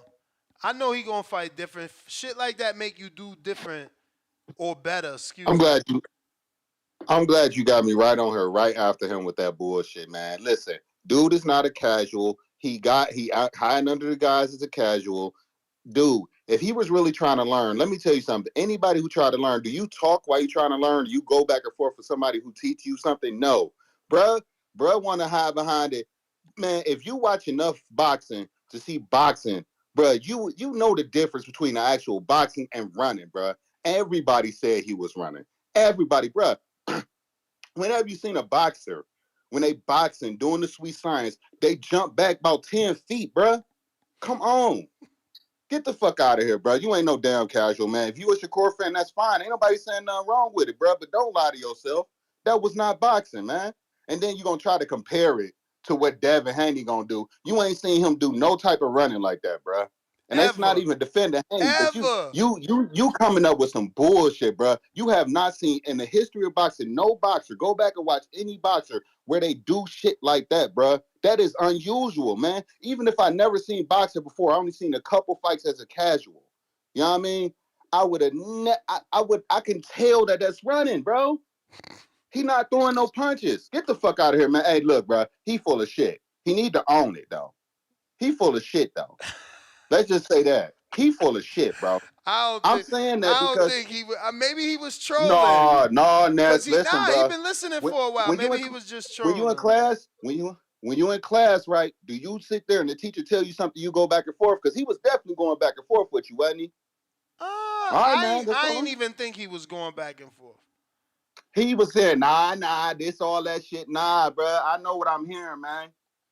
You defending that shit, bro. That was not no sweet fucking fight. That wasn't, man, I love boxers more than I like punchers. Punchers are exciting, man. I love Mike Tyson, bro, but when you see somebody boxing the sweet signs, you dodge the hit and you hit. We done seen other fights where Shakur actually does that. But when he gets in the ring with punchers like Nakatila and De Los Santos, this is what he do. You can see the stark contrast, bruh. You can see it. If you watch enough of Shakur fights, man, I like him. I'm not saying he's shitty, but bruh, he shit the bed in this fight, bruh. We not gonna sit here and fucking bullshit and lie. I'm so happy you got me right after him so I can keep the fire, bruh. He full of shit though, man. Get the fuck out of here, man. Get the fuck out of here. Dude was fucking running. We talking about this weeks later. Usually it burned down. Then he got the nerve to go to Ryan Garcia fight and be talking shit, bro. You need to lay the fuck low, man. Lay low. Just let this shit die out. He want to keep talking shit to people. Even with Ryan running around the ring, the 7th round, it looked better than what the fuck he was doing. Because that's what he did most of the fight. I actually was Okay, getting nervous. let me I correct ain't that. gonna front. Let me correct that. No. I mean, Okay. it wasn't as bad, but I started to get nervous because I think it was like 1 or 2 rounds. I'm like, whoa, what the fuck is Ryan doing? He better be careful because like he was just talking shit to Shakur. But he No, for sure. And let me correct myself with that, because that 7th round especially looked exactly like that shit, where he was just running around avoiding the contact and shit. That's what it looked like. So I can't even give it away from him. But Shakur can't be talking shit because nigga, that's what the fuck you look like. I love Shakur as a fighter, man, but he dropped the ball on that shit, man. He got to work on it, man. And if he gonna do shit like that, he needs to shut the fuck up before the fight and telling us what he is and what he ain't. Because that's part of the reason we've been talking shit about him. It ain't so much as it is the fight, but it ain't so much as the fight as it is this guy sitting here talking shit as much as he do. He always talking shit. He always tweeting. He always responding to people. So that's part of the reason why his ass getting buried like this. But that's my call, man. I ain't want to keep it going. Dude, full of shit though, man. I'm out. Hit that like button. You the man, champ.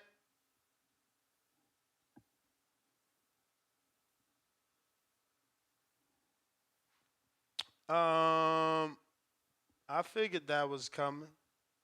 SDX, what up? See, Nats? This that shit I be talking about. That man, he gonna make me be a hardcore. He gonna say I'm not a casual. I'm telling you, I only know what I'm being taught. I'm telling you that I'm only going based off what I'm hearing, how this shit supposed to happen. And you mad at me because I'm telling you what I saw. Like, what the fuck? How you gonna be mad at me, my boy? All I'm saying is, at the end of the day, if you believe in Devin and you believe Devin gonna do what he gotta do, all I'm saying is keep that same energy if he doesn't give us what y'all looking for. I done heard people say today, Devin gonna knock the man out. Devin knocked nobody out in a long fucking time. I don't even know if he ever got a knockout. Cause I don't know. I'm casual.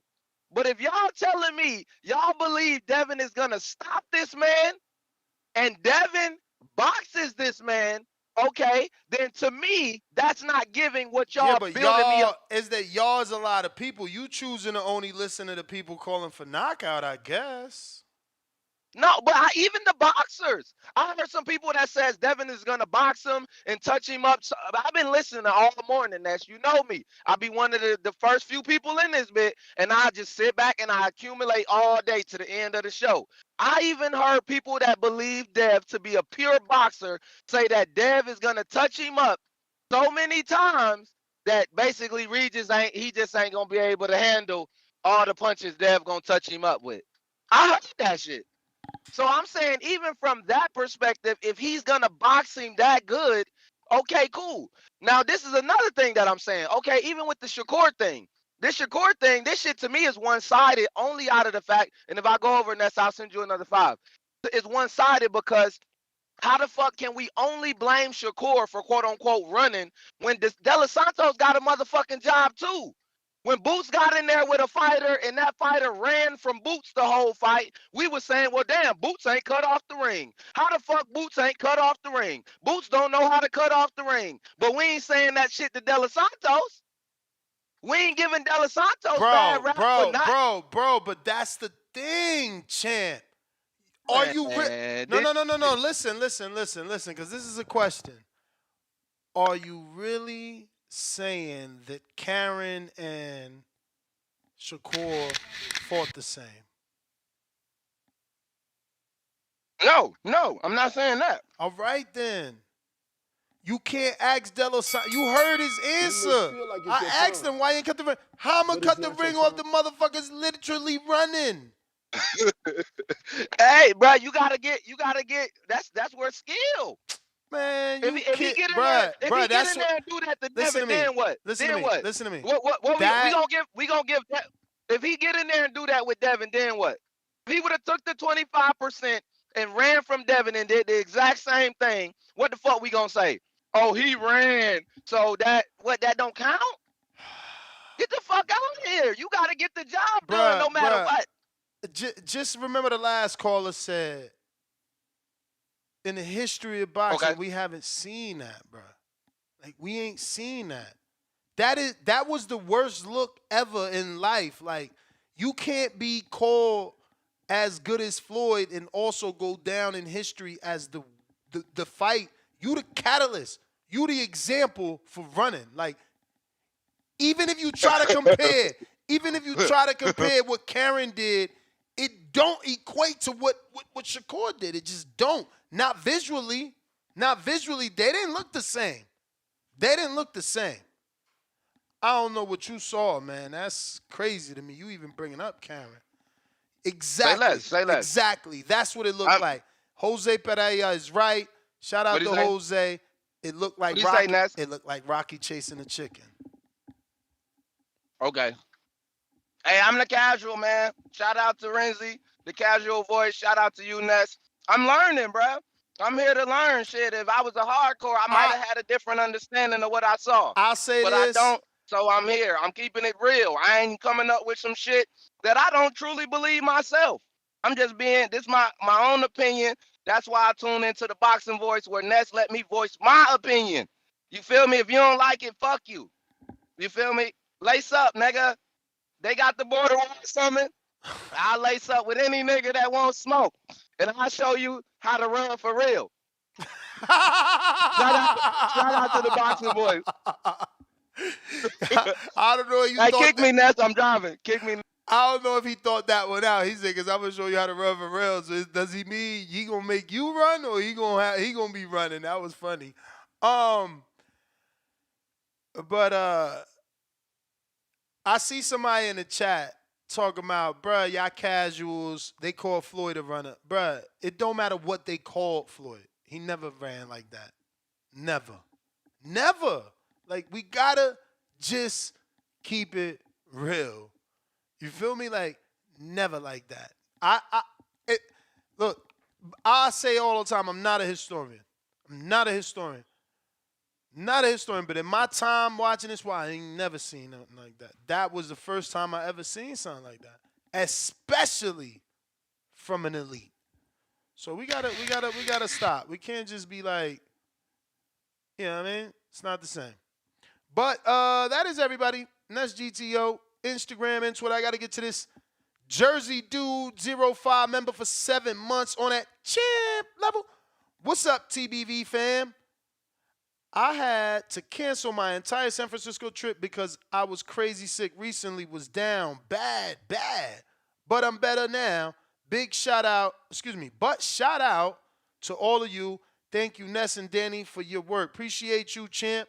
Salute to you for being a member. Superstar AT with the $5. He said, FYI, Regis' toughest fight was Tio and Hitchison's easiest fights. Let these sink in. That is an interesting stat. I ain't going to say that, though, because Regis' toughest fight, okay, he's saying Tio and Hitchison's easiest fight, meaning Tio had an easy time with Teller. I get what he's saying now. Now I interpreted that way better. Ooh.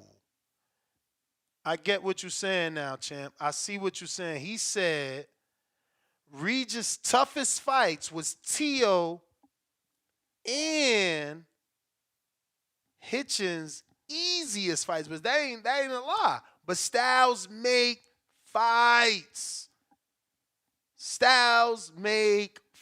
But he is not lying. Hitchens beat the brakes off Cepeda. And that's another thing. As the ex-Renzi, that was boxing. You see how that man took one step, patient, minimal movement, accurate punch. That's fucking boxing. That was hit and not be hit. Give me that other shit you was trying to sell us. But he is right, this super chatter, superstar AT. Hitchens had an easy-ass time with Zepeda, rougher than Regis. And Regis, obviously, on paper, lost to Taylor.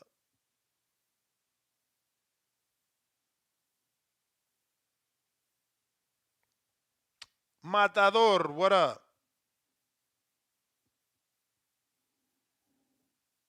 Me? You?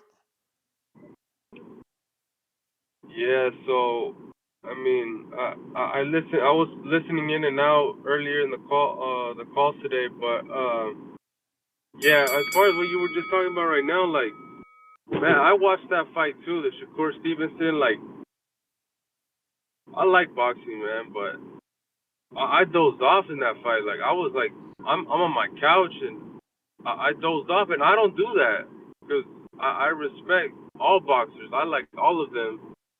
But I really dozed off because there was not much going on, and it was just constant movement, and no action. And even in the earlier fight, the before Navarrete and Conceição, I actually fell asleep for like a round in the Norman and Randall. That was on that card, right? What? Say that name again? When Norman faced Randall, right? What card are you talking about? The Stevenson and Edwin De Los Santos. Yes, Quentin Randall and Brian Norman. I'm sorry, brother. I'm sorry.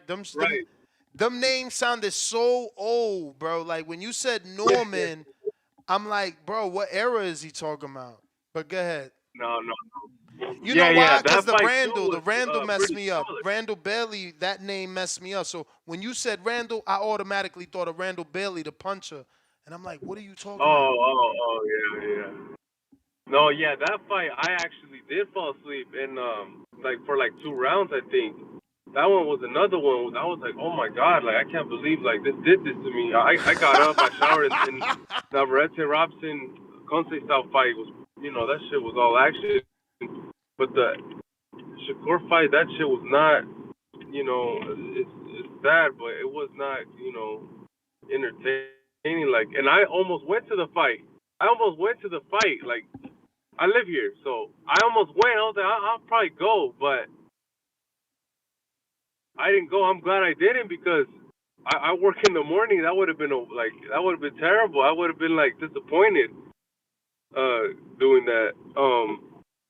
But yeah, and then also earlier today I heard like I don't know, like maybe an hour or two ago that someone said like Devin gaining weight. He has no power and all that.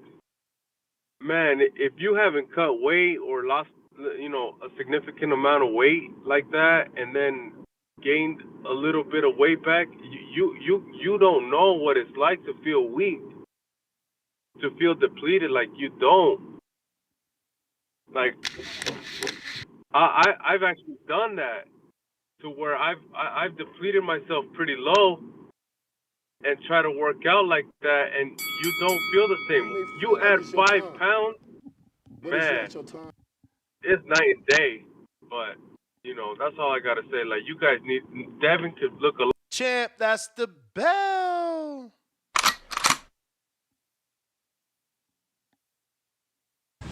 I'm in the ocean. You say you the big fish. I'm looking for you. Maybe a Spence get his tail out his butt and he'll fight me. You are watching a master at work. Y'all get practice, baby. When I stop him, y'all gonna say he was too weak. Ocean big in the motherfucker, man. We ain't gonna be able to fire your punk ass out here. What you wanna bet on? You can bet 100,000 on that. Let's bet $1 million. I'll break your fucking neck. J-Matt, New Orleans. Don't like what I said, nigga? Do something fucking about it. One of the best finishers in the game. Give me the towel. Give me the towel. SDS Promotion. Get ready for the back attack.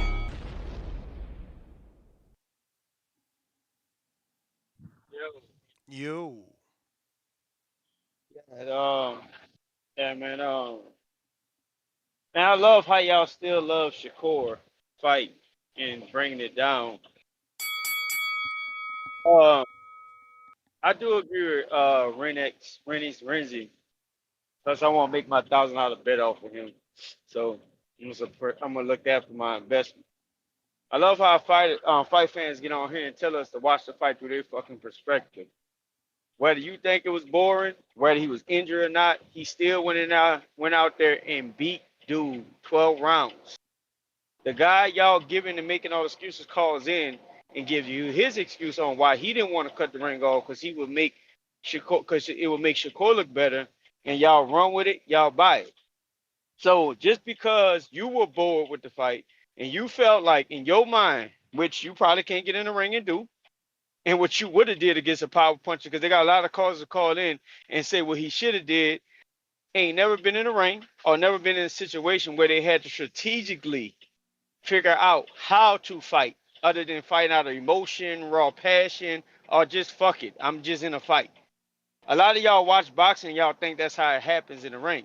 Whether Shakur was hurt or not, whether he was this or that, went on, he still went in there and did a masterclass, in my opinion, from all the things that I'm adding up for the injury and how he made dude look. And y'all giving him praise because y'all think he looked better than what y'all thought he was. The same people saying he ain't had a chance to win this fight. So man, look, shout out to Shakur. A lot of y'all saying a lot of nothing. Y'all ain't gonna put no money up against him when they come down to betting. And I bet big money on Shakur against any fighter y'all want to talk about with that boring ass style. Because guess what? None of your favorite fighters are gonna get in there because they're gonna lose. And yes, the sport is hit and not being hit. Not how you think you should hit and not being hit, but Shakur did enough to the judges, though his boring ass style won with his hit not be hit style.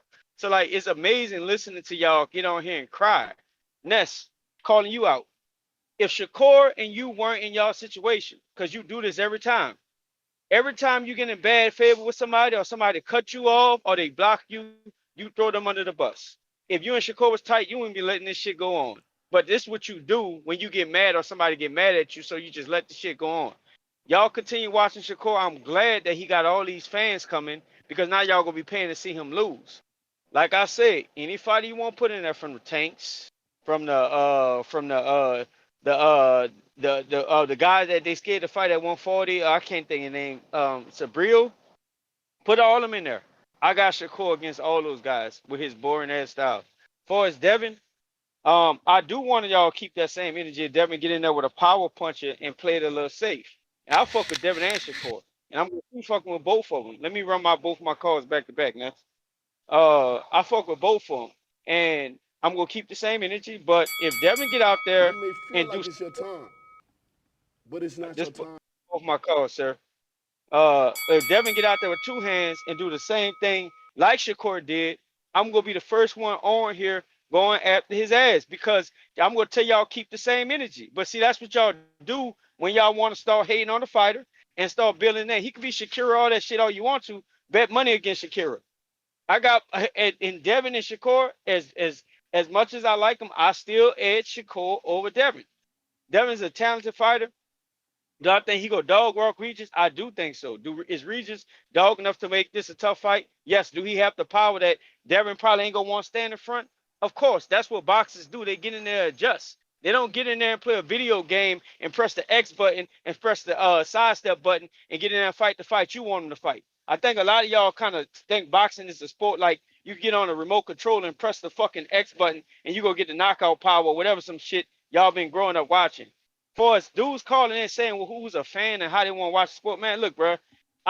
Hey, respect. Watch how you want to watch the fucking sport. Don't tell nobody how to be a fan or watch the sport. I'm just listening to these callers calling in like they fucking Lord Almighty of how the sport should be watched, how you should get. We on a fucking debate show. We on a show where you go back and forth, where you throw jabs about your favorite fighter and shit like that. This all comes along with it. It ain't emotion. It's called passion. That's all I got. I would love to ask some questions. First one is, are you telling us that the fight was not boring to you?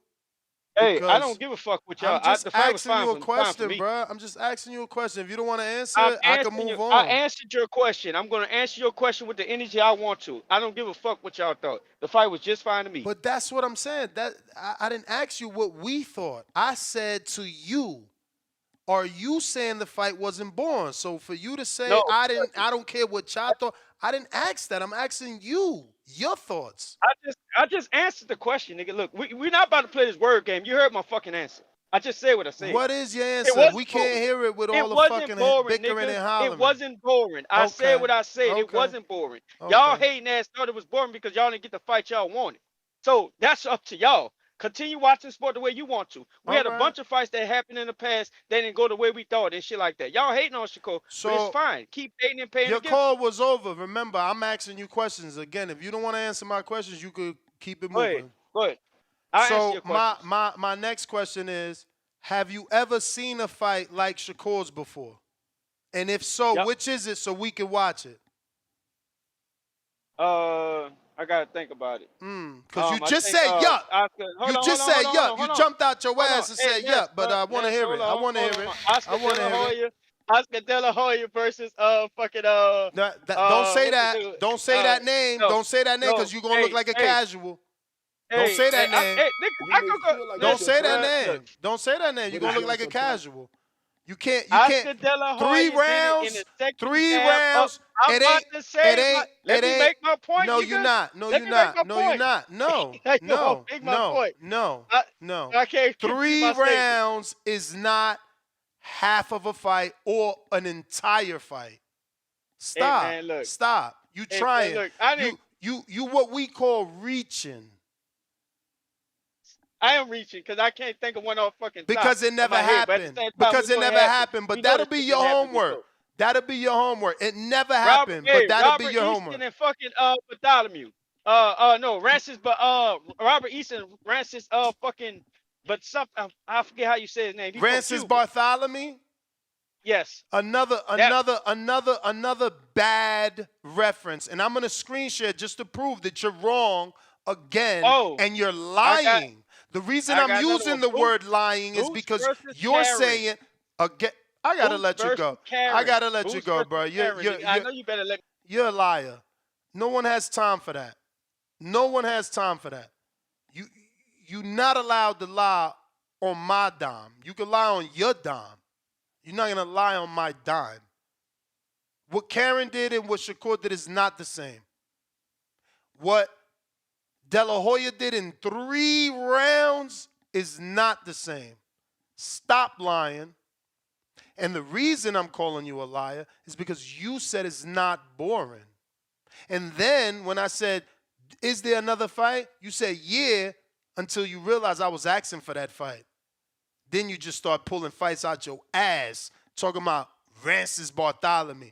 Bruh, we all watch that shit. Stop, man. You dudes over here trying to save a motherfucker. Don't say that I'm doing what I'm doing because I'm not cool with him, because didn't I just, in front of Bobby Benton, say everything that they need to do for Devin? Didn't I, in front of fucking Bill, say we want the fight for Matias next year? Like, don't put me in your train of thought, because, you know, that's not what I do over here. NFL, what up? But you do your homework. Don't come back until you got a fight that resembles that fight. Out here fucking lying to the audience. What up, it Chad? do, Ness? Not much. So I feel like, one, we gonna get that out of the way. That Shakur fight was boring. Ain't no ifs, ands, or buts about it. Exactly. You feel me? That's coming from a Shakur fan. He want free tickets or some shit. Shakur not gonna give you a motherfucking thing. Nothing. But I ain't gonna lie. I think y'all going a little too hard on my boy Shakur, though. All right, he had a bad performance. Let's not act like Devin didn't have a bad performance against Gambosis. Remember, ESPN even put up the little graphic, like, he initiated like 12 clinches and all. But this is the difference. All that hugging, right? This is the difference. I could point to Marcos Maidana versus Devin Alexander, and you can count 118 plus clinches in that fight. Then I could turn around and point to a Matisse fight with Devin Alexander, and you could point more clinches. So clinching we seen. You can't reference a fight with the shit we seen. You can't. You can't. Nah, you can't. Until you can tell me what fight to go watch that look like that, I'm entitled to say whatever I want, because he made he made history. Hey, everybody entitled to their opinion. You can say what you want. All I'm saying is, after that Kambosos fight with all them clinches, he came back with the Lomo fight. Everybody saying fight of the year. Yo, Lomo won. No, Devin won. It's a draw. Yo, Shakur gonna bounce back. Man, he had one bad performance. I don't think we should write him off, though. But that's the point. He gonna bounce back. is he gonna fight like that when he fight another puncher? Because this third puncher where and it's increased. Joet wasn't as much of a puncher as Nakatilia, so he didn't run as much. Nakatilia was more of a puncher than Joet, so he ran a little more. And obviously, De Los Santos bigger puncher than Nakatilia, so he really ran around the ring. So when he fight Tank, you think I'm gonna pay for that pay-per-view? Because the history proved that he gonna move away from the puncher. So when it's time to fight Tank, we should be paying. Is what you telling me? I'm 5-stick gang. Don't ask me that, Des. but nah, hear me out though. Hear me out. We don't consider Valdez a puncher though. I know it's 30, it's not 35. You know the power go up, but we don't consider Valdez a puncher. Styles make fights, bro, and everybody knew Valdez is too wide. Too wide. Okay, you can't be throwing them big ass looping shots versus a technically sound fighter like Shakur. Shakur's down the middle, down the pipe with your 1-2, classic 1-2, jab to the head, straight left to the body. So he loved the straight left to the body. He's classic. He ain't doing no Roy Jones shit. He ain't getting fancy. Nah, you ain't lying. You ain't lying. Like I said, I just feel like he coming back. You know, when he put on that good performance, we all gonna get back on his graces, but you know, you're only as good as your last fight. That's how the casuals look at you. You may feel like it's your time, but it's not your time.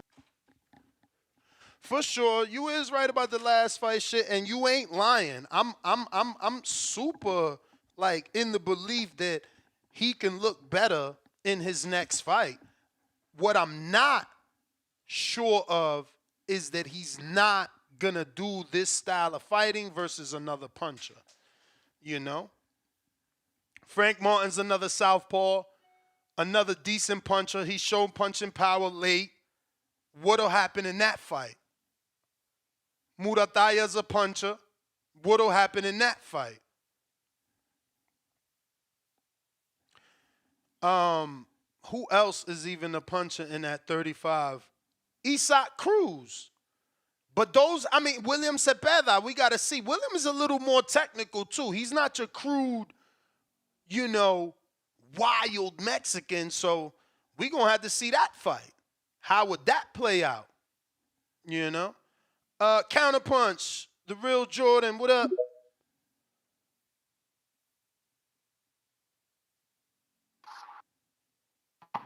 Yo, shout out Ness, man. What's the word, man? Shout out Ness for making these dudes emotional, and I want to answer your question, bro. Yeah. Hey, you know, it's funny how he say it's not emotion, it's passion, but passion is a form of emotion. If he only knew. But anyways, I wanted to touch on some things. I'll bet him some bread that Devin will whoop his ass, and then not only that, but the fight was boring, bro. The general consensus believe it was boring. I fell asleep, and I normally stay up for Shakur shit. Not only that, but why couldn't he give us, not comparing him to Gary Russell Jr., but Gary Russell Jr. fought with one hand, and he arguably won to me, but he lost. And you know what I'm saying? Hey, yo, oh my God. Thank you for, bro, I literally still to this day tell motherfuckers he won that fight with one hand, and we don't never call that shit boring. Thank you. Exactly. And then not only that,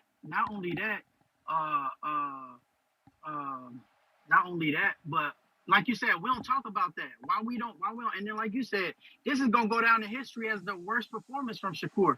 Devin ain't never, and then what was that last caller that said he had that Devin had a bad performance with Kambosos. Not only was the nigga in another country, another motherfucking that's not his territory, that's not his, that was arguably everybody was against him. I mean, shit, he did what he had to do, but the fight wasn't boring. But man, hey man, these callers, man, they too emotional, man. Like he honestly, said, you right about that too. I ain't trying to like gas you, but I honestly never thought boring, bro. Like that was pretty. I don't know. We gonna have to do some polls. I never thought Kambosos 1 was boring. Man, hey man, that's my call, bro. Yeah, keep doing a good job doing what you do, man. Again, I could be biased. You know, I ain't trying to lie. You know, I've been following Devin since 12 years old, so you know. I've been seeing the talent, you know.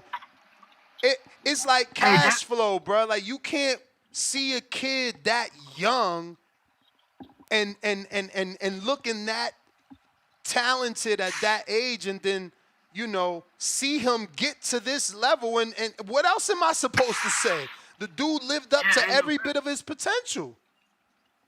Hey, I've been watching Dev since he was 9, bro. My coach, I used to box myself. I boxed in Chicago right here at the Taylor Park. I boxed in Hammond.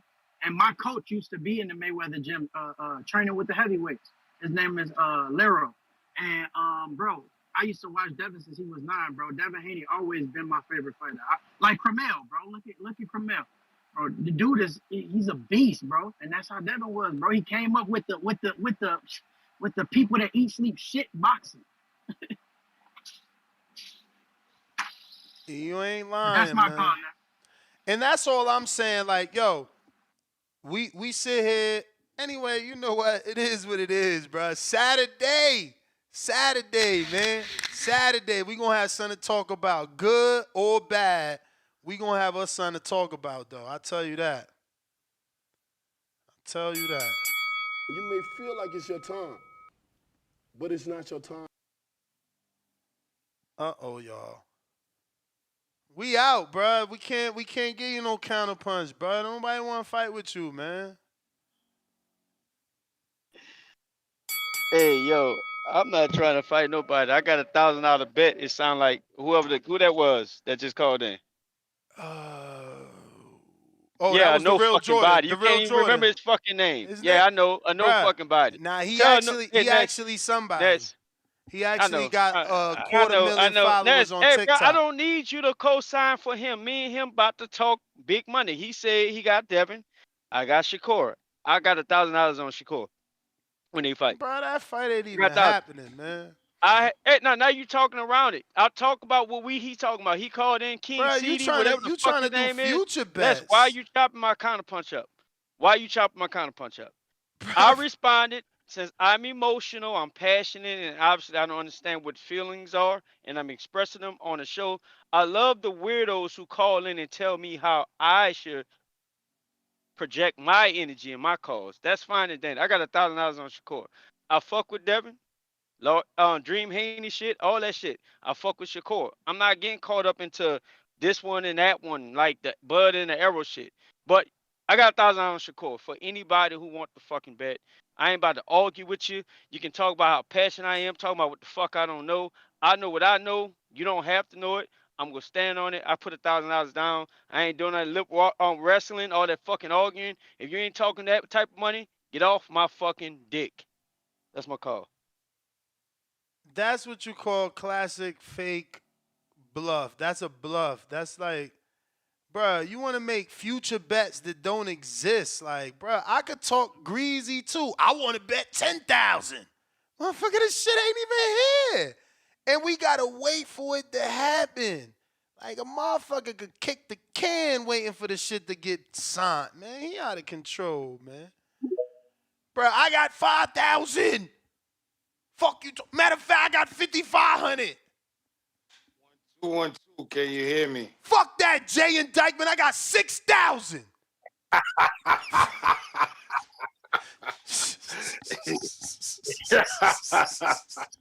You motherfuckers crazy, man. They crazy. Look, Yo, he said my it. man, He said it in the but chat. see, you know, I got you know what's 100K. crazy? You know what's crazy? Me and him both like Shakur. The same amount of love I have for Shakur. I do have for Devin. I do have for Tank. I do have for Tio, because he's from New York. I have a lot for boxers. You know, it's the sport. I'm not just a fan of a man, but if I can't be honest with my opinion on a person that I've been already supporting. Let's go. I know what. See, I'm a psychic. I know what route he going. He trying to butter up J-Mac while right before giving him the criticism. Go ahead. Okay, so no, I'm not giving him the criticism. I'm just saying, let's look at the stats. The stats said only 40 punches landed. And they fought, how many rounds? Was it 12 rounds? 12. Oh, okay. So there you go. 12 rounds, only 40 punches landed in regular, normal boxing matches, that would be 4. And then we're talking about both fighters. We're not talking about just Shakur. We're talking about both fighters. The entire fight, only 40 rounds, only 40 punches landed. Normally, that's 1 round. Nah, it was 40 for De Los Santos and like 60 for Shakur.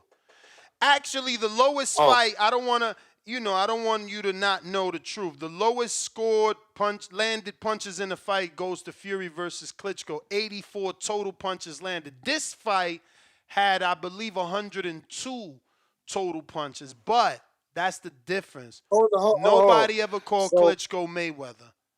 No one ever said Klitschko or Tyson Fury was a phenom or the next. They never said that. Anyway, I'm just saying, you gotta look at the stats.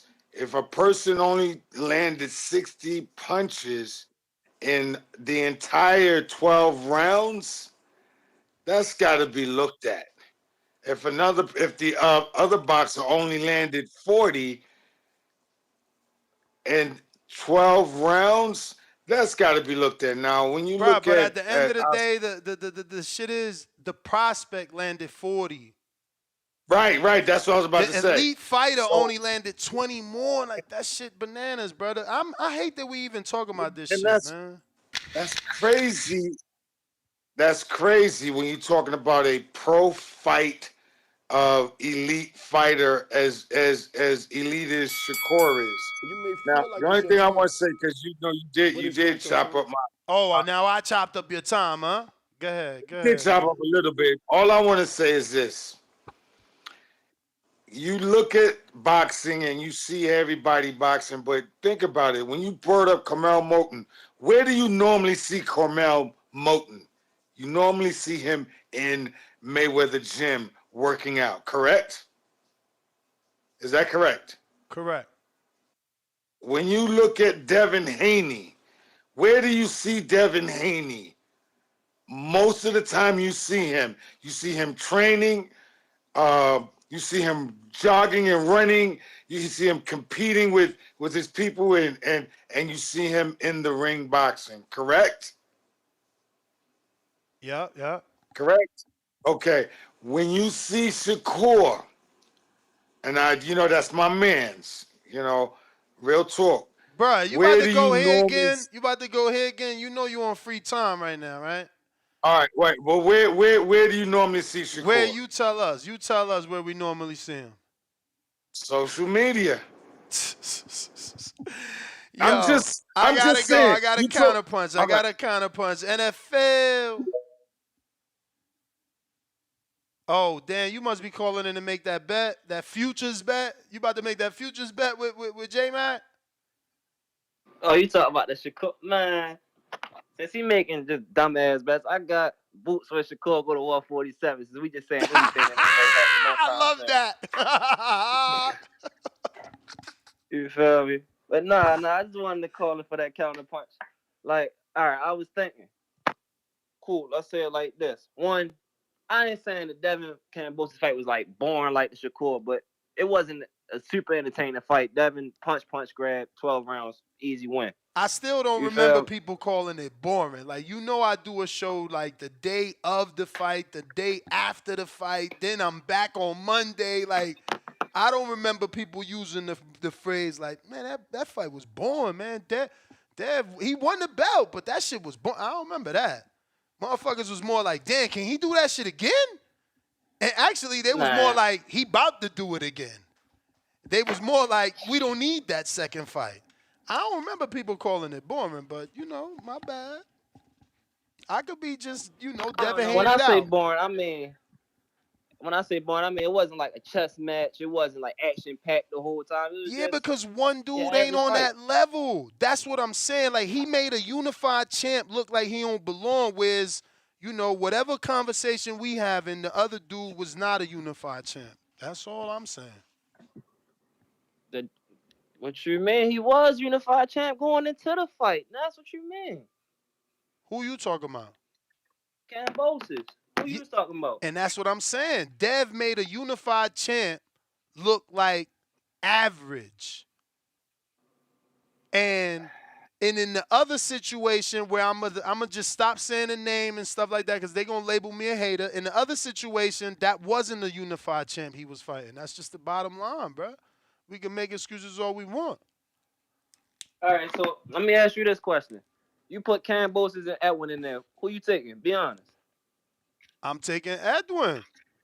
You feel me? It's But you high know why? competition. You know why? Because Shakur made me believe. Remember, before that fight, I was picking Shakur. And I was saying Edwin ain't on this level. He got there because we went down the line of people avoiding the fight. He wasn't ready. Now we see the fight. We see he ready. According to Top Rank, he on Shakur level. So I got to pick him. I interviewed the matchmaker.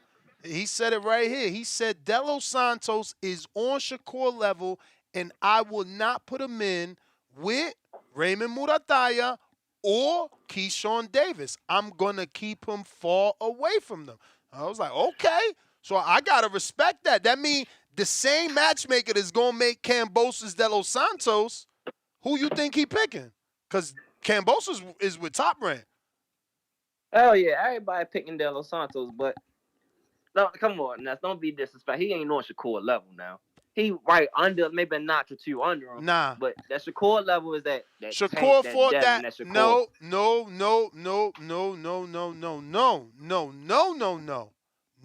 No. Listen to me. Tank fought with one hand versus Isaac Cruz, and it ain't look like that. Tank is on another level. Gary Russell on another level. They on another level. Another level. Kidding me? You can't put him in the same. How? But how? Look, like Tank you said yourself. Tank fought a bona fide puncher. Like, we don't know if De Los Santos a puncher. We know Isaac a puncher. And Tank didn't look like that, bro. Like, again, y'all tell me I'm being mean, but it's like you also tell me he the next thing since Floyd. Floyd ain't never looked like that. And Tank ain't never looked like that. And Tank is the best. I'm glad I remembered that. Tank is the best situation. Another elite fighter in and around the same weight class with one hand versus a fucking puncher. And he gave us a fight that motherfuckers actually want a rematch. But not me. What I say? I came out here glorifying Tank like, God damn, you seen his boxing skill? SDX Renzi, you listening to me? I was glorifying. I said, you seen his skill? He was pivoting. He was doing all that with one hand. I ain't never said that motherfucker ran, and I ain't never made an excuse for him running and say, oh, well, he had one hand. He broke his hand on that hard-ass head, so he had to run. I came out here to tell you that. I said, God damn. Whoever thought Tank ain't had boxing skills, look at that fight. See, now I look at it from the other view. How De Los Santos only landed 40 punches. That's elite defense right there. I understand the run. You're supposed to throw your 1-2 in there. You feel me? Step to the side, get your shots off. But, yo, that is the least amount of punches in any championship fight. That's the key word, championship fight. De Los Santos ain't a champ, bro. So that's what I'm saying. Like, you do, bro. That's like, bro, you never fought for a title. You never won a title. You know what I'm saying? Like, the fact that we acting like this shit was supposed to look like this because De Los Santos out of nowhere, De Los Santos became a wizard boxer.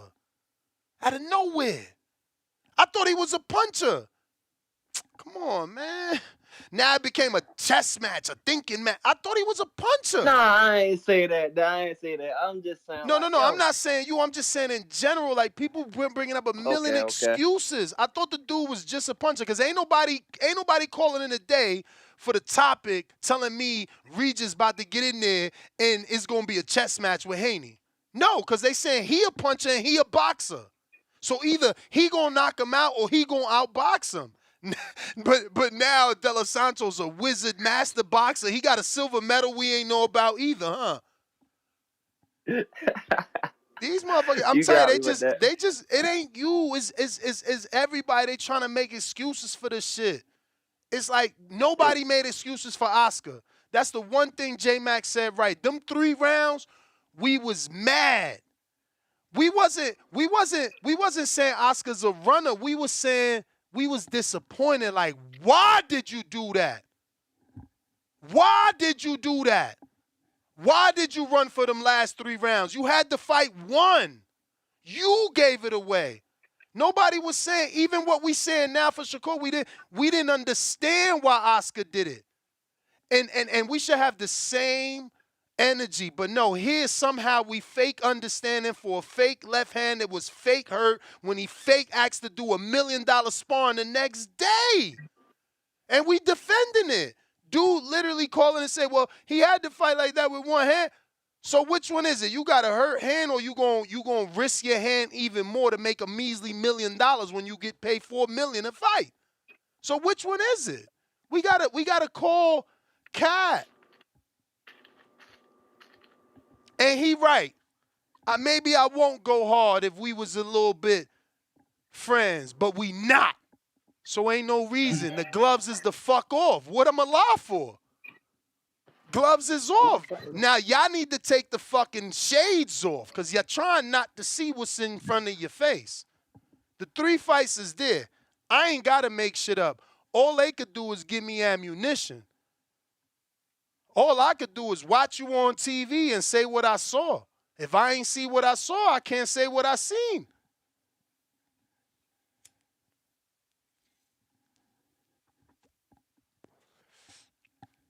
But we'll see.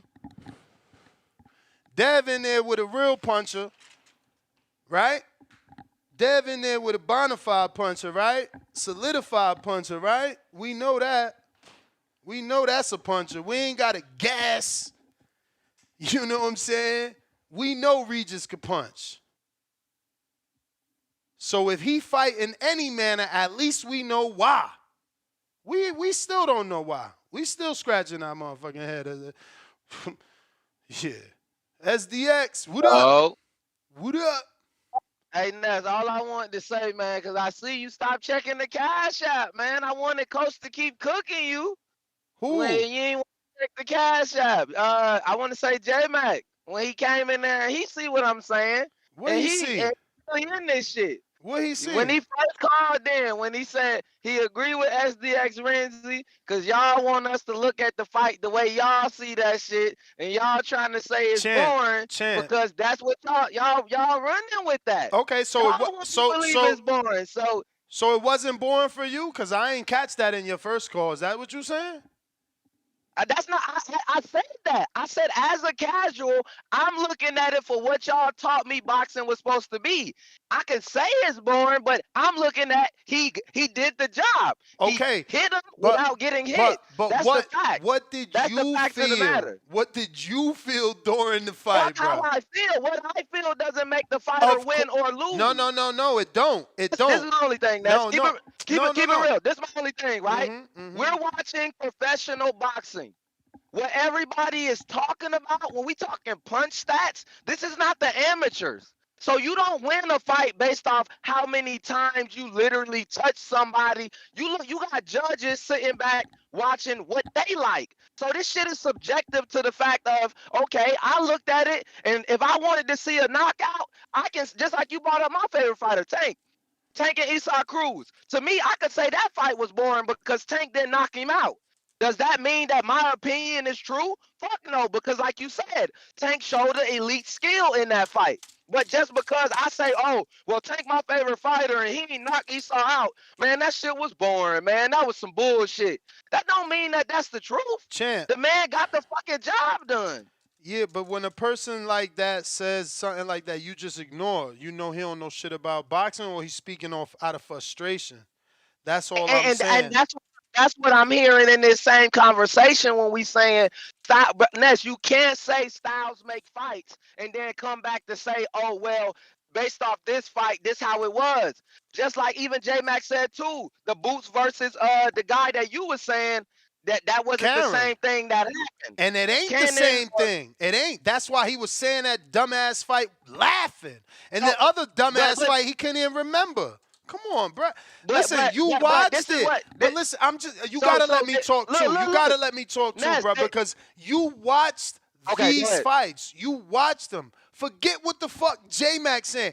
Did you like Boots Karen?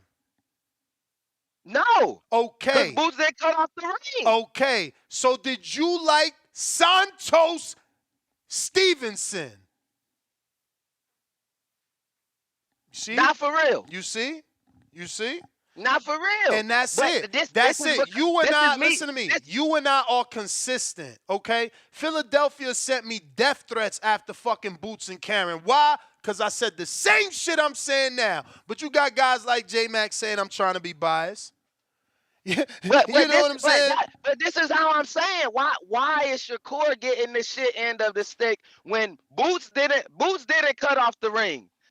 Edwin didn't cut off the ring. Those are the people who should get the same shit end of the stick. No, you not. Boots is Shakur, my brother. No, not in that fight.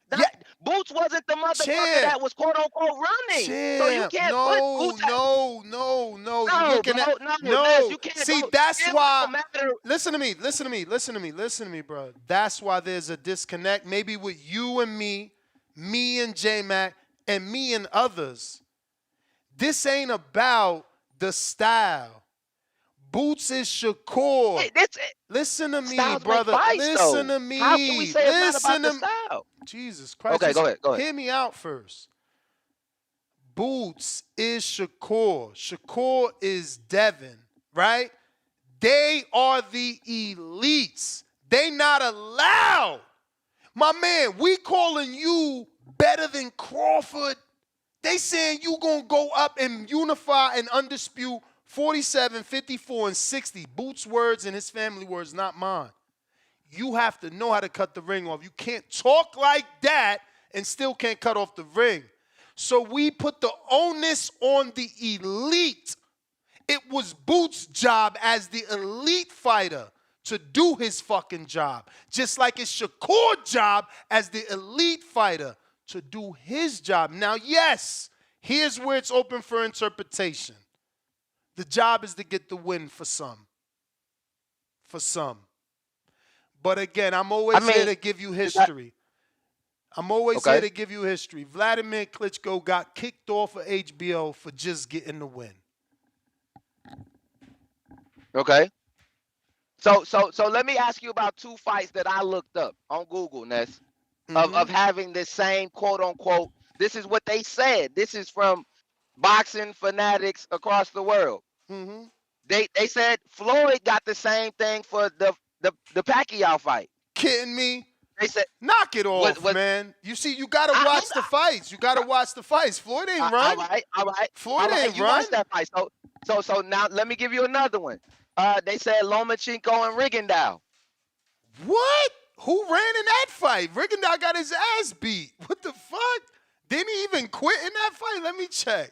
Bro, who is this website? Round. So I looked that up. 6th round. They said Rigondeaux, but we talking about the same thing that you're saying. The low output of the low output. This because that's all y'all giving Shakur. That he barely hit him because he was running so much. When we talking punch stats, these are fights that's all they keep saying. Bruh, it's about the elite not putting on, man.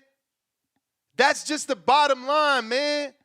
It's about the elite not doing what they need to do. It's it. He won. What else did he do? Bruh, did he win? Did he win or did he win losing? Because it looks he won. He didn't lose a round, did he? How many rounds he lost? Champ. All you say, you right. You right. He won. He didn't lose a round. He won, right? but is he being glorified or criticized, my brother? So is it really a win? Yes. Long as the W on motherfucking BoxRec, he lived to be another fighter with an O. He still got his O. All right. Come on. All right. Hey, Chan, I'm just saying, look, Devin Haney had a controversial win-loss. And isn't receiving this much criticism. Like, dudes is saying they not gonna watch this guy. Like, that means something. Bruh, they gon' like Ness. They might not pay for it, but you know they gonna stream it. Keep it real, man. Hey, You know man. they gonna stream Hey, it. hey, hey. That's how they do. Hey, you don't I know can tell though. you I ain't gonna But watch Devin. no. But I'm that's the still thing. gonna. But that's the thing. You don't know. If your life depended on it, you can't tell us. You don't know. I'd rather What if be they the not gonna fighter. watch it? I'd rather be the fighter that people saying they want to watch. Like, I'd rather be Gabe Rosado. Right? People want to watch Gabe fight, win or lose. They Right? want to watch him fight. So that's just something there that needs to be, maybe thought about. That's all. I feel you. I just feel like they giving him a lot of heat, Ness. I feel like he could do just like Boost did in that next fight after that fight, where you just show up, bro. Like, I mean, like I said, I just feel like the style, man. The style of that, it just, we gonna see though. That's what I like what you said though. Devin got Regis this weekend, and like you said too, Ness, prior to the Shakur fight, we didn't expect to be having this conversation that we even having about Shakur. Devin is in the same position. We not expecting to have no conversation about Devin, and that's where all this stems from. Whoa. What do you mean we not expecting to have no conversation about Devin? Like, no. I'm saying, you know how you said when we made our pick and said Shakur was gonna beat De Los Santos, you said out your mouth that De Los Santos wasn't on Shakur's skill level and that Shakur was easily gonna sweep him. We felt that going into Saturday night. Yeah, or but Friday night, whatever the fight happened. Listen to me, champ, and that's what you're not getting. That's the difference in this fight. There's people actually picking Regis. No. I'm not saying picking wise, but we saying that we're saying that Devin isn't gonna put in that kind of performance that said, you feel me? We had people picking De Los Santos. People felt like De Los Santos, if he was gonna win, was gonna get the knockout. There wasn't a lot of people picking De Los Santos, bro. And, There's more Regis fans. That's not my argument, though. That's not my argument. I'm only saying that as far as the performance that we saw, we wouldn't have put this on Shakur if we didn't see what he did. I'm just saying the same thing for Devin. Until we see what Devin does on Saturday, I'm just saying that we don't know that Devin won't do the same thing. So come Saturday, if it happens, can we call a spade like we did with Shakur? That's all. That's where this whole thing blew up from. Where I said literally, hey, I get what y'all saying about the Shakur thing, but if Devin goes in there and has to survive when he feels Regis' power, can we give Devin the same ass kicking we giving to say, well, Devin, you did what you had to do to survive, but we not fucking with that. You asking for the super hypothetical, bro. You asking for Devin to replicate what Shakur did. It ain't gonna happen. That's not what I'm asking for. I'm saying if it happens, you don't know that. If you come put your life on that to say it, that's my point. This is boxing. Listen to me. That's my point. This isn't the same circumstance, even if for some odd reason. It's slightly It's a boxer puncher, though, right? Boxer versus puncher. It's a better fighter, bro. Like the fact that y'all are trying to ignore that De Los Santos is a prospect who had a loss and never won a world title. Considered a contender because he beat another prospect. This is why I said to him when I interviewed him, "What is it?" Because he didn't want to come on my show. They was already mad at me because I'm telling the truth. Y'all make me have no relationship with boxing people because y'all like to lie and I tell the truth. He lost to William Foster, who was a prospect. Okay? He beat Rayo, who was a prospect. He never beat a former champ. He never beat a current champ. He never won a world title. In the world of boxing, De Los Santos is a prospect. Now, you telling me to be fair, to be nice, to be kind when a 3-division champion fought a prospect and decided to run. The math ain't mathing. The math ain't mathing. I don't give a fuck what y'all tell me. So could we say basically you saying like Matter of fact, De do Los this, Santos do really should have this, been a do tune-up? this, do this, do this, do this. Okay. I'm gonna pull up De Los Santos' resume. In that time, while I'm looking for his resume, I need you to give me a dude that you think is comparable to De Los Santos in resume, in number of fights that will make Devin run. De Los Santos has 18 fights Okay. total. Who with 18 fights will make Devin run? Would Keyshawn make him run? Hell no. Okay. Let's pull up some names. I'm going to help you. I'm going to help y'all because this is the bullshit that we go through. Y'all don't want to tell the truth. You know who'll make Devin run? If we want to Matias. Who's a world what? What is he? Oh, he a champion. Right. So, You're right. So, How many so fights again, he got though? So again, how many fights he got? 20-something. Okay. So all right. Again, when we are talking about this running shit, we got to understand who he running from. I got you. See that, but bro, y'all wasn't saying it like that, bro. Y'all trying to make it seem like no, not like y'all. Shakur fans trying to make it seem like it's something it ain't. I'm telling you the truth. If you say you Tupac, why you ain't going platinum? I gotta go. I done gave you fucking 30 minutes trying to teach you. Nah. You put. See, this was where I get the understanding though. Y'all wasn't saying that. Y'all was trying to make everybody boost these fighters up when the fight come, and then we drop them back down to be some bullshit. Like I if ain't this dropping the case, nobody. You basically could have said I ain't dropping Edwin nobody. was a tune-up. Edwin was a tune-up, really. He wasn't supposed to be based off eye test, and I'm using air quotes. That's something I don't like. I'm gonna let you go though. That's something I don't like. That's something I don't like. I'm not into the eye test, right? People call in here, oh, Ness, you know, I told you about it, New Way. I told you. And I'm okay being wrong. I'm not mad that I was wrong about Chocolatito. I'm not mad that I was wrong about Inoue. 2 motherfuckers. Oh, I missed 2 motherfuckers. Because I ain't want to fall for y'all eye test. Nah. I like seeing the fights. Fuck all that funny shit y'all talking about. I want to see the fight. Fight somebody so I can say that you as good as they say you are. But if I'm going to just keep believing the machine, then I'm as dumb as everybody that's still plugged up. Fuck out of here. Two-tone. Yo, how the audio? Straight. Yo, man, it's your boy Two-Tone, the superstar. Please say the superstar. Heavy is the head that wears the motherfucking crown. I say that respectfully. You cannot go around saying that you could beat Canelo Saul Alvarez. You cannot go around saying you would have beat Floyd Money Mayweather. You cannot invite Andre SOG Ward to your fight, Terrence Bud Crawford to your fight. You cannot invite Floyd Money Mayweather to a top-ranked fight, be in the background, come out to Boosie Badass, and put up a motherfucking stinker and expect niggas to give passes. You niggas is moist. You Shakur Stevenson fans is fucking moist, and y'all fans of mans. Be a fan of the sport of boxing and hold this nigga accountable.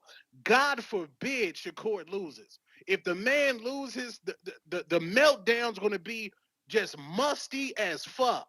I pray to God he never loses, because y'all fans, you niggas gonna jump off the Golden Gate Bridge. Y'all gonna jump off the Brooklyn, the Barclays Center. Respectfully, y'all niggas is gonna be just fucking distraught. And Shakur gonna be sending screenshots of him typing to his homeboy saying he didn't get chicken noodle soup one day.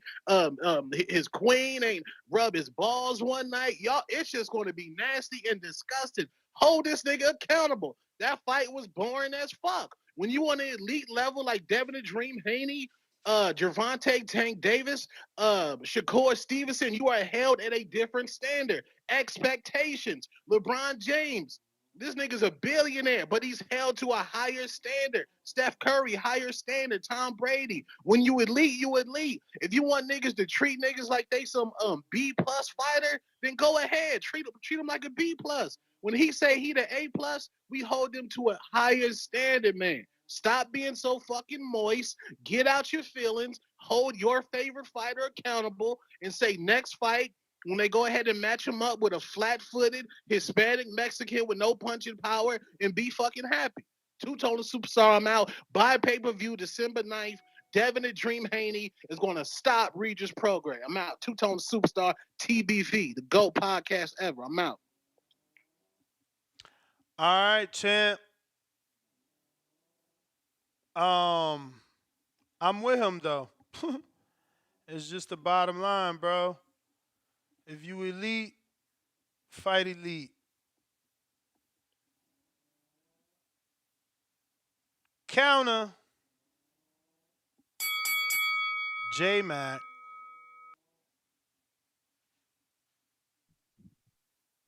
Yo, Ness. You. Is this kind of punch on me or this kind of punch on what Renzi sent? Yeah. I don't know. Did he send one? Let me check. He said one, but you was He running your mouth and you said couldn't hear him. First of all, you capping, nigga. Both fights was boring, and they said Floyd was fucking boring. Me, I'm just an educated boxing fan to separate from what they want to see and what I wanted to see. So you sitting up here lying and doing a lot of flip flopping. You already admitted that if Shakur was your homie, you won't be going at him hard. I won. And you already admitted a few other things. I just don't feel like going back and forth. Exhibit bruh. A. The only thing moist is the nigga that just got off this call. When Bill Haney got on, when he put his fucking headset on his old Humpty Dumpty looking ass and start talking about and start trying to iron and shine Bill's shoes. That's the only thing moist. I'm confused with these weird ass callers because unlike me, I keep the same energy in person. Somebody tell me how to be a boxing fan, they tell me what they tell me. I don't know how that's gonna work out for you. But that's fine. We're on a show. We're on a talking show.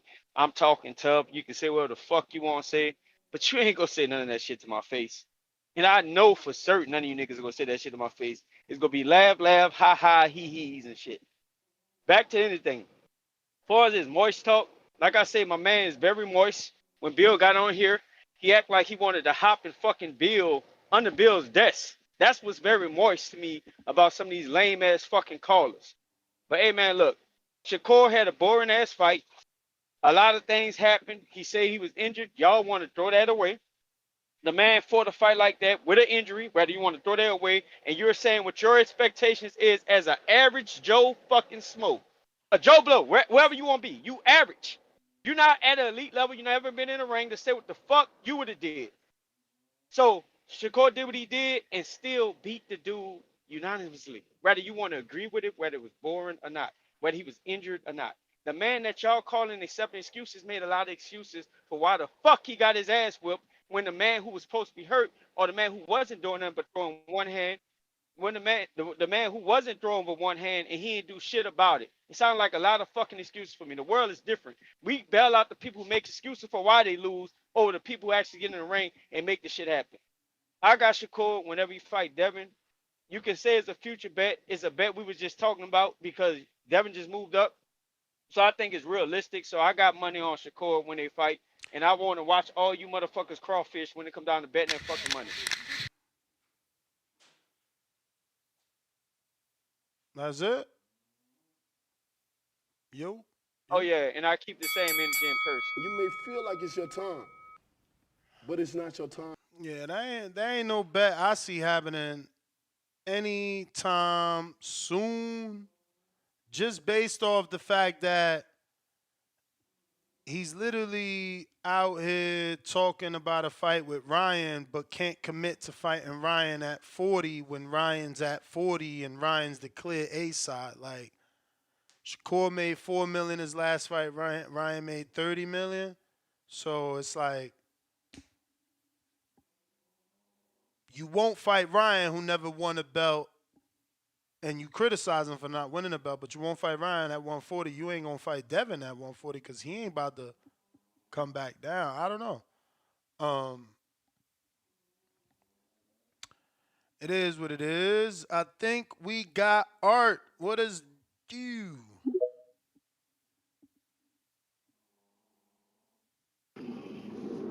What's good, Ness? Chilling. Man, these Shakur fans just gotta leave it alone. Word. He just pulled a dud. It is what it is. Happens. I'm a Jamel Charlo fan. Hey, I was in Vegas. I was a little hurt. Well, I'm still rocking with him. You feel me?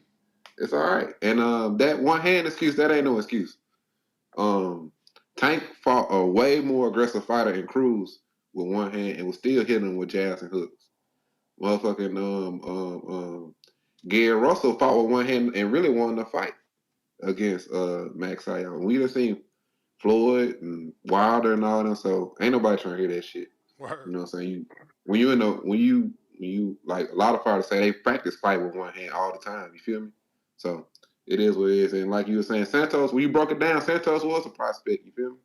Unfortunately, he could be a good prospect. You know what I'm saying? A skilled prospect, but he was a prospect. Same way, Loma Chico struggled with Jermaine Ortiz. He was a prospect.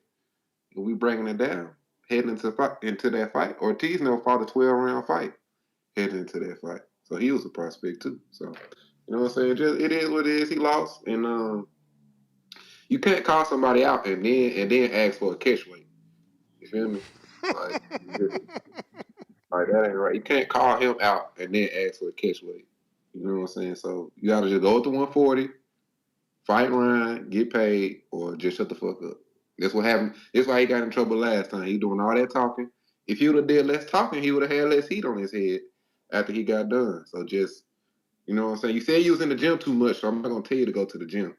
You feel me? So just get No, some and rest. that's the thing too. Is like, remember, he was talking so much shit how he was gonna beat this dude up for talking all this shit on Twitter, and you asked for it. Remember that shit? You gonna have to, like, come on, bruh. Like, don't act like I'm being mean. You being mean. You ain't give us what the fuck you said.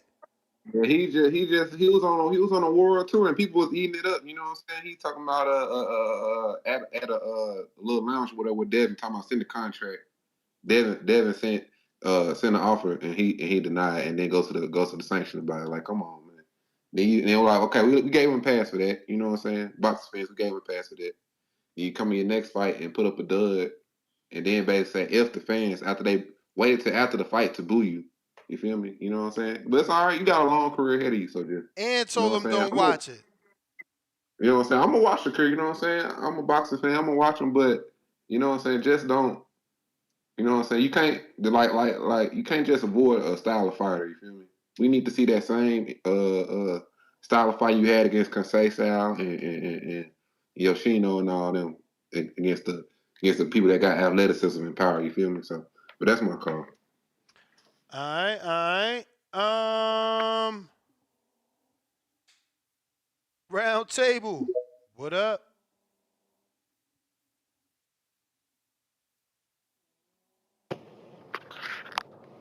Yo, what it do, Ness? Chilling, man. Hey, so what you think of my boy, man? I know we were talking about, like being a decent opponent, and I mean my boy, but I mean by my Floyd. Um, I think he did pretty good. I mean, although of course, we were expecting a knockout.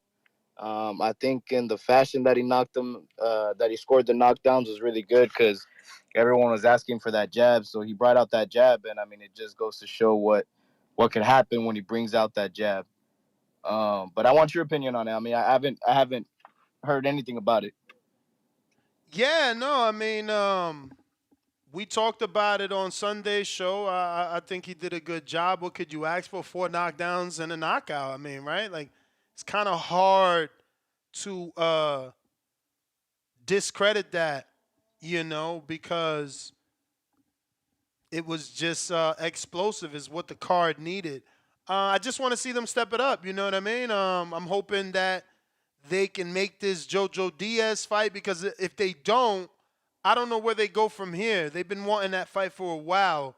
We haven't really heard any other names outside of the Keyshawn Davis name we know is not going to happen. So, Well, look, so like I was there during fight week and all that stuff, and I went up to a couple of people. I asked Cepeda, because I speak Spanish, and I asked him, hey, what do you think? If you can't get that Shakur fight, my boy Floyd's calling out your name. You think you would do that? And he's like, yeah, That's something that we're that we've seen and that we've heard and all that kind of stuff. And I mean, he said he'd be down for the fight. I spoke to Mark Castro and he said the same thing. He said they would Wait, consider the fight what? only because yeah. Mark Castro, bro, he's with the Zone. I mean, he is with Matchroom, right? He's with Is Matchroom. Matchroom? He's with Matchroom. He's with Maybe, Matchroom, but maybe they do it, but I highly doubt it, bro. Mark Castro, they're invested in him. I don't think you think they'll put him in there, bro. That's crazy. I nah, doubt it. I doubt it. But he said, like, yeah, maybe this and that, whatever. Basically kind of giving it the runaround. I ran into Abdullah Mason as well, and Abdullah said like, yeah, that'd be something we'd be interested in, but we're trying to get some more fights in before we get Yeah, an bro. Come opponent on. like that. Abdullah ain't even. He's still at 6 rounders.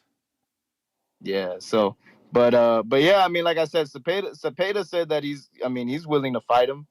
Only because like Jojo Diaz, like that'd be good and all that kind of stuff, but I mean like he hasn't made weight.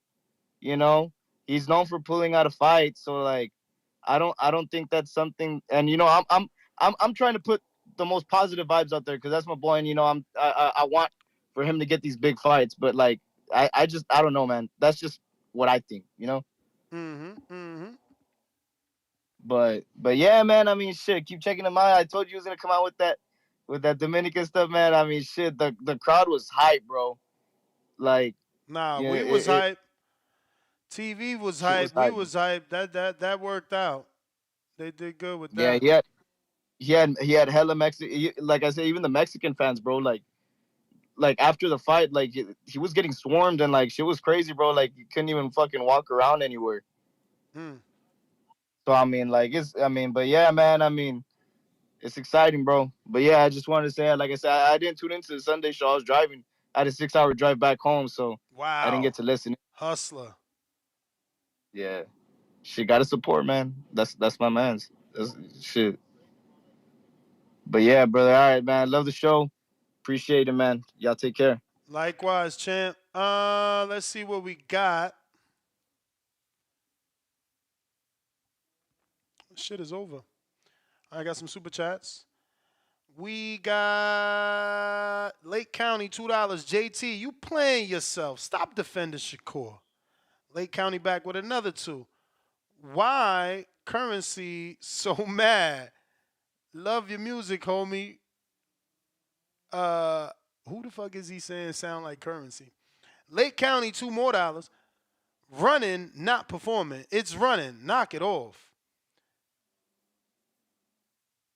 Why not us Bears? $2 celebrating their first super chat on the live stream. Tank showed the knockdown on his IG story. Yup, I'm posting that shit as we speak. He released the sparring knockdown of Elijah Pierce.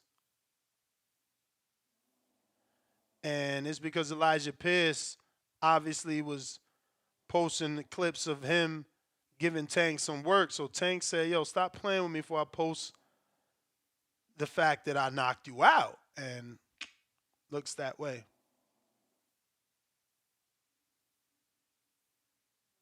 Let me see. So we have Bailey. Welcome to the prospect level. And Matt Bent, $102. Daily dose of Tank will. Regis pummels Devin. Tank stops them all. Damn. Tyrone, write him down. That means that he's picking. I mean, he's picking your boy Regis. Put him down for Regis, bro. Nets GTO, Instagram and Twitter. To the next one. Peace.